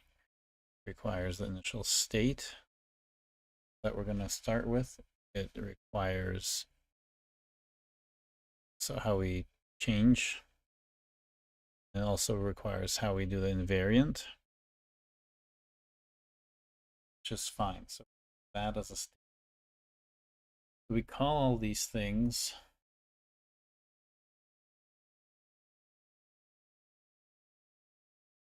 like all of that should be in the command. Or not really, because we have to test it. Can't really. I need this to be testable. So that has to contain everything. the command is not really command. This is the input.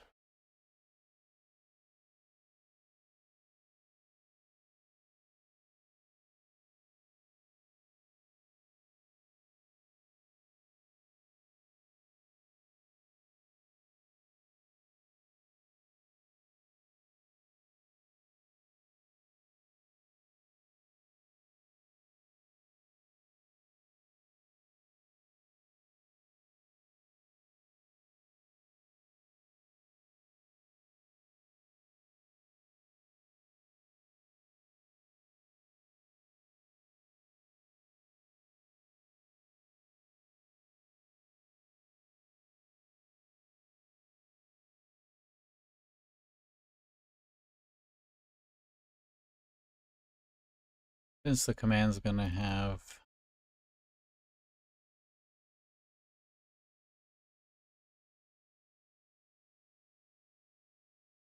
might regret this.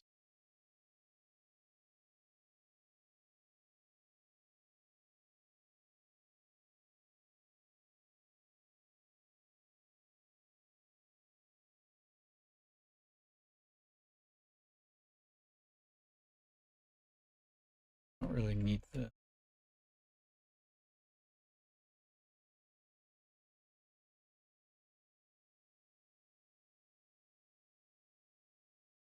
So,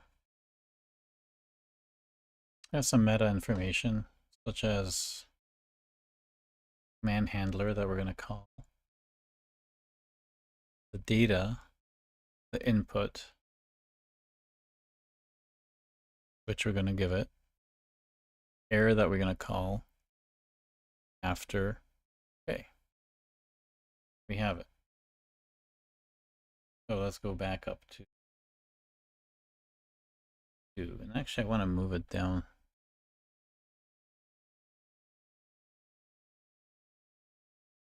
Done with scrolling up and down. If we get an error that's higher up, we'll kind of know that something's missed. Shouldn't be calling those old things.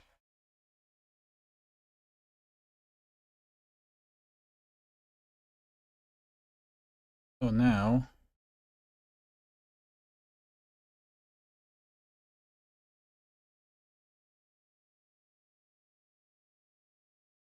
we have a reducer.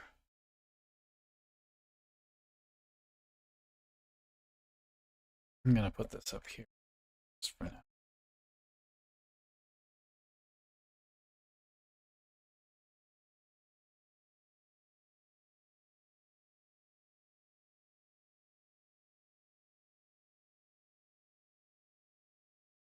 So when we post something, we post a command.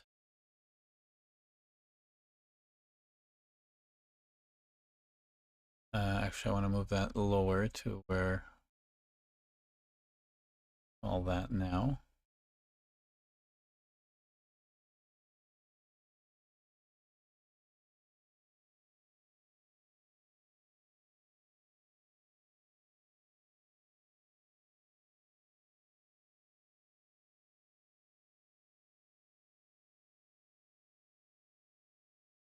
Left above here.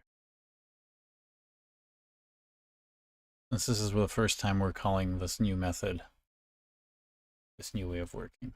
I have it here. Okay. So change for HTTP wrapper 2.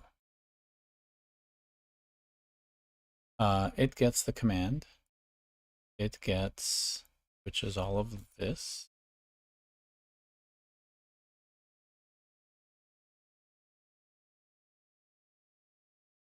It gets the error next, and it gets the success action. Okay, good. So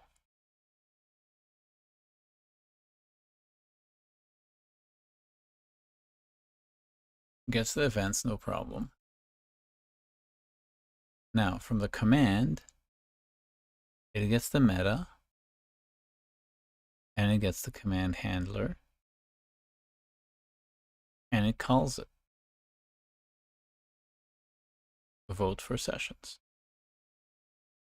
Takes events and the command itself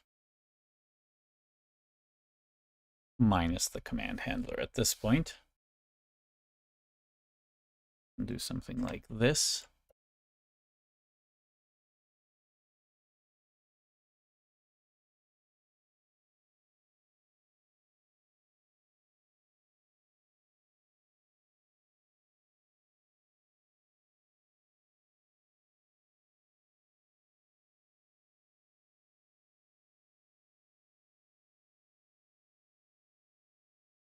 Something like that. So it copies everything from the command, but then erases the command handler because this is just the data, because it exists in its own thing.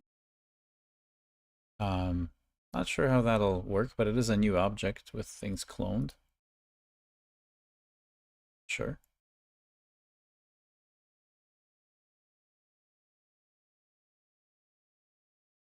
And then it shows the resulting event. So let's see where the errors happen now. First of all, let's go back, make sure that we have everything else working. We have some issues with that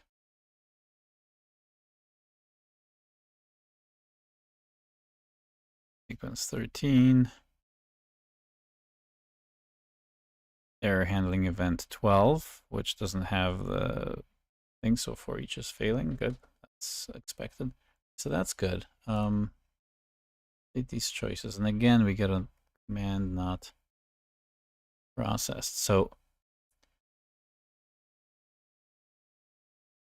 922 is where we have the issue.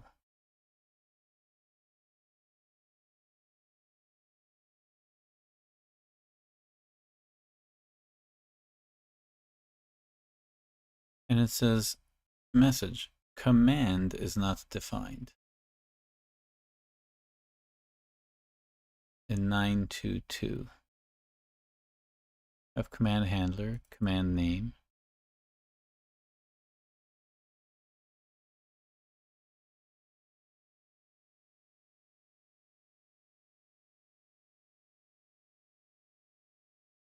Nine 12. New error.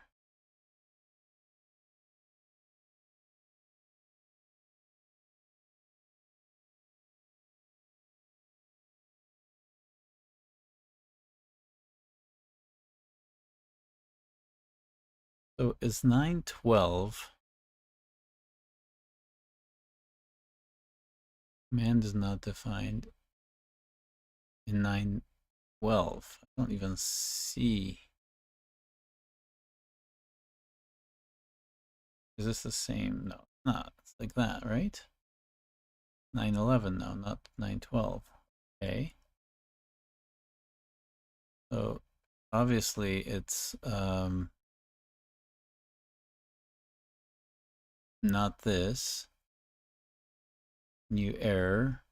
Turn next error. So I think we're off by one here. Oh, here's command. JSON stringify. But router. Yeah, something's off here. Command is not defined. Command is defined.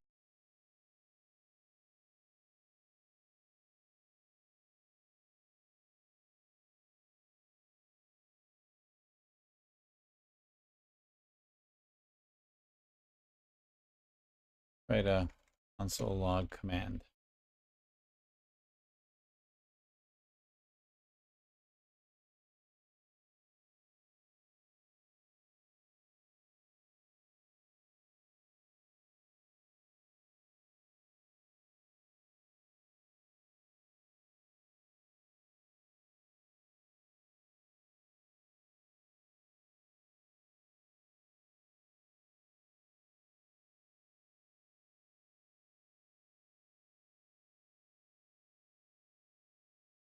913.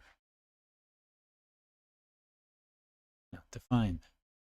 Where's my dash dash? Yeah, it's probably before all the event stuff, isn't it? Yeah, let's put it right above. Let's try.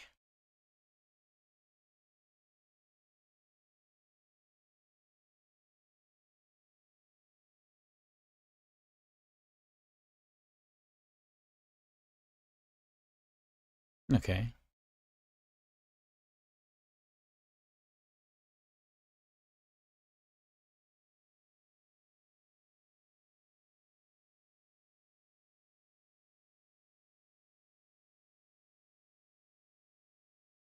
Processing a bunch of events still, which is correct. Good. There's the command. Command name.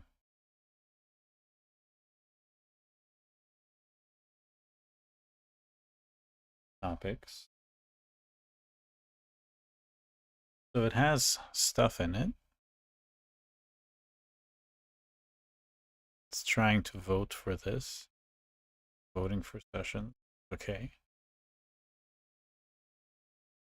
So now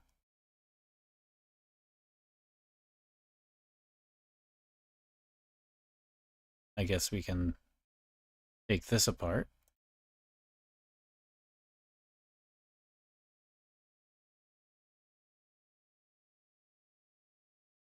Okay, say stripped command const.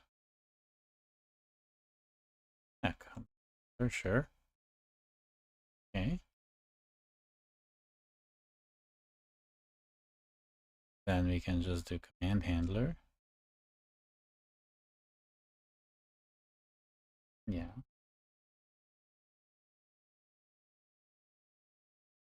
Events is events.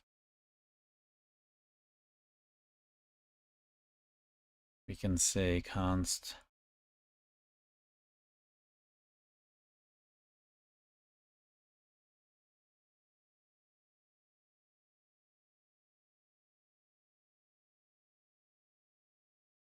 command out handler.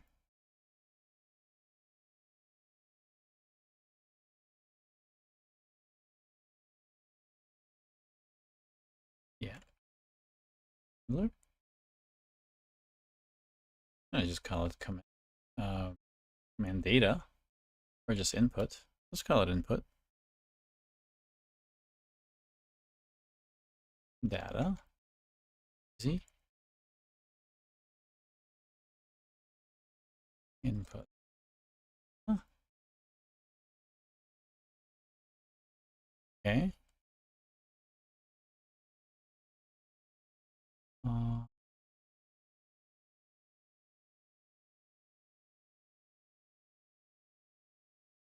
that input data.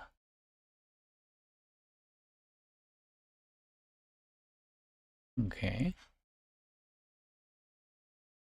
And this will be just input data.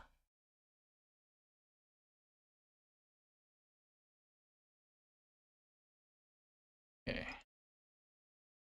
I'm hoping that's where it is. I'm not sure if this is where the error is, but I mean, we have a few more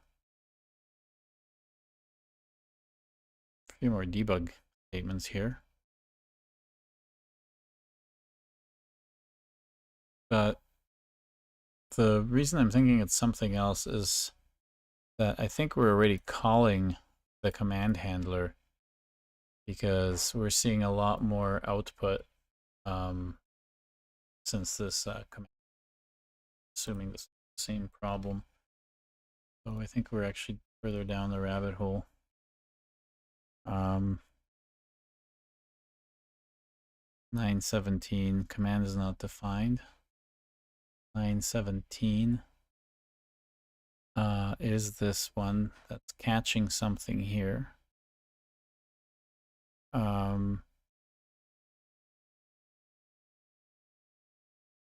Error changing state. So error changing state is this. And just before that, it was processing all these other things, processing events. So that means we were actually processing the history in the command handler. But we actually did go in, right? Input data. There's input data, right? So input data was here. We definitely got all the other output stuff is coming from the, our issue is in the command handler.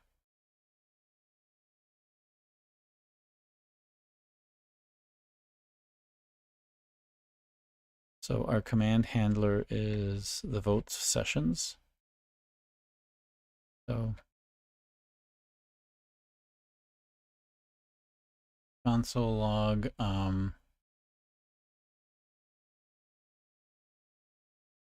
vote sessions input.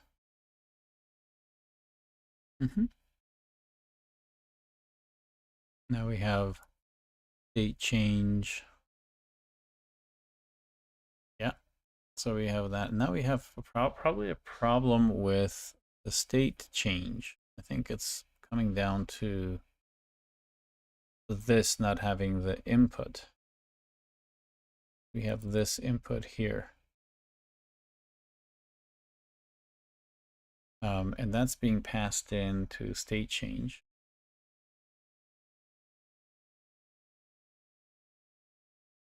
And that's the command problem right here.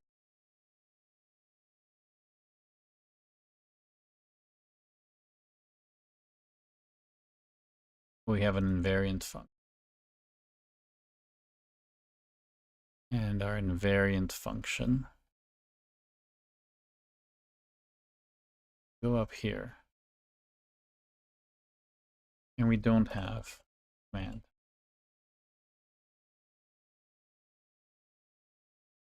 We just have something that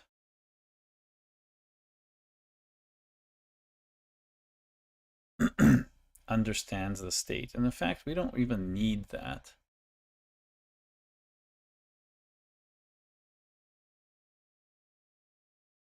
Because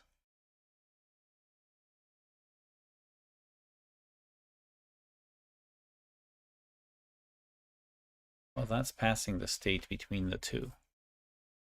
Okay. Now the history reducer doesn't actually, this is the problem. We kind of got stuck on this. I knew it was deeper than this.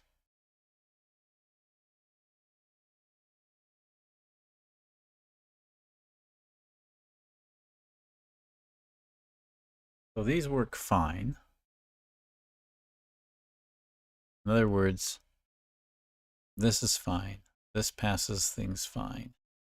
And so we're kind of doing the same thing here, but we tried to pass a command to this. It was a mistake. Because again, it was identical to the other way of working. So I'm going to take a break to eat, and then I'm going to fix this up. And I think I know how to fix it now. Because maybe it should even work now. I think it was just the extra parameter that was not really necessary. Just, yeah, there it is.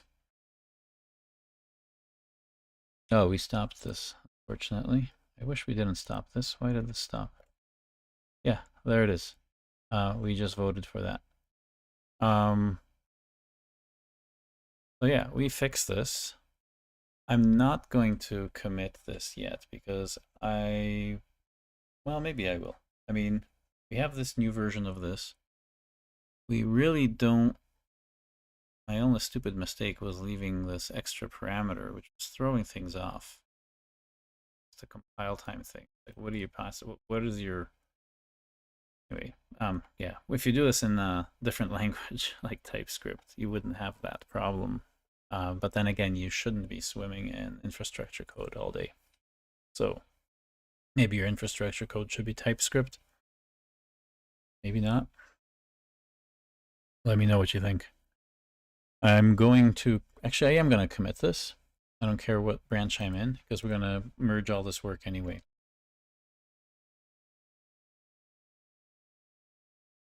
So I'm going to call this work in progress. And I'm going to come back for dinner and finish this piece of functionality, start to convert everything else to use something similar for the pure reason that we're getting even more of convention, where now I don't have to worry about someone screwing up, writing a switch statement in how they handle their events. Events are always handled the same way. So all we need to do is pass in the event handlers themselves, knowing what we have at our disposal at each point, and know that we have state view and state change using the same types of things, like event handlers being passed, initial states being passed, mappers for making the model you want out of the state that was remittent. I'm going to finalize it because nothing says this is the final event, now wrap it up. You need to know that after you got to whatever event you got, now is the time to throw away the extra info and get exactly what you want out of that for your view. And then to notice a similarity between that and your command handlers, that the only difference there is passing errors. So, your state might be a state view, an error, if you're processing a command, or a model, or an event. Sorry, an event. But all of those are just objects, and so I think we could reduce our test runner to be even simpler, where again we're just looking at a set of objects. So let's get to that next time. I'm going to add this to this state view votes node.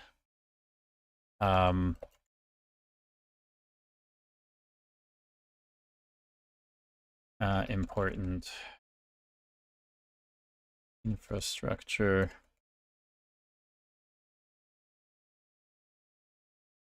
conventions.